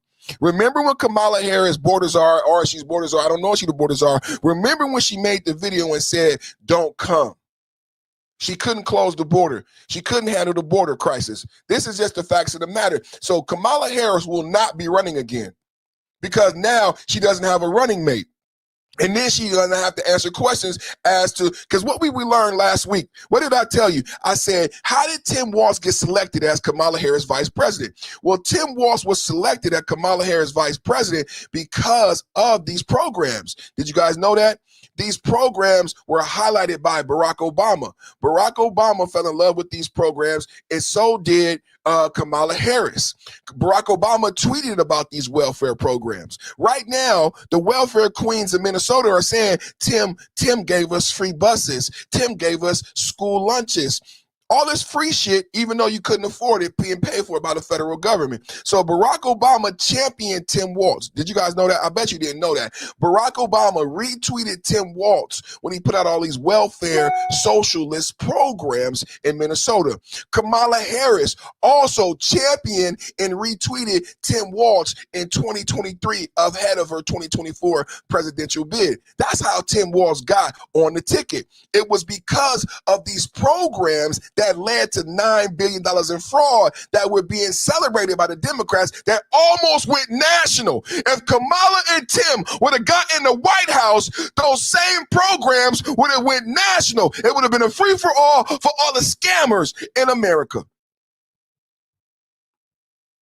Yesterday, everybody thought he was going to take questions. Governor Walz walked out. He said he had a big announcement, and then he really just read for 7 minutes from a piece of paper and then said, "See you later, watch." If Republicans continue down the path of abusing power, smearing entire communities, and running their own fraudulent game at the expense of Minnesotans, I will fight back with everything that I have. Minnesota has always come first and always will. I'm focused on making sure that we stay America's best place to live and raise kids. No one will take that away from us.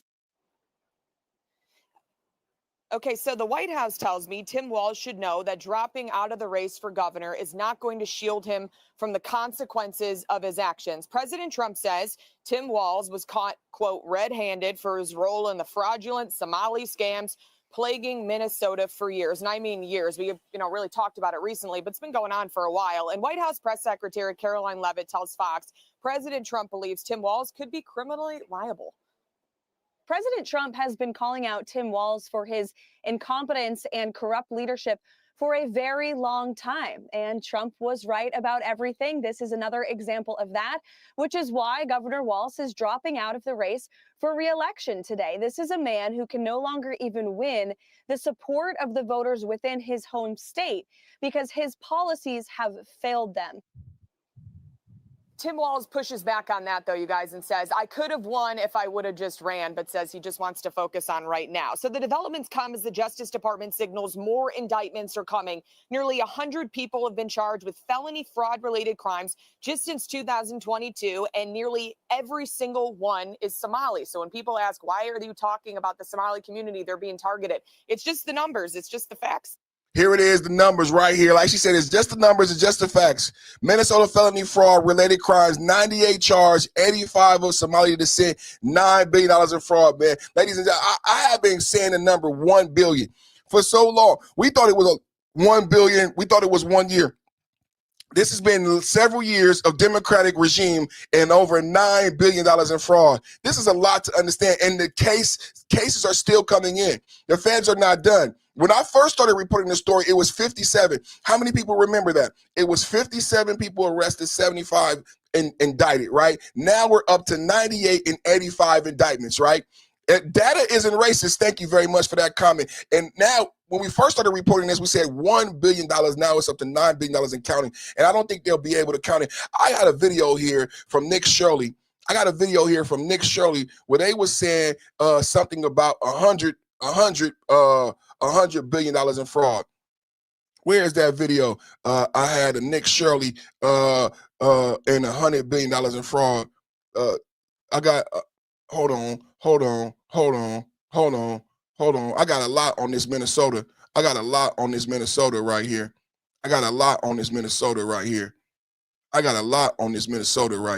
Let's go to this right here. DHS launches major fraud crackdown in Minnesota and Minneapolis child care centers. Let's go to this right here. That's the numbers. Let's go to this right here. DHS launches major fraud crackdown in Minneapolis child care centers. DHS Secretary Kristi Noem joined roughly 2,000 agents in the Twin Cities for audits and enforcement targeting child care fraud, building on exposés of Somali-owned centers receiving millions in state funds with no children present. The operation led to the arrest of Thomas Espen Tapia, an illegal immigrant with Ecuadorian warrants for murder and sexual assault.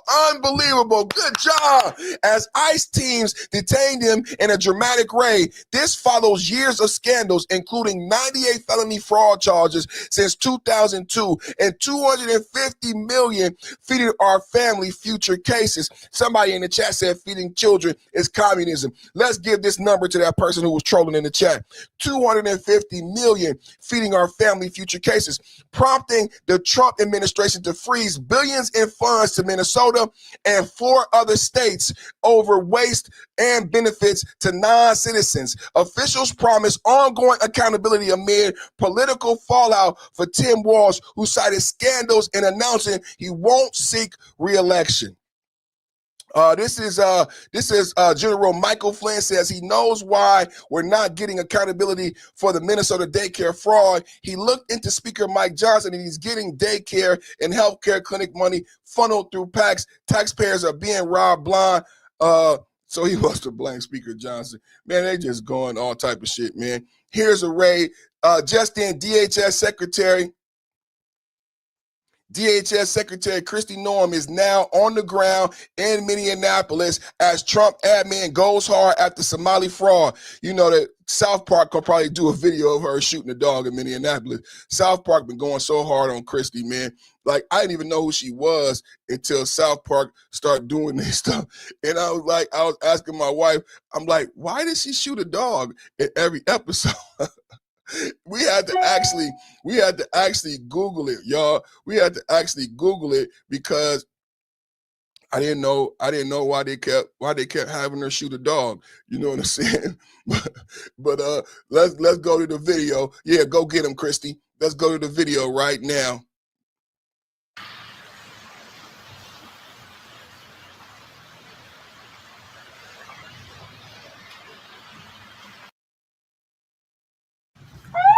Just to tee up the video, this is Kristi Noem, Homeland Security on the ground in Minnesota, Minneapolis, and it actually led to an arrest.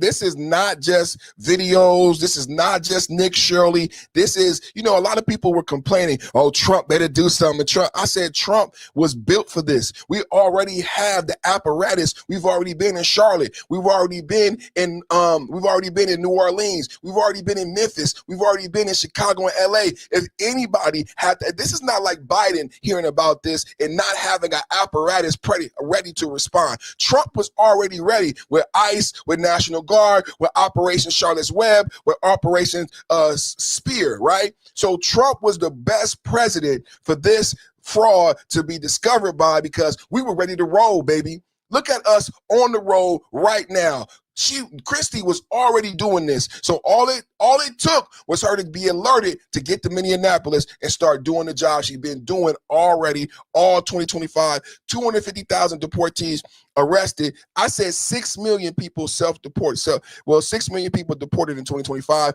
half of them self-deported. Let's look at the video.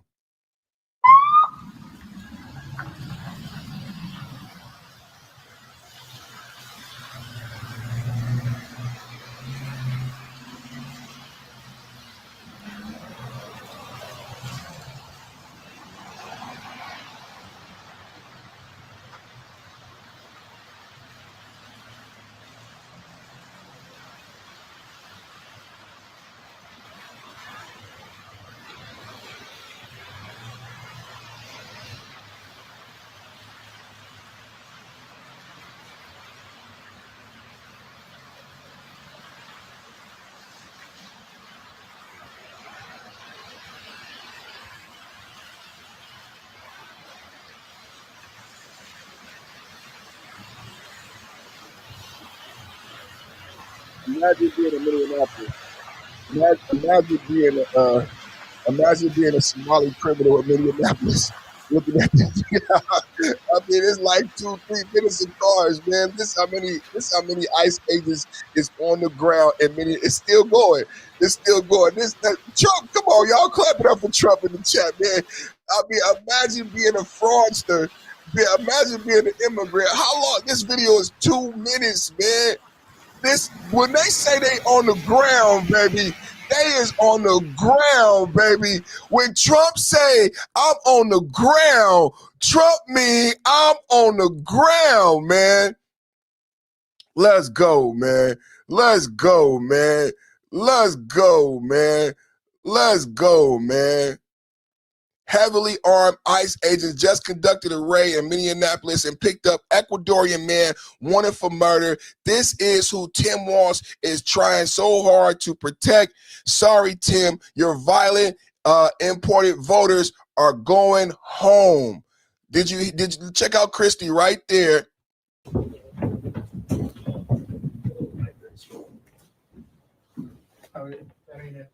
Had that 2x4 there, so they were out of the ordinary.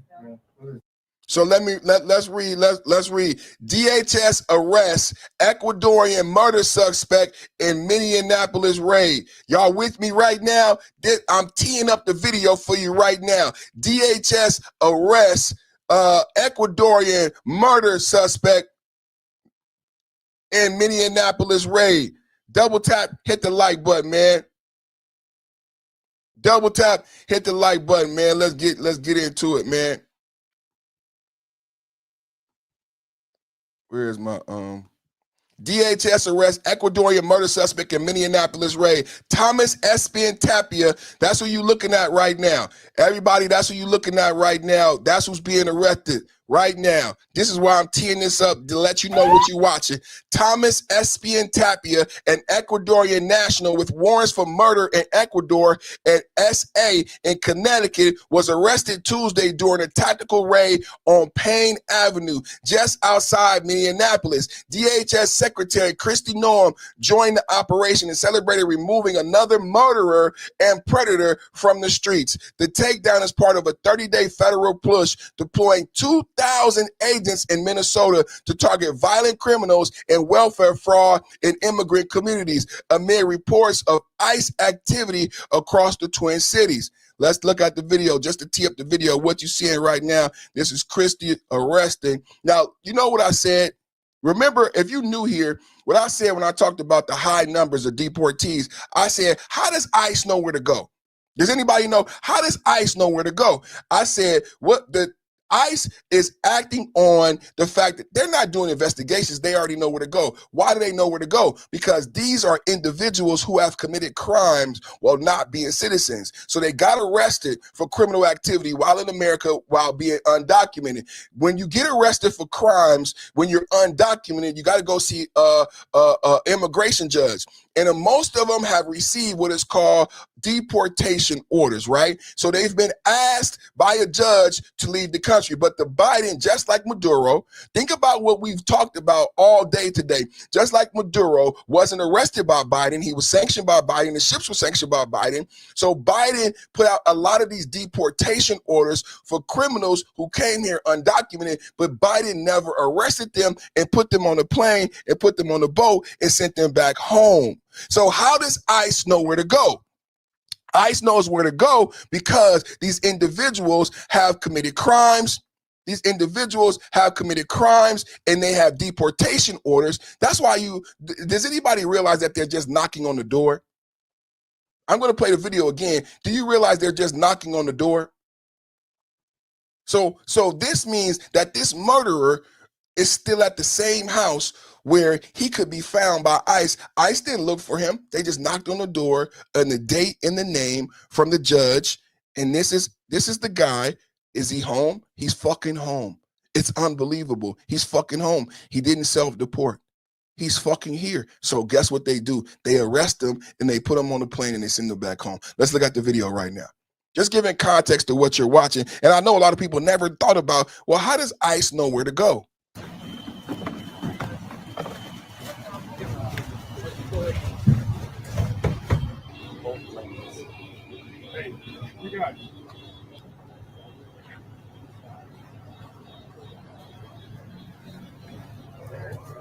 There go Kristi. There go Kristi Noem. The signature beanie.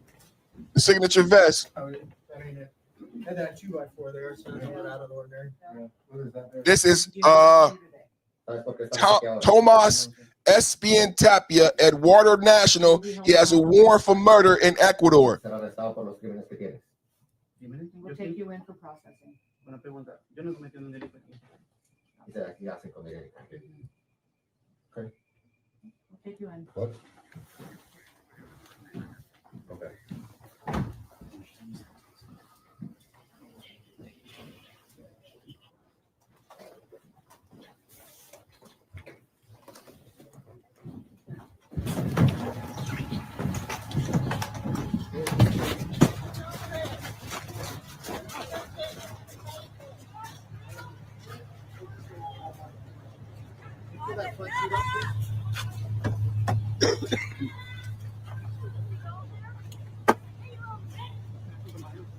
Go.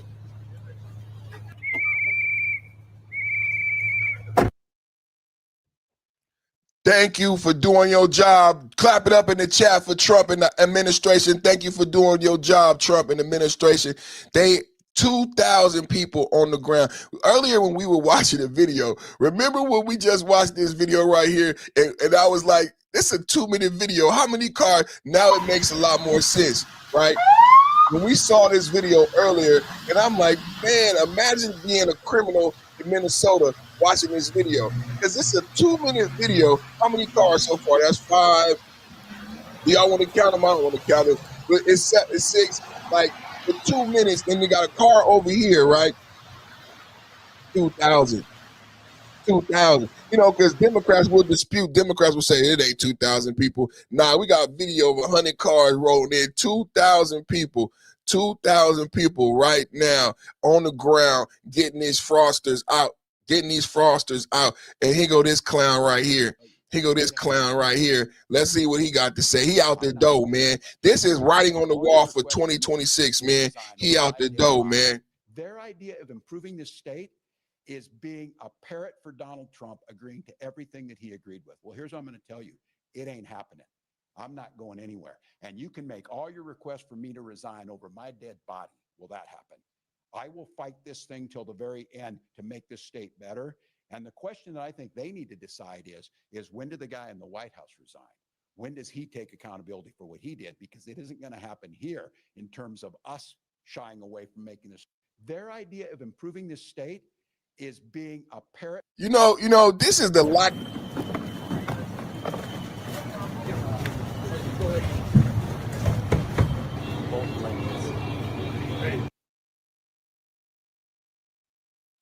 I tell you, boy, you've got to fight the algorithm.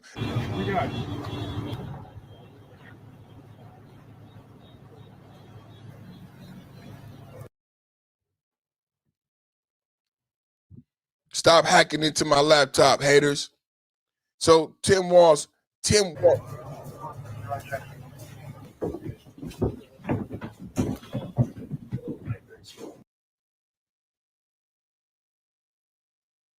This little page right here is just having its own little party.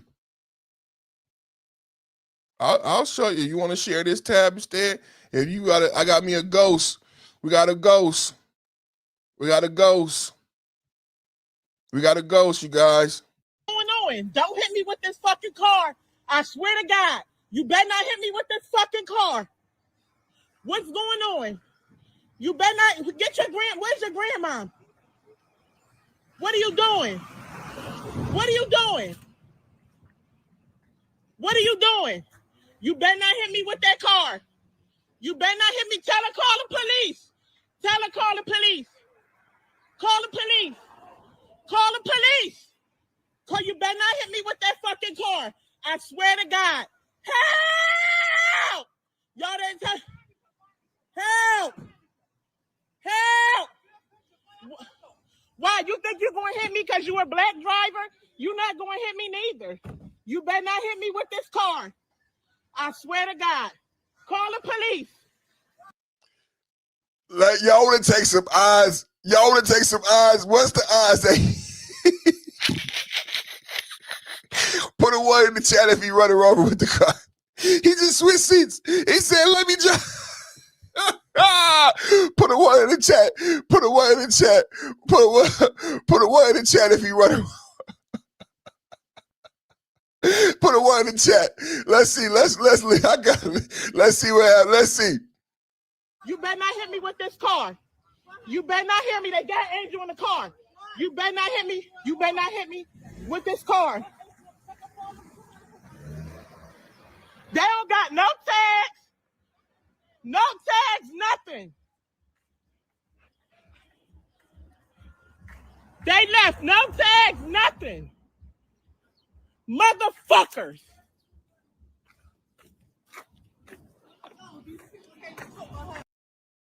So let's just give a little context what we just watched. That was just that was great. No, wait, what are you doing? That was great. That was great. What are you doing? That was great. You didn't tell me your name. That was great. This channel, breaking reports, ICE operations popping out all over the Twin Cities area of Minnesota. DHS floods the zone, and they're just getting started. So that's just a video of ICE agents in Minnesota doing their job. Let's go. More ICE agents in Minnesota. Here we go. Here we go. Do you have an ID on you?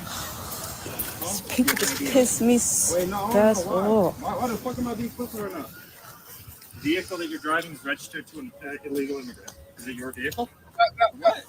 You hear what I said? You hear what I said? I said, how does ICE, everyone sees this on the blue, the purple hair protesters on the blue side, they see this, right?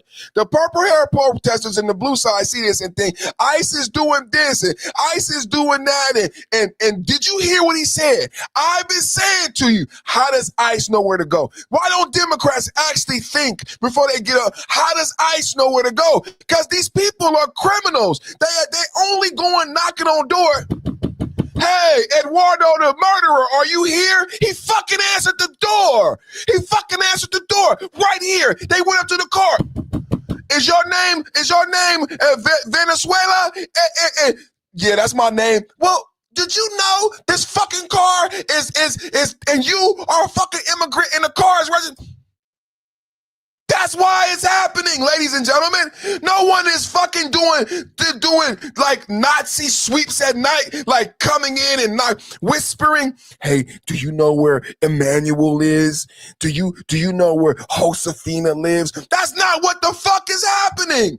He said, do you know this car is registered to a legal person and that same person has your name? Why are you driving this car, brother? Why are you driving this car? Why are you still living in the same house that I can find you as an ICE agent? I just had to let y'all know this is so frustrating to me. I just wanted to let y'all know how frustrating this has been to me this whole time. I've been watching people protest and saying Trump is racist and push back against ICE. And I kept saying, how did ICE know where to go? Do you hear what he just said? The only reason we pulled you over is because this car is registered to an immigrant who is here illegally. And you just told me your name matches the name of the person who the car is registered to. I am not walking through this parking lot stopping every brown person. That's not what ICE does. ICE doesn't walk through the mall and stop brown people. They go knock on the door of criminals who have already been designated by the Biden administration. By the Biden administration. Biden just didn't round them up. All Trump is doing, all of this success is because Trump is just, again, cleaning up Biden's mess.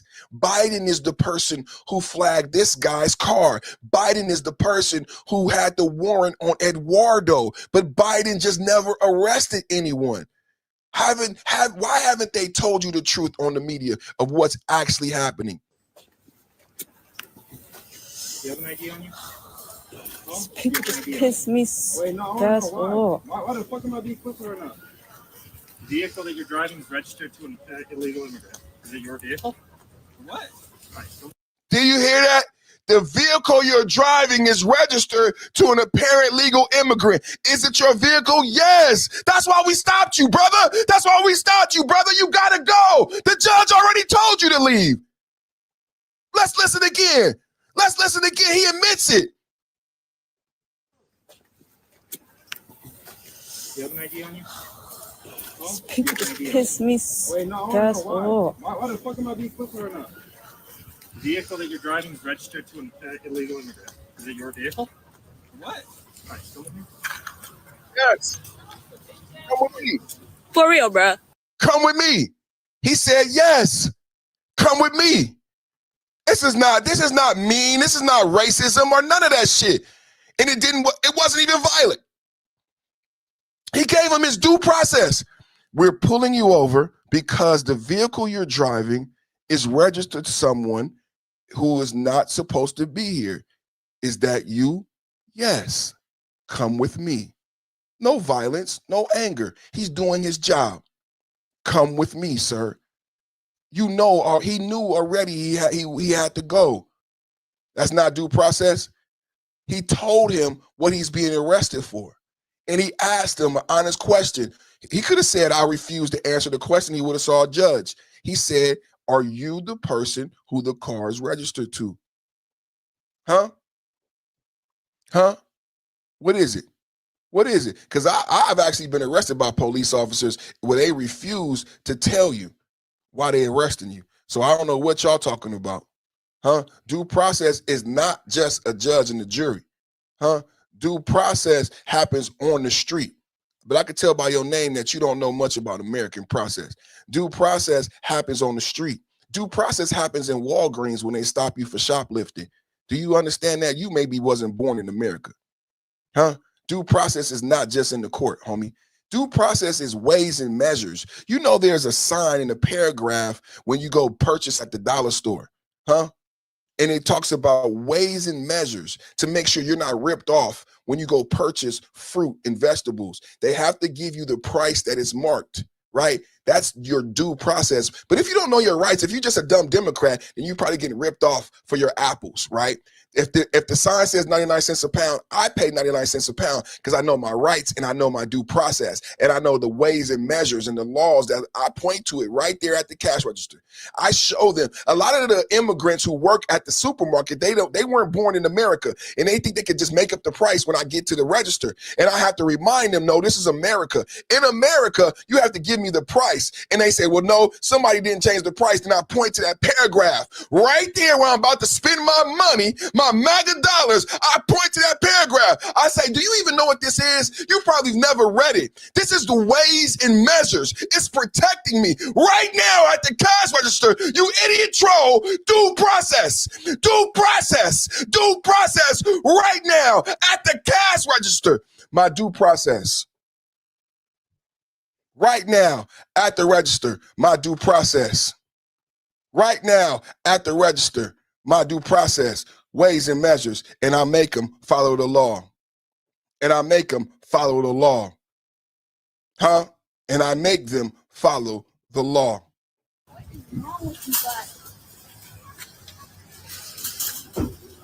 The fuck?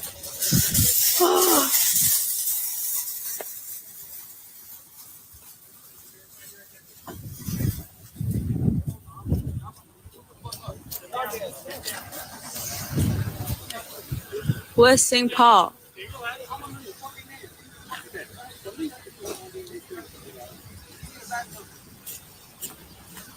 Ma'am, can you do me a favor? Just stay back over there, okay? I have the right to know his badge number. Bitch, what the fuck you do? I don't even touch the bitch. What is your badge number? All y'all getting sued, bitch.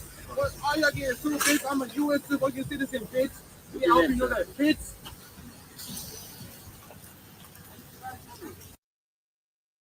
Sad. Sad. Sad. No, a lot of people don't think about it like that. A lot of people hear about the ICE and the arrest, and they don't realize that these agents are not detectives. These agents are not detectives, right? They're not detectives, right? They're not detectives. They know where to go. That's how they've been successful, so successful. When you hear numbers like 5,000 arrests in 3 days, 10,000 arrests in a week, how do you think ICE is arresting 5,000 people in 3 days, 10,000? When I did Operation Charlotte's Web in North Carolina, I didn't even know they had a problem with immigrants. When I did the Chattahoochee Crunch in New Orleans, how many people know all the cities that Trump has gone to? This is before Minneapolis. Trump has been going everywhere there's been fraud. Immigration fraud, voter fraud, cartel activity. He was in North Carolina with Operation Charlotte's Web. We had thousands of arrests in several days. We had Chattahoochee Crunch in New Orleans, in Baton Rouge, thousands of arrests in days.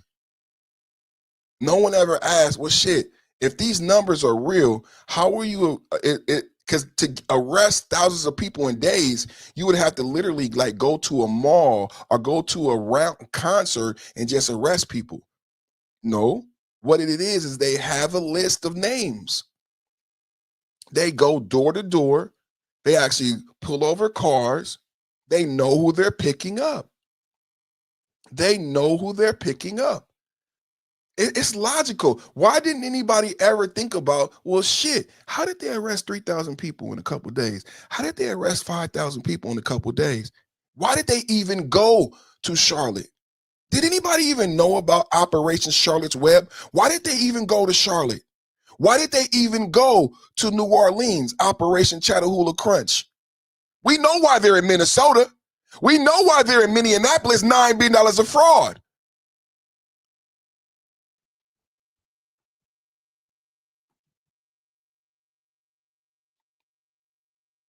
ICE in Minneapolis.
I think that's Eduardo again, the Ecuadorian murder suspect.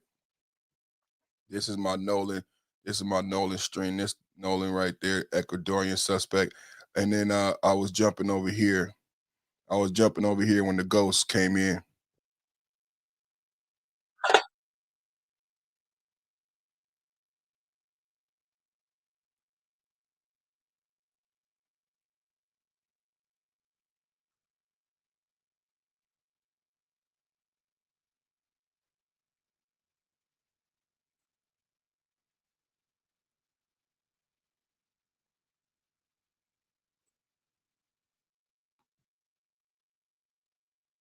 Their idea of improving this state is being a parrot for Donald Trump, agreeing to everything that he agreed with. Well, here's what I'm going to tell you. It ain't happening. I'm not going anywhere. And you can make all your requests for me to resign over my dead body. Will that happen? I will fight this thing till the very end to make this state better. And the question that I think they need to decide is when did the guy in the White House resign? When does he take accountability for what he did? Because it isn't going to happen here in terms of us shying away from making this. So what happens if Donald Trump resigns for all?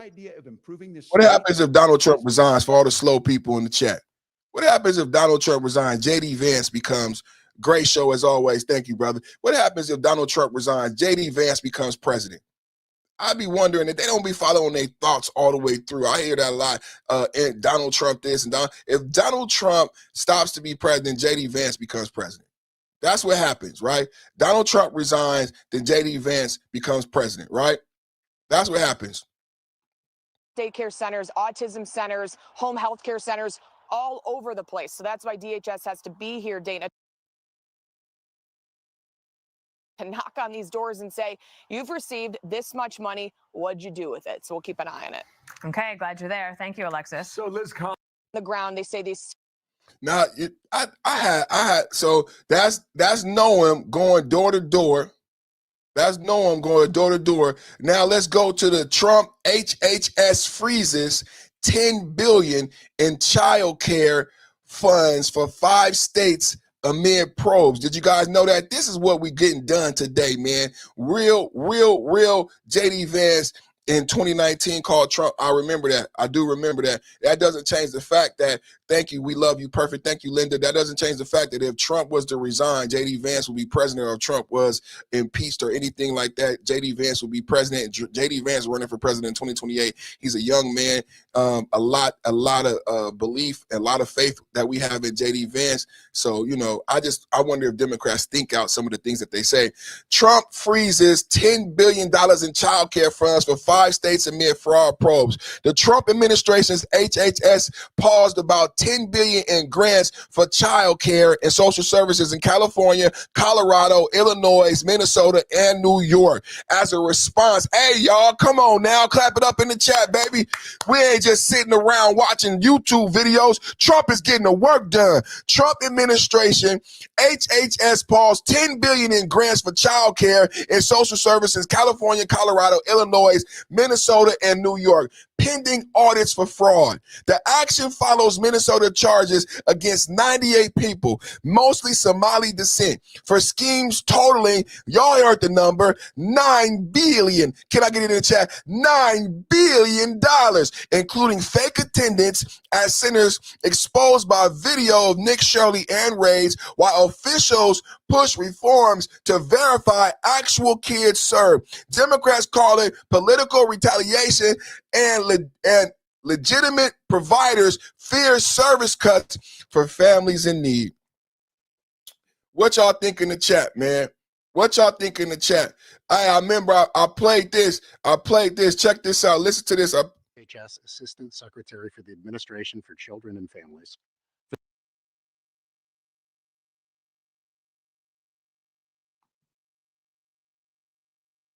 For the past 2 weeks, everyone's been asking questions about the political pay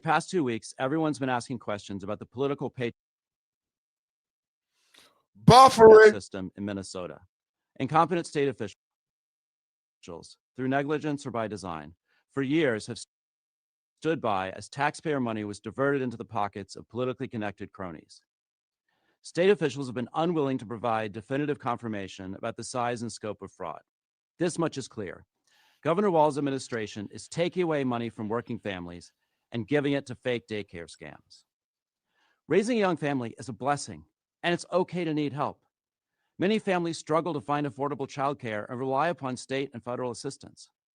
Unfortunately, Governor Walz has allowed resources to be wasted on wide-scale fraud, diverting those resources away from the families who rely upon them to make ends meet. These are not victimless crimes. Every dollar stolen is a dollar stolen from children and families who need those services the most. But fraud does not happen in a vacuum. The policies set in Washington influence how states administer these programs, and those policies can either prevent fraud or invite it. Unfortunately, the Biden-Harris administration adopted rules for the Child Care and Development Fund that created serious vulnerabilities. Those policies weakened accountability and made fraud easier, not harder. That's why today we released a proposed rule to repeal those Biden-era mandates. The proposed rule does three important things. First, it ends the requirement that taxpayer dollars must pay for childcare before services are provided. States will no longer be forced to send payments to providers upfront.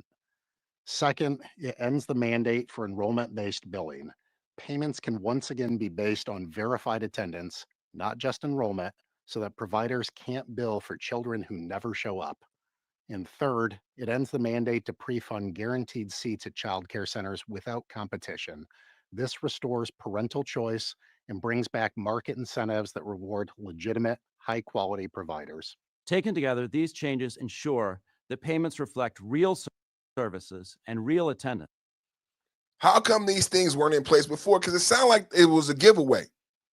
It sounded like it was a giveaway. If you hear what they said, they paid the money up front and they paid the money based on enrollees versus attendees. Right now in California, remember a lot of debates. I've had this debate about Kamala Harris when she was in office in California, when she was arresting single mothers, right? Kamala Harris had a bad reputation going back to California. Well, the problem was in California, in many public schools, the attendance is a big deal. So Kamala Harris wanted to arrest single mothers for kids not showing up to class on time. Why do they take attendance in class? Because it's federal money that is given to the schools based on the attendance. So if you don't show up, the school loses money. But it sounds like in Minneapolis, so a couple of questions. Why was the policy that you paid without checking the attendance? Because at public schools, the reason why parents get called in by the principal, hey, your child has been late, your child has been tardy, your child hasn't showed up. It's because they're losing money. They're losing revenue, right? They can't get paid unless they show up for attendance. But it sounds like in Minneapolis, they got paid regardless of of whether they didn't take attendance and they got paid based on enrollees. Why? Who created that policy? And why was, let's listen to it again. Because now we're understanding how and why the fraud took place. Listen to what they said. We're changing the policy that we're not going to pay up front anymore. Why would you pay up front? Schools don't get paid up front. Schools get paid when they produce test scores, when they produce attendance, but Minneapolis got paid up front. Schools get paid if my child shows up to school, but Minneapolis get paid if my child was enrolled in school. Let's listen again. Families who rely upon them to make ends meet. These are not victimless crimes. Every dollar stolen is a dollar stolen from children and families who need those services the most. But fraud does not happen in a vacuum. The policies set in Washington influence how states administer these programs, and those policies can either prevent fraud or invite it. Unfortunately, the Biden-Harris administration adopted rules for the Child Care and Development Fund that created serious vulnerabilities. Those policies weakened accountability and made fraud easier, not harder. That's why today we released a proposed rule to repeal those Biden-era mandates. The proposed rule does three important things. First, it ends the requirement that taxpayer dollars must pay for childcare before services are provided. States will no longer be forced to send payments to providers upfront. Second, it ends the mandate for enrollment-based billing. So I asked the question, who created these policies? And they told us in the video, these are Biden-Kamala era policies. These policies didn't exist in the Trump administration, right? Biden and Kamala created these loopholes, right? Where you could pay in advance and pay based on enrollment, right? And the first thing that they said is, we are repealing these Biden era loopholes that even gave pathway to the fraud. Do you guys understand what could have happened if Tim Walz and Kamala Harris would have became president? Are you guys listening? They had to repeal the Biden era policies that crimes. Every dollar stolen is a dollar stolen from children and families who need those services the most. But fraud does not happen in a vacuum. No. The policies set in Washington influence how states administer these programs, and those policies can either prevent fraud or invite it. Unfortunately, the Biden-Harris administration adopted rules for the Child Care and Development Fund that created serious vulnerabilities. Those policies weakened accountability and made fraud easier, not harder. That's why today we released a proposed rule to repeal those Biden-era mandates. The proposed rule does three important things. First, it ends the requirement that taxpayer dollars must pay for childcare before services are provided. States will no longer be forced to send payments to providers upfront. Second, it ends the mandate for enrollment-based billing. Payments can once again be based on verified attendance, not just enrollment, so that providers can't bill for children who never show up. And third, it ends the mandate to pre-fund guaranteed seats at child care centers without competition. This restores parental choice and brings back market incentives that reward legitimate, high-quality providers. Did y'all? So it's a lot of programs that came under Biden and Kamala. I don't even think we're clear on that. Did you hear about this program?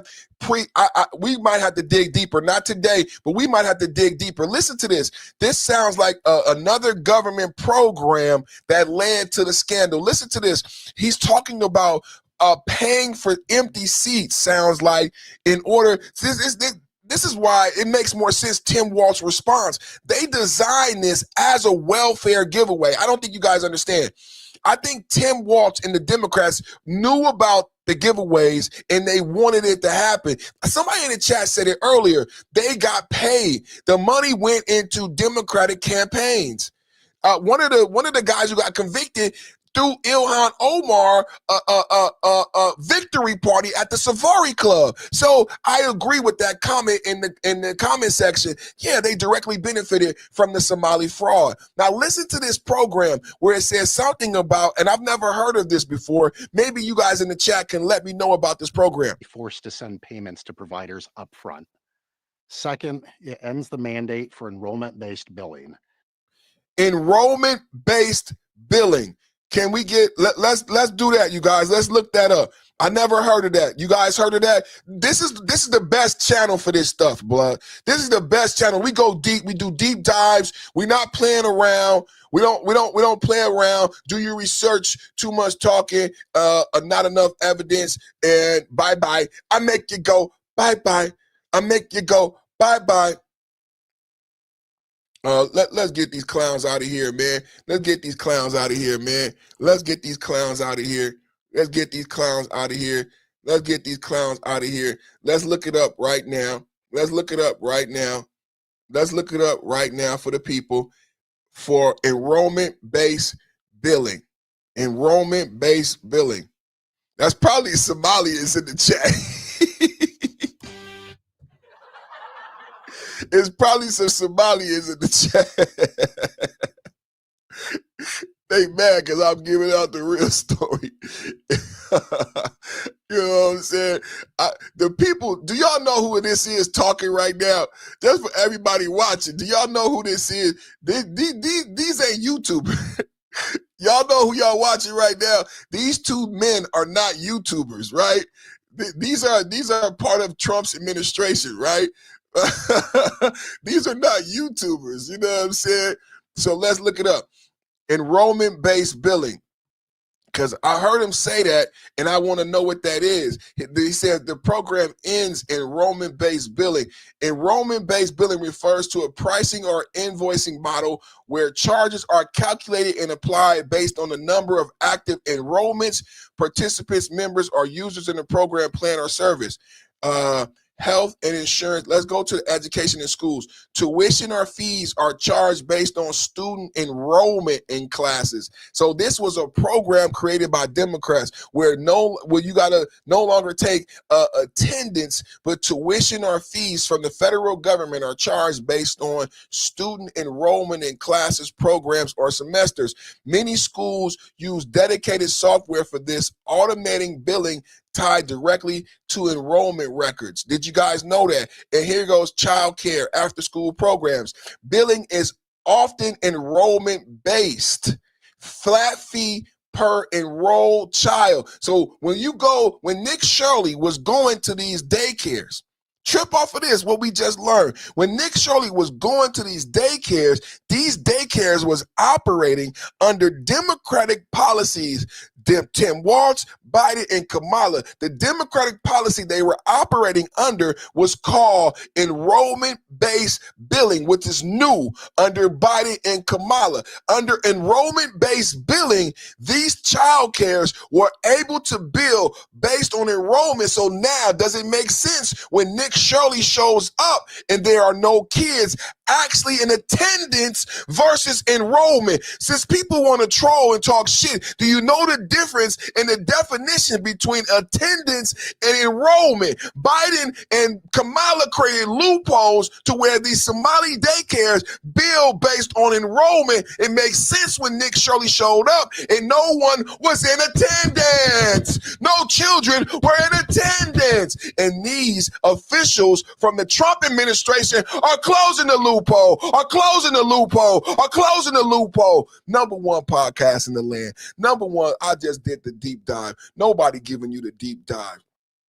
Billing is often enrollment-based, flat fee per child enroll on or hybrid, combined with attendant software platforms, automotive invoices, payment plans, and reminders based on the. So that's how the Leering Center, not the Learning Center, that's how the Leering Center made $2 million in 1 year.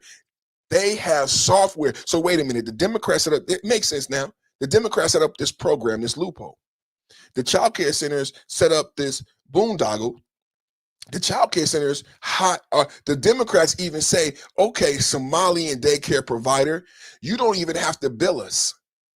And the Somalians are looking at the white people like, what is going on? And they say, you don't even have to bill us. All you need to do is buy this software program from my nephew. He's a liberal Democrat. He created it. This software program is going to automatically bill the government based on how many children you enroll. Huh, white man? Huh, white lady? Yeah. All you got to do is buy this software that my liberal grandson created.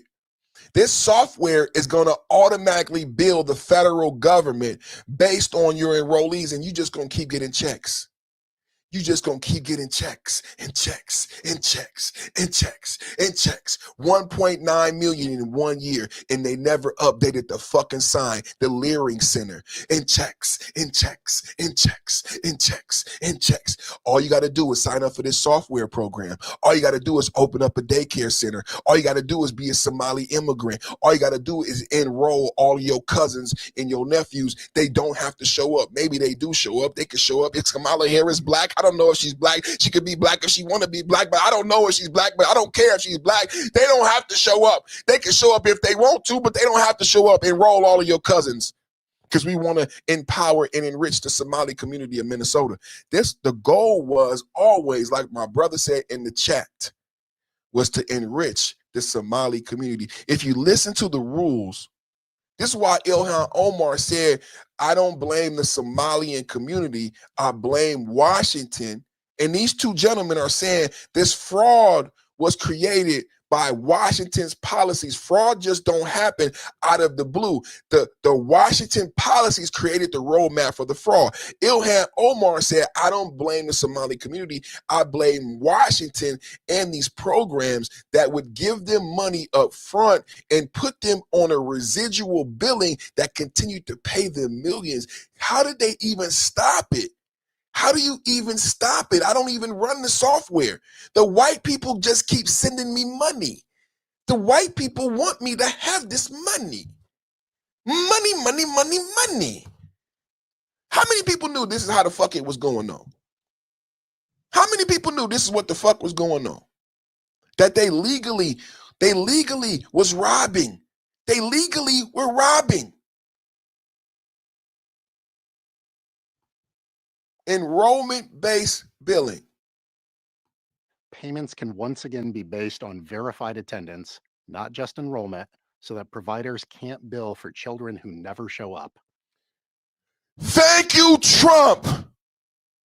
Thank you, Trump. That's why Kamala Harris had a law in California that said, I'm going to arrest mothers if children don't show up to school, because public schools in America don't get paid in advance. Why do you get in trouble for getting tardies?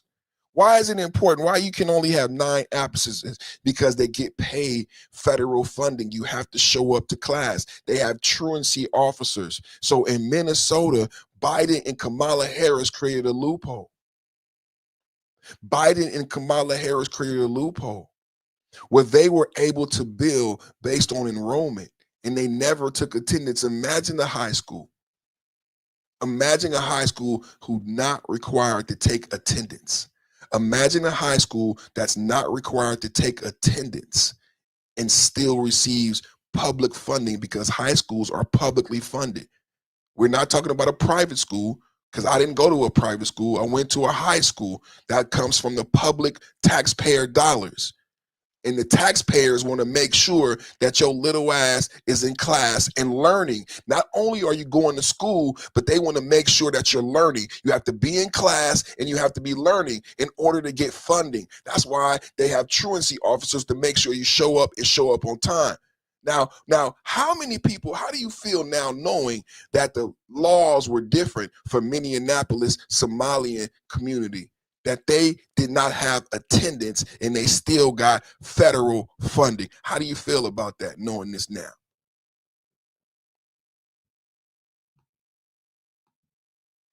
And third, it ends the mandate to pre-fund guaranteed seats at child care centers without competition. Pre-fund, that's the other one I want to look up. Third, it ends the mandate to pre-fund guaranteed seats at pre-fund guaranteed seats at child care centers. Pre-fund guaranteed seats at child care centers mandate. So I thought that was the thing. So it's two different ones. What is the pre-fund guaranteed seats mandate? This phrase refers to a controversial aspect of a federal child care funding rule implemented during the Biden administration. Because some people might see this and say, oh, he's saying that, he just saying that. Nope. I got the proof, you guys. This is implemented in the Biden administration. This is all we do here is drop facts and receipts. That's all we do here is drop facts and receipts. We're going into the Minneapolis Somalian fraud, but we're doing it different than any other channel. We're giving you the real facts and receipts so you can move forward intelligently in this debate. I just broke down to you how the fraud took place based on something called enrollment-based billing. You're welcome. How many of you didn't know about enrollment-based billing? Now we're going on. My brother in the chat said pre-fund is crazy. Salute to you. Now we're going on to break down to the audience the other program. Both of these programs are being shut down by the Trump administration, right? The first program we learned about today, and I explained to you, enrollment-based billing is now no longer in existence. That's a Biden-era program being shut down to stop fraud.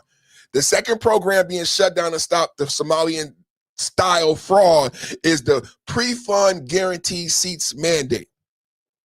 This is a Biden administration mandate under the Child Care Development Fund, CCDF, the primary federal subsidy program for low-income families. Key elements of the Biden-era rule, 2024 implementation. Enrollment-based payments instead of attendance-based.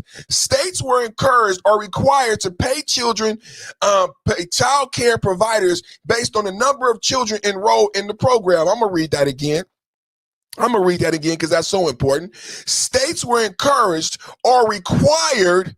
Remember what I made the joke earlier that the Somalians were just saying to the white man, what did you say, white man? And the money just kept coming. Listen to this. States were encouraged or required. So the Somalian daycares were required to fraud the government. This is cynical. This is sinister. This is evil. This is diabolical. They were incentivized and required to fraud the government. Check it out. Who else is giving you these facts, man? This is what it was. They were encouraged or required. How many people want to know? I bet you they were required to pay child care providers based on number of children enrolled in the program rather than actually daily attendance. Doesn't it all come crystal clear? Who has the best podcast in the land? Doesn't it all come crystal clear? We see Nick Shirley go knock on the doors. And right now, every day we're seeing liberals come out and say, well, Nick Shirley, why do you think you can knock on the child care? Nick Shirley, he went to a daycare. Nick Shirley. Now we understand what truly happened. I've done the deep dive. Shout out to Nick Shirley. But I'm giving you the behind the scenes. I'm giving you the reality. Why did Nick Shirley not find any children? Why did Nick Shirley not find children at the daycare centers? It wasn't fake. He wasn't there at the wrong time of day. It wasn't AI. There's a reason. There's fucking policy. I'm telling you now why Nick Shirley didn't find children. $10 from the Roger Report live. Between the participants and the government officials, they were legally scamming American taxpayers. Shout out to my brother Roger Report at the Roger Report, $10, man. Shout out to your brother. And I see that wrench, man. You're looking good, man, in the chat, man, with that wrench, man. Ain't nobody got a wrench over here, man. You're one of the only players, man. Take it as a real compliment, man. That's my brother, man. Subscribe to the Roger Report live every morning from 7 to 10 a.m., man. Great critical conversation, man. They're live right before me. Double tap, hit the like button, man. Roger, we talking about this Minneapolis fraud, but we giving certain background details that people have missed. I know you and a lot of people have seen the video of a young YouTuber. It's a viral video. Young YouTuber goes to Minneapolis daycare centers and he doesn't find children in the daycare center.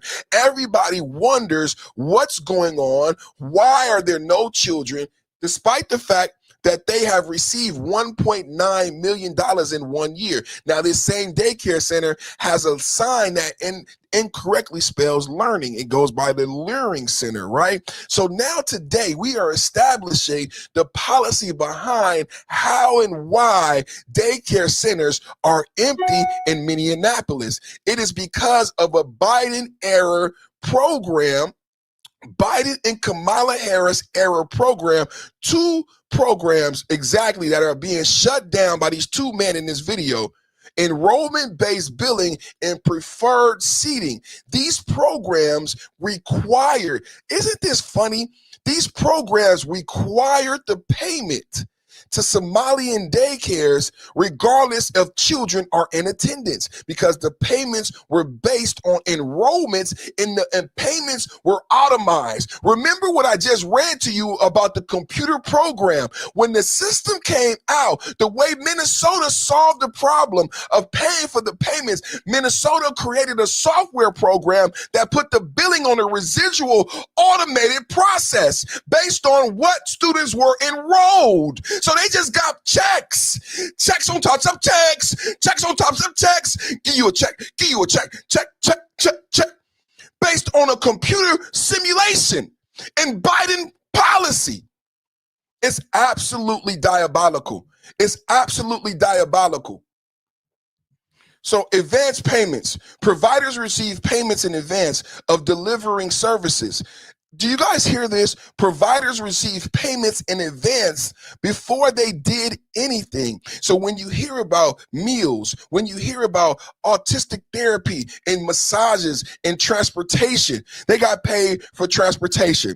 They got paid for autistic therapy. They got paid for speech therapy. They got paid for transportation. But now you understand that they got paid in advance and on an automated basis based on the policy created by Biden. It wasn't any fraud. It wasn't any trickery by the Somalians who received the money. They just benefited from these ignorant democratic policies. And if it weren't for Trump, I promise you they would have won nationwide. The reason we bringing this up, the reason why it matters, because if it wasn't for Trump, these policies would have went nationwide. These Tim Walz policies would have went nationwide. These loopholes would have went nationwide in the Kamala presidency. Maybe people wanted that. Maybe people wanted fraud to run rampant. Let's keep going. Guaranteed contract slots. What do you mean guaranteed contract slots? This is another piece of it. The rules prioritize or favored guaranteed seats, also called contract slots or reserved spots. Sounds like racism to me. Sounds like the Somalians have some favoritism. Isn't it funny that the Somalian community has aligned themselves with white liberals? I don't know any Black Americans who are aligned with the Somali community in Minneapolis. Do anybody see any Black Americans coming out to speak on behalf of the Somali community in Minneapolis? They're very clannish by their own definition, and they've aligned themselves with white Democratic liberals. It's very interesting, right? It's very interesting, right? Let's keep going. Let's keep going. Guaranteed slots. Because why would you need guaranteed slots? And why is the fraud so centralized? Now we get into the nitty-gritty, you guys. Why would you need guaranteed slots, and why is the fraud so centralized to one community? It was in the policy. This is why Tim Walz is bowing out. I gotta take a drink of water, y'all. I gotta take a drink of water, y'all. I'm doing too much hot shit. I'm spitting too much fire. I'm spitting too much. I gotta take a drink of water. Now we know why Tim Walz is bowing out. When these policies come to the forefront, how can he run for president or run for governor again once people understand what the policies were?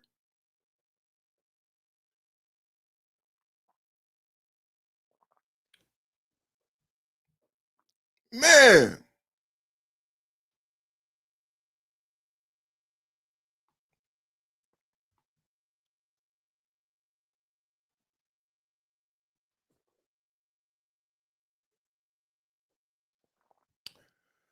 Oh, man, it's going down.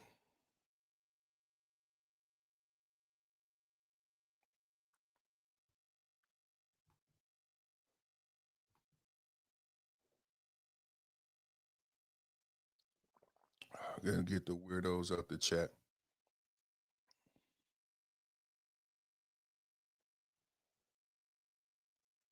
Gotta get the weirdos out the chat.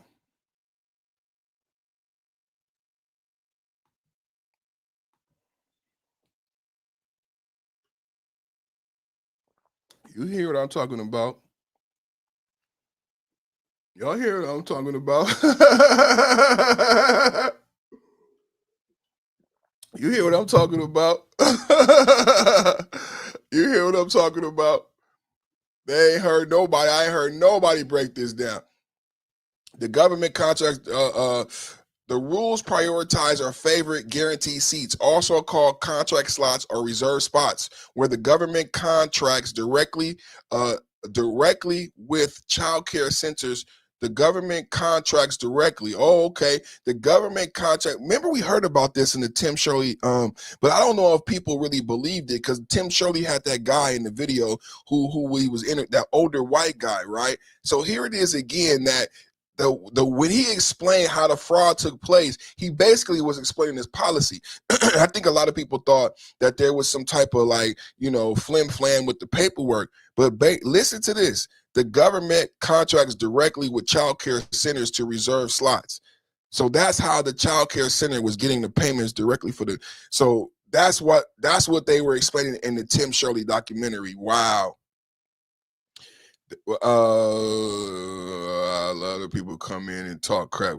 85,000 Somalis just did not get here overnight. Just like refugees from their other country, they gave federal assistance to the country, then go say what we have to get them funds. Let me get you out of here with all that bullshit.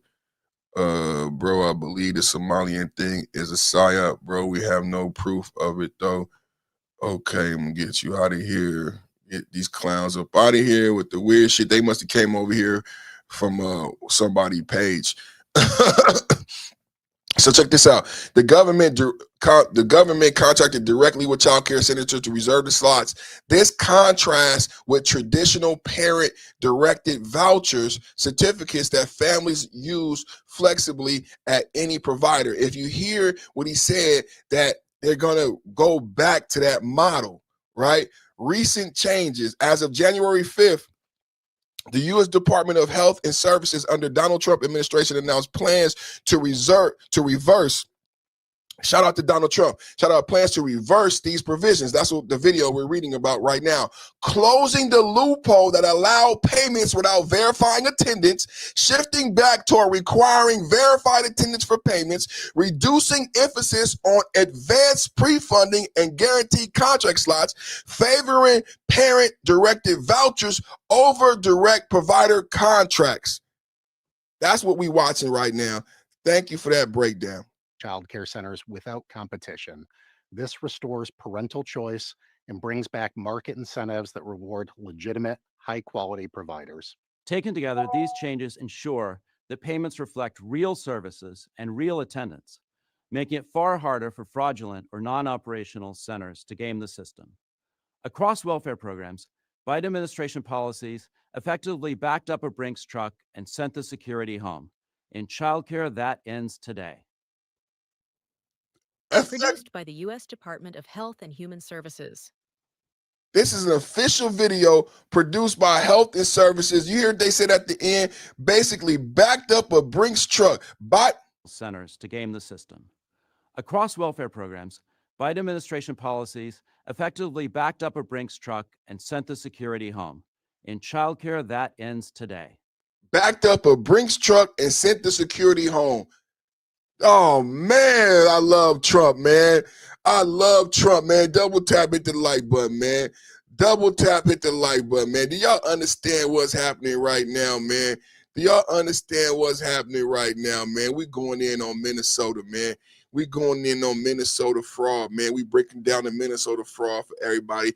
We got Kristi Noem in Minnesota right now that just arrested a murder suspect, but we not done. What we talking about right now is the HHS freezes $10 billion in child care funds for 5 states amid fraud probes. Y'all remember, I saw on TikTok, somebody watching my content. Hey, y'all, I see Cameron. I see a bunch of people who like faithful watchers, man. So on my channel, I gave out the 18 states of the EBT soda ban. I even went down the differences between each state because each state is different and they're implemented at different times. 5 states implemented the soda ban in January. Some states are going to implement it in April. Other states are going to implement it in July. Some states will ban taxable food. So, you know, places that you could buy Pizza Hut and KFC with your food stamps, that won't be legal. Some places are banning like Hostess and cupcakes and stuff like that. Some places are not banning Hostess. Some places are banning all soda. Some places are banning soda, juice, and tea.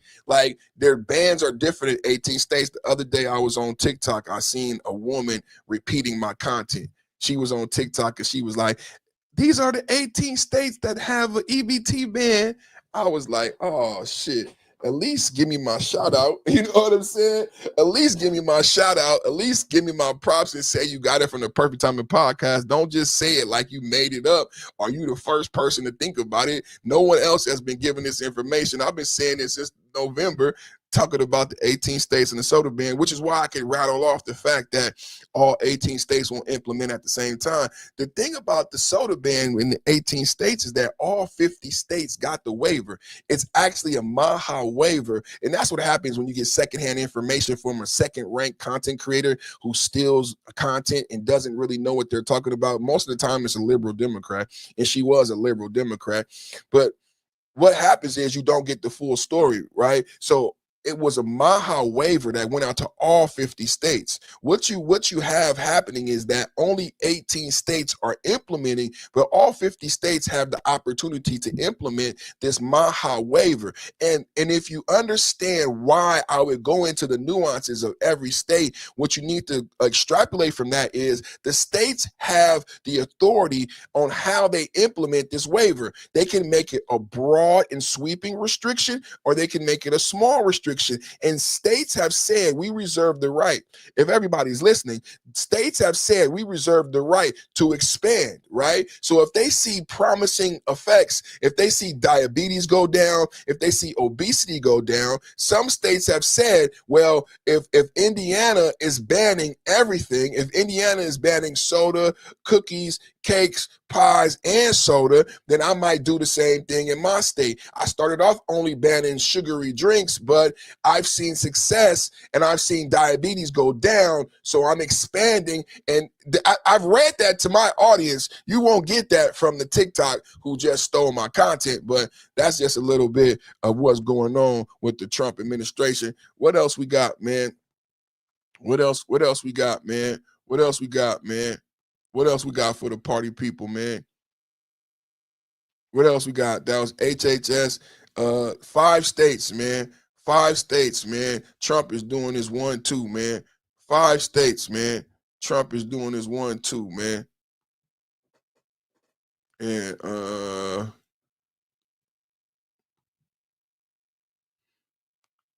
I had a pardon, Jake, but I ain't really tripping off of that. I ain't really tripping off of that.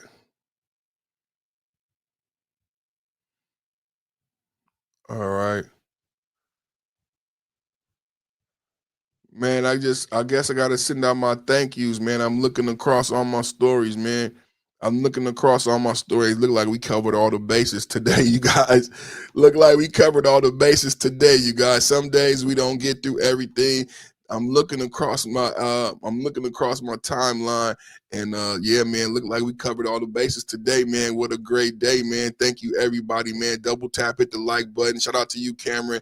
Yeah, man, we covered all the bases today, man. How y'all feel about that, man? We covered all the bases today, man. I want to give a shout out to some people in the chat, man. Shout out to Cameron, man. Shout out to who else? My brother Mike Hurd in the chat. You know what I'm saying? A couple people, man, really showed up for me. I started a bunch of comments, man. I started comments from Mr. Cranky, Shannon, Jason, Hale, Cameron. You got starred a bunch of times. Anna Grace got starred. The Roger Report got starred for that $10 super chat. Shout out to the Roger Report, man. I really appreciate that. See a super chat, send a super chat, man. So I want to take the time now to say thank you to all the supporters, man, the people who actually hit the like button, the people who hit the subscribe button, the people who hit the gifts. My brother Mike Hurd who hit the gifts, the people who hit the super chat. You know what I'm saying? The people who hit the join button when you subscribe, you get a plus sign. Hit that plus sign. You could join the channel. You get access to special emojis. You get access to special member-only live streams, member-only videos. Right now, we've been putting up a lot of shorts right now. I got shorts coming out. I think I put up a bunch of shorts yesterday. The shorts is important, man. I need y'all to go check out the shorts on the channel. Go watch the shorts. Leave a comment. Leave a thumbs up. So if you missed the podcast yesterday, I clipped it up. Got about 10 clips of the podcast yesterday, and I got timestamps in the description. Got the video links in the description, disclosures in the description, man. Thank yous in the description. You know what I'm saying? Tags in the description. All SEO optimized up the wazoo. Thank you, everybody, man. Make sure every day you tap into the Perfect Timing Podcast. We do this every day, same time, same channel, same bad time, same bad channel. You know what I'm saying? That's what we do every day. Trump news, giving Democrats the boo-hoo-hoo blues. Let me know what y'all think about the new format, because I got the new format. I'm using my StreamYard. I'm using my StreamYard as the new format because the other day we were having a podcast. I've been doing it on the cell phone, right? I've been doing it on the cell phone. The other day we had a podcast and we was doing good numbers, and I had to keep flipping the cell phone back and forth to show the content, right? So I said to myself, man, I've been wanting to try it on StreamYard, and because I see content creators doing it on StreamYard and you could present, and I'm like, man, I'm doing it on StreamYard 2026. So I think I see that it has affected the numbers. I think YouTube prefers that you go through their app. I think my numbers is better when I go through their app and go live on a cell phone. I might test that out tomorrow, but I think they like it better when you go through their app. But the tough part is, you know, when you keep flipping the phone back and forth, it cut off the podcast and I lost the momentum. So that's why I said, you know, right, I'm going to go ahead and make the jump to StreamYard because, you know, number one, I pay a lot of money for StreamYard. I pay a lot of money for StreamYard. So I'm like, let me start using it. So I'm like, let me do the StreamYard vertical. They've been sending me emails. Hey, perfect. We want you to try vertical on StreamYard. We want you to try vertical on StreamYard. So I said, okay, let me try the vertical. The first time I did it, I did vertical and landscape. And that's pretty cool because you got two going on YouTube at the same time, but it kind of splits the views if you're not a big channel. Angry Man does it. Angry Man makes the shit look easy, man. Shout out to Angry Man. He makes the shit look easy, bro, for real. And it's not easy, bro. It's not easy. So, y'all let me know in the chat what y'all think of the new format, man. What y'all think of the new format, man? If you like the StreamYard, my wife said the audio is better. That's another thing with the StreamYard too. I got my Rode mic. Like when I do the cell phone, I still have my Rode mic in the view, right? I still have my Rode microphone in the view, so people, they could see the Rode microphone, but it was a little bit different. My wife said the audio is better, like when you do it, like, because I got a mixer. I got the Rodecaster Pro, and I haven't been able to use none of my podcast equipment. Shout out to DJ Cuda. Shout out to DJ Cuda, man, who really helped us all, like, get us right with getting our audio game, stepped us all up, making sure you get your microphone and making sure you present yourself properly. A lot of us, we went through a lot, you know what I'm saying, when we was in the 40 View dungeon, but people like DJ Cuda, Angry Man, have been a great example and leaders. People like Roger, the Roger Report, have been great examples and leaders. You know what I'm saying? So DJ Cuda really influenced the fact that me investing in the proper microphone, the proper what are these? These are Shure headphones and the Rodecaster, and so with the StreamYard, you benefit from the better quality. So y'all let me know, man. That it's tough as a content creator because I don't want to chase the numbers, right? I want to present a quality podcast that can be rewatched, right? I want to be people could watch in the replay.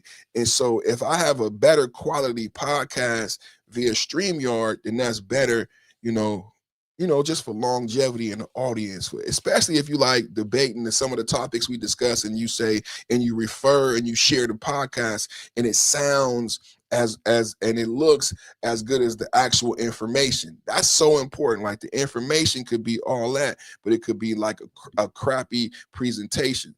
So the reason we moved to StreamYard is to make a better presentation. What's up, my brother Mike? Look at cameras throwing up the black and the white thumbs up. That look like my family, man. That look like my family. That's how we look around here at Christmas time, man. That's how we look, man. That's exactly how we look. But that's how America looks, man. That's how I look in high school. It's a melting pot, man. It's a melting pot. I mean, people be forgetting. I'd be like, a lot of times I'd be like, did you go to high school? Did you go to high school in America? Because if you went to high school in America, 9 times out of 10, your best friend was probably not the same race, sex. You know what I'm saying? In high school, we befriended people. It's like when I talk about my politics, right? When in high school, I said my politics is based on my socioeconomic background. In high school, your friend group was similar. It was based on your socioeconomic background. You became you would trauma bond. If you were poor, if you had a single parent home, then you would bond with other kids who were poor and had single parent homes. It didn't matter what race they were, because we all young, we all going through this, we all trying to get out of high school, we all have a goal to become adults and become successful. So we brought together by these commonalities, right? You even see it now in America. They think we weird. I be wondering, I'm like, sometimes I feel like it's weird too, because I'm like, I want to tell the purple hair protesters, like, nah, we was just like you. If you look at the old movies, everybody was friends in high school. We didn't do all this shit. You know how Nick Fuentes is making it popular, the white supremacy. We didn't do all this shit in high school. We were all friends. The girls, the boys. It wasn't an issue about if a girl could play or do this. If a girl was good enough, she played on the team. It wasn't an issue if a guy wasn't attracted to girls. Whoever the guy was attracted to, that's who he was attracted to. You know what our parents taught us? It doesn't matter if you're not sleeping with that person. And that's how we all grew up. I don't care who you sleep with, because I'm not sleeping with you. The only time I care who you sleep with is if I'm sleeping with you. That was so easy for our generation. And I don't know why they think we grew up different, but that's how we grew up. And we were all friends in high school. So it is kind of weird in 2026 when you got like Gen Alpha and people like Nick Fuentes, who like probably 10, 15, 20 years younger than me. Nick Fuentes probably like 20 years younger than me, maybe 30 years younger than me. And he believes in this white shit that don't exist. Like, I know, Nick, that wasn't what your reality was in high school. Like, I don't know why, because of Trump, people want to pretend like this is reality. It's not reality. No one cares, bro. We just all brothers and sisters. And it's the same at work. It's the same at church. I'm sorry, Nick. I'm sorry for everybody. Like, it's the same at work. It's the same at church. I love you, Nick, whether you white. That's why I always love Charlie Kirk. Like, it don't matter, bro. It's the same at work. People be talking shit about Charlie Kirk. Like, you going to go to work and you're not going to work with your coworker because of how he feel. A lot of us work with people. They are best friends. We got work husbands. They be Republican. Like, they be Democrat. It don't matter. It don't matter. I don't care what your politics is. If you good at doing the job and you got my back, then that's all that matters. Oh, John, he friends with John. You can't be friends with John. Why I can't be friends with John? John shows up on time. John got my back. You don't got my back. John got my back. So I'm friends with John. Well, John, he voted for Trump. So So John voted for Trump, so I can't be friends with John. Cause you say so. And it's not based on anything logical. It's how you feel. You feel like I'm not acceptable no more to you. Like I'm sleeping with you. You ain't even my friend. Fool. I don't even like you. But you feel nerve enough to tell me who I could be friends with. I can't be friends with John because John voted for Trump. Who is you? How do you even know who I voted for? Oh, I'm black. That's right. You black and I'm black. So you think you get to tell me who to vote for. You sound like Barack Obama. Sound like Barack Obama. And you get to tell me I'm a bad person. Just like Barack Obama did, you get to tell me I'm a bad person if I don't vote for the person you think I should vote for because I'm a black man. I'm not a black man acceptable to you. I'm not the right black man, right? That's what Barack Obama said. Barack Obama said, you don't want me to get Michelle. You don't want me to get Michelle.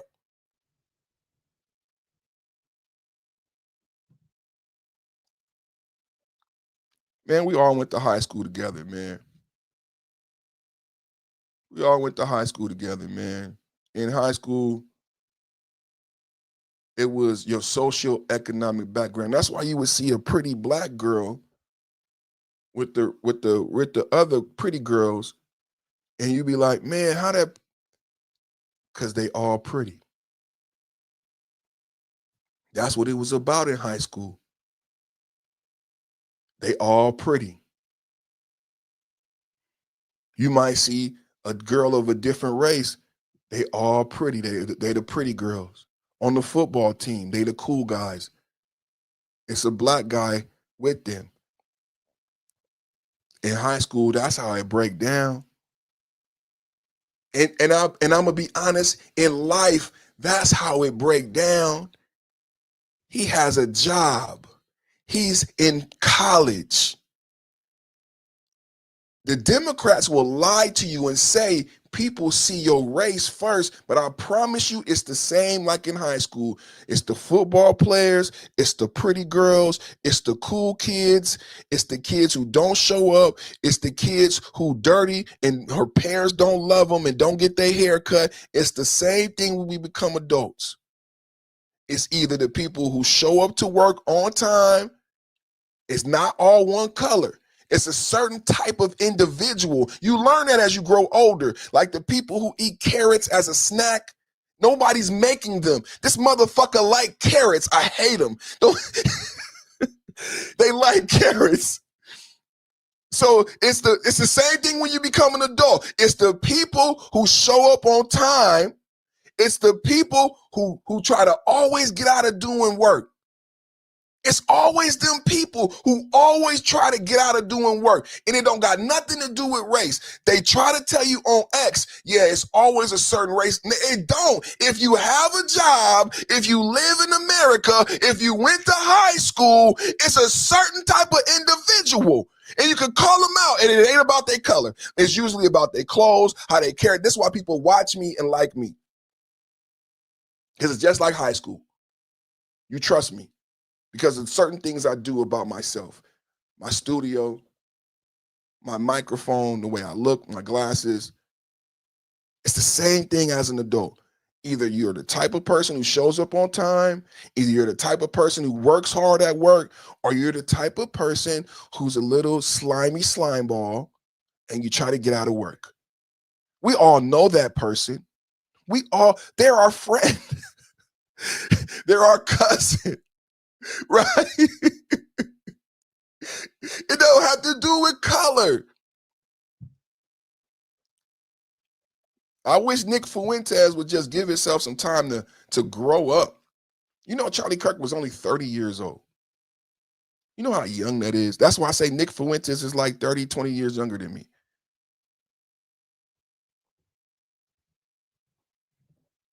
Man, y'all are so mean. Y'all are so mean. And you know what's the worst part about the robots and the trolls? It's the thumbnails that they use. They use the worst kind of thumbnails. Like they always use like these stereotypical images. To me, that's some of the most insulting part is the thumbnail, right? That's what I would hope and pray like YouTube would like really like create guardrails for that right there. Like beyond the trolling, YouTube knows about it, but the bots and stuff, but like that part, like, you know, you know. But today's been fire, man. Today's been a fire podcast. I'll see you guys tomorrow around 11, around noonish. They coming with the jokes at the end of the show. They coming with the jokes at the end of the show. That's actually a good one. I would block you, but I'll block you tomorrow. That's a good joke. That's a good joke. I think I got the wrong color on. And I'm from Northern California, but it's still a good joke. I heard somebody earlier in the chat sound like they was from Northern California. They were talking about Nancy Pelosi. They were talking about the Tenderloin. I grew up in San Francisco, so, you know, the Tenderloin, that's a sensitive subject. You know, I talk a lot about Gavin Newsom, you know, not being able to run for president because America has seen what's happened in San Francisco, what happened in LA. I don't think Americans could vote for Gavin Newsom when he hasn't really led California in the way he presents himself.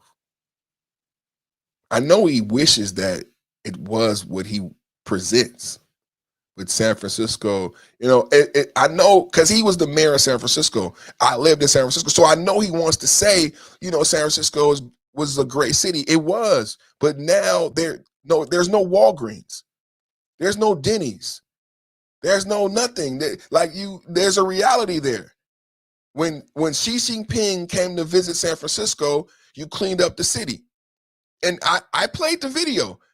And when Gavin Newsom was asked, why did you clean up the city? Why did you wait to clean up San Francisco till the Chinese president came? And Gavin Newsom said, you're right, I did. He admitted it. The Democrats admitted. The Democrats, the same thing Trump did in Washington, D.C., Gavin Newsom did that same thing in San Francisco.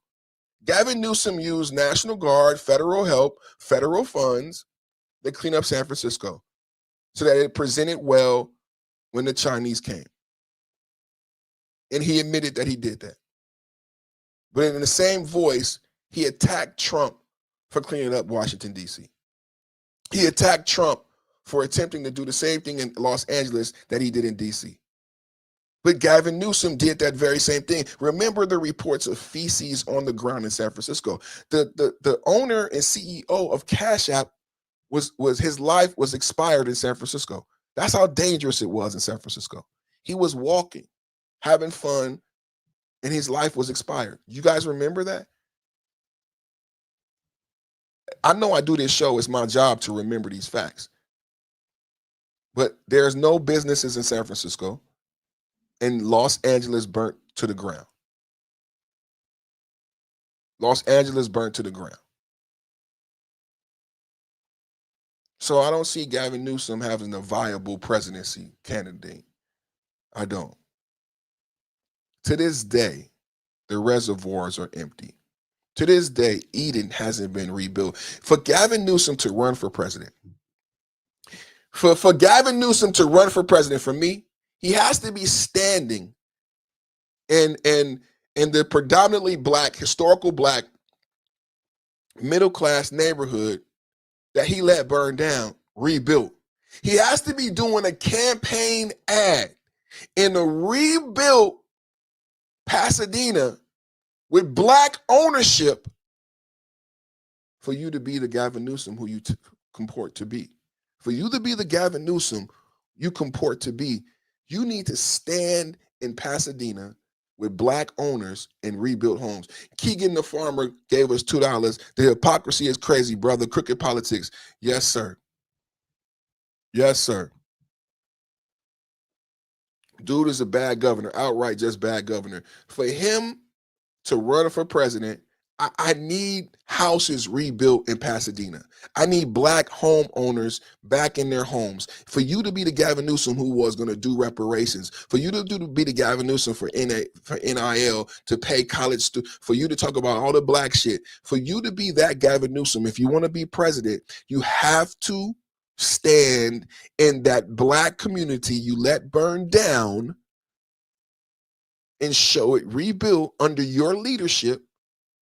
Rebuild under your leadership where you led the dollars, because right now there's $100 million missing. And your wife runs a 501c who got like $1 million, but we don't know where that money went. There was $100 million raised. Remember the concert? And not one family got $1. Not one house has been rebuilt. The money is missing.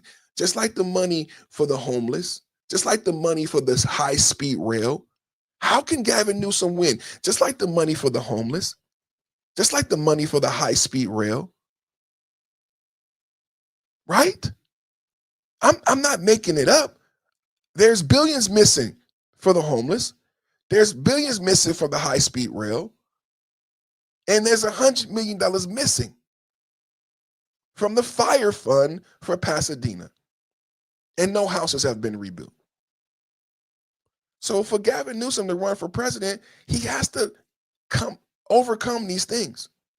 And that's not just for blacks. That should be for Democrats and Republicans.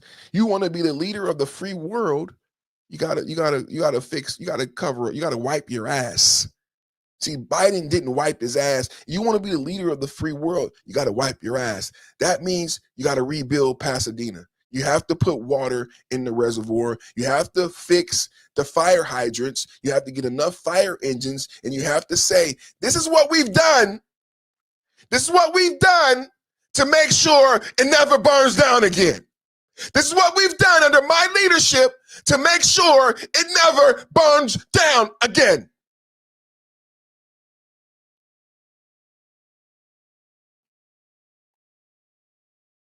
You got to do that. You got to do that. You got to do that.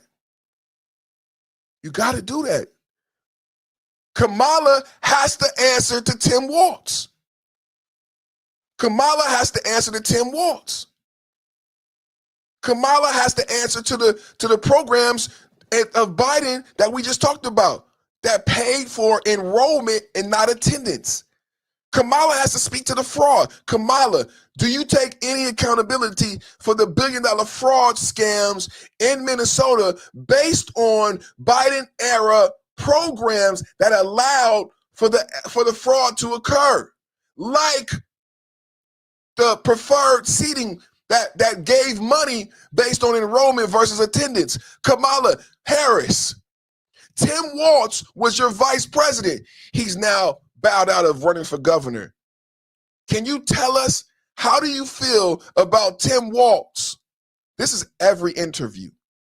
This is not one interview. This is every interview. This is every debate.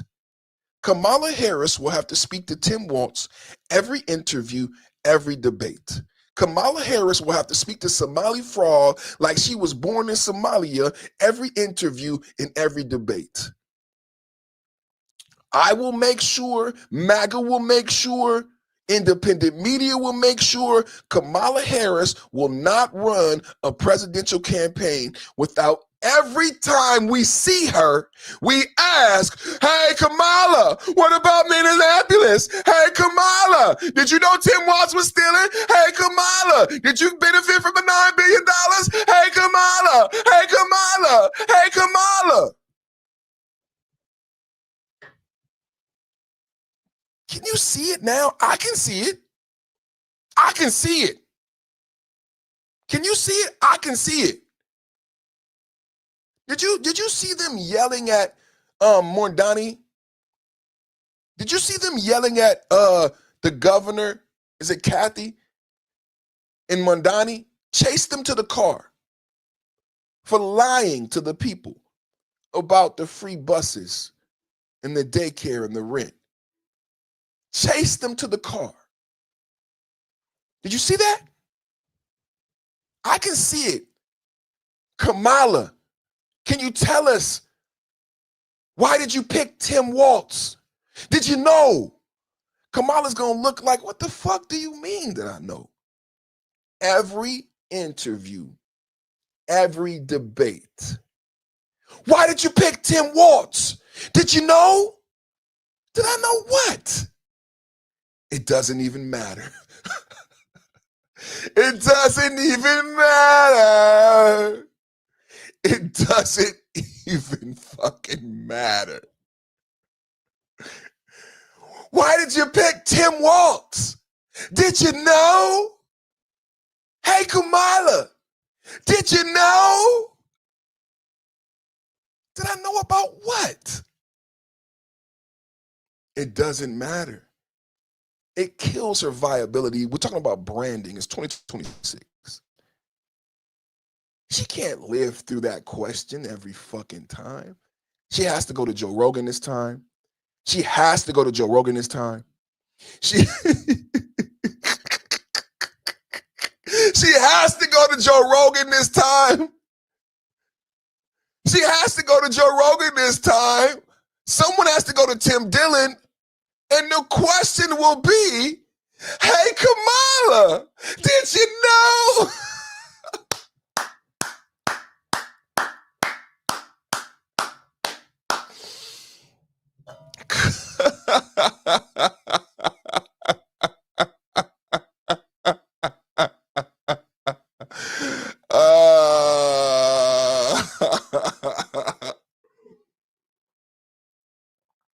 That's Democrats gonna ask her that. The Republicans are gonna ask her that. Kicking the farmer with another $5, man. I am not black, but my favorite saying is, we all bleed red. That's right. I'm a farmer. I have several black farm brothers. We are brothers as far as I'm concerned. Just like in high school. Y'all all farmers. Can you speak to the $12 billion that Trump gave the farmers from the rebate? Did you benefit from the $12 billion? Have those checks gone out? There was a deadline. There was a deadline for you to fill out your paperwork for you to access those funds. Were you able to benefit from the $12 billion from the Trump tariffs? Today is a terrific Tuesday. Today is a terrific Tuesday. Were you able to benefit from the $12 billion that Trump gave to the farmers from the tariffs he's collected since August 1st? Shout out to Donald Trump. A lot of people don't know about the benefit of the Trump economy, how the tariffs have benefited real Americans who were struggling from the Biden economy. You would think they got rich off the eggs, but they didn't. They didn't. People are doing better. You know, when gas goes down, it's better for farmers. You know how much gas they use? That way, the food is cheaper. I heard somebody say they was in Idaho or Ohio and they're paying $2 a gallon. Trump said $1.95. That means food is cheaper. It's cheaper to farm. When gas goes down, it's cheaper to farm. That's just the facts. It's cheaper to ship the goods that get there in a tractor trailer truck. It's cheaper to ship. The truck drivers pay less for gas. So goods go down.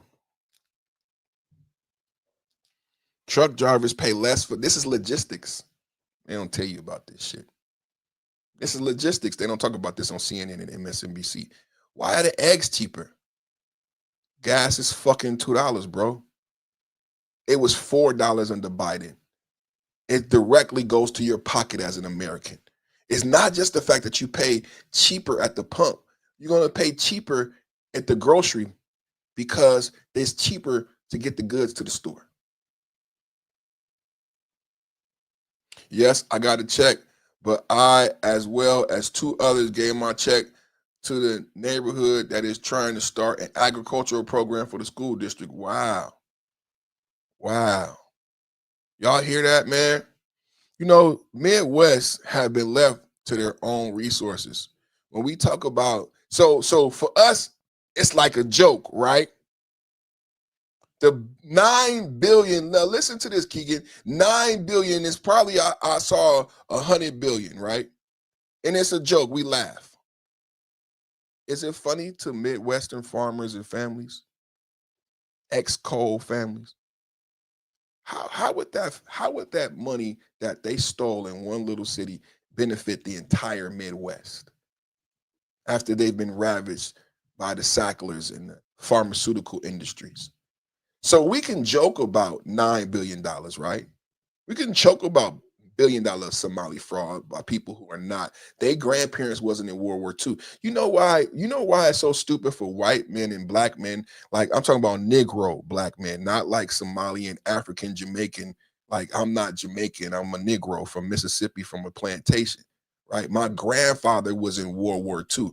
If you a good old white boy from the Midwest farm, your grandfather was in World War II, just like mine. So you know what that $9 billion could do for inner city? You know what that $9 billion could do for the Midwest? So it's funny, we joking about it. But American citizens, what could that $9 billion do for American citizens in the Midwest? What could that $9 billion do for American citizens in the inner city? My brother said mine too. My grandfather was in World War II, just like Keegan's grandfather was in World War II. So how do you guys feel knowing that our grandfathers was in World War II and people who not even like don't appreciate the gift?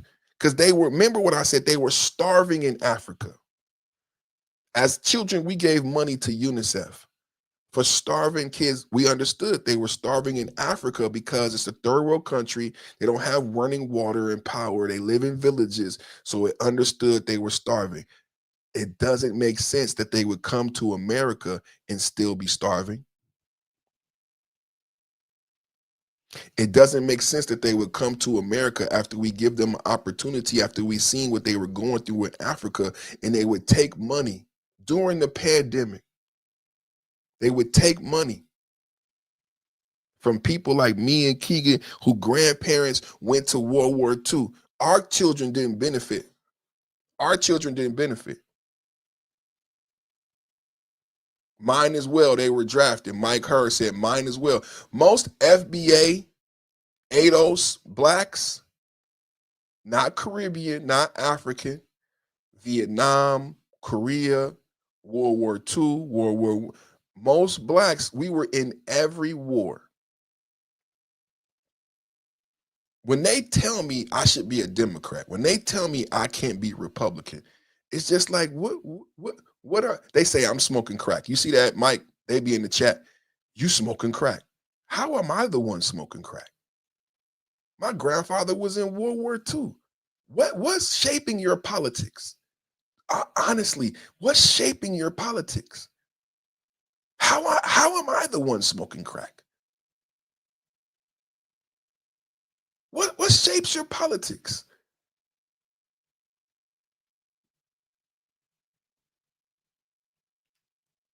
It's mind-boggling. So when you understand how mind-boggling it is, then you can get to how the Democrats, while people are so confused, then you can see how Democrats,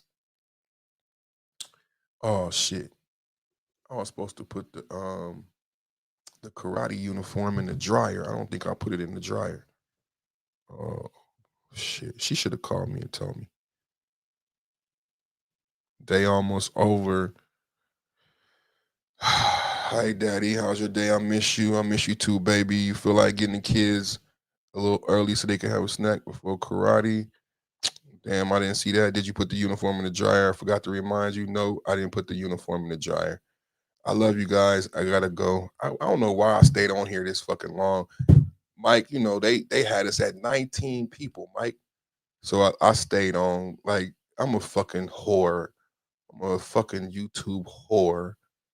I should have closed down the video hours ago. I love you guys for hanging out with me. Thank you so much. What did Keegan say? What did Keegan say? During the Biden, the cattle and the corn I sold was being sold for less than 50 cents on the dollar. I had to sell 50 acres of land to make it through the last year of his term because my savings ran out. Wow, why don't we have more stories like that? Everything comes from the city. Sanctuary cities that are not based in Constitution. Y'all remember when I read to you the definition of sanctuary city and ice-free zone? You don't hear about middle America. This is where your food comes from. You know, Keegan, I told them about California, 5th largest economy. And I told them California is an agricultural economy. When you hear about Stockton and Fresno, when you heard about that mass shooting in Stockton where 4 children were murdered, 16, 17 people were shot. And then the mayor of Stockton said, Trump, will you come to Stockton and help us? She said, we have a unique cultural problem in Stockton. I explained to my audience, I said, do you guys know what she meant? She's a white, liberal, Democratic mayor. Why didn't she ask Gavin Newsom for help? What did she mean?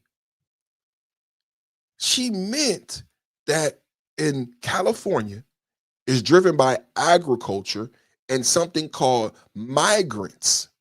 It's called migrant workers. It's a relationship that we have. It's not illegal. California recruits migrants to come from Mexico to work and pick the food that you eat. California grows 80 to 90% of the globe's greens. Remember the E. coli breakout?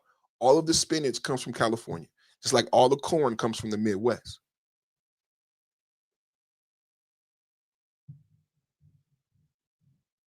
Stockton is unique because of the migrant labor, because of the agriculture. The gangs are unique. The crime is unique. No one ever talks about it. Fresno is unique. It's unique. Agricultural migrant labor. She said, I need federal help. She said, Trump, Stockton can be your ground zero. Use Stockton as an example. She said, Stockton needs federal help. The guy asked her, why would Stockton need federal help? Stockton has a unique cultural problem. Fresno Bulldogs. People don't know about Central Valley. People don't know when you hear 5th largest economy in the globe, that is agriculture.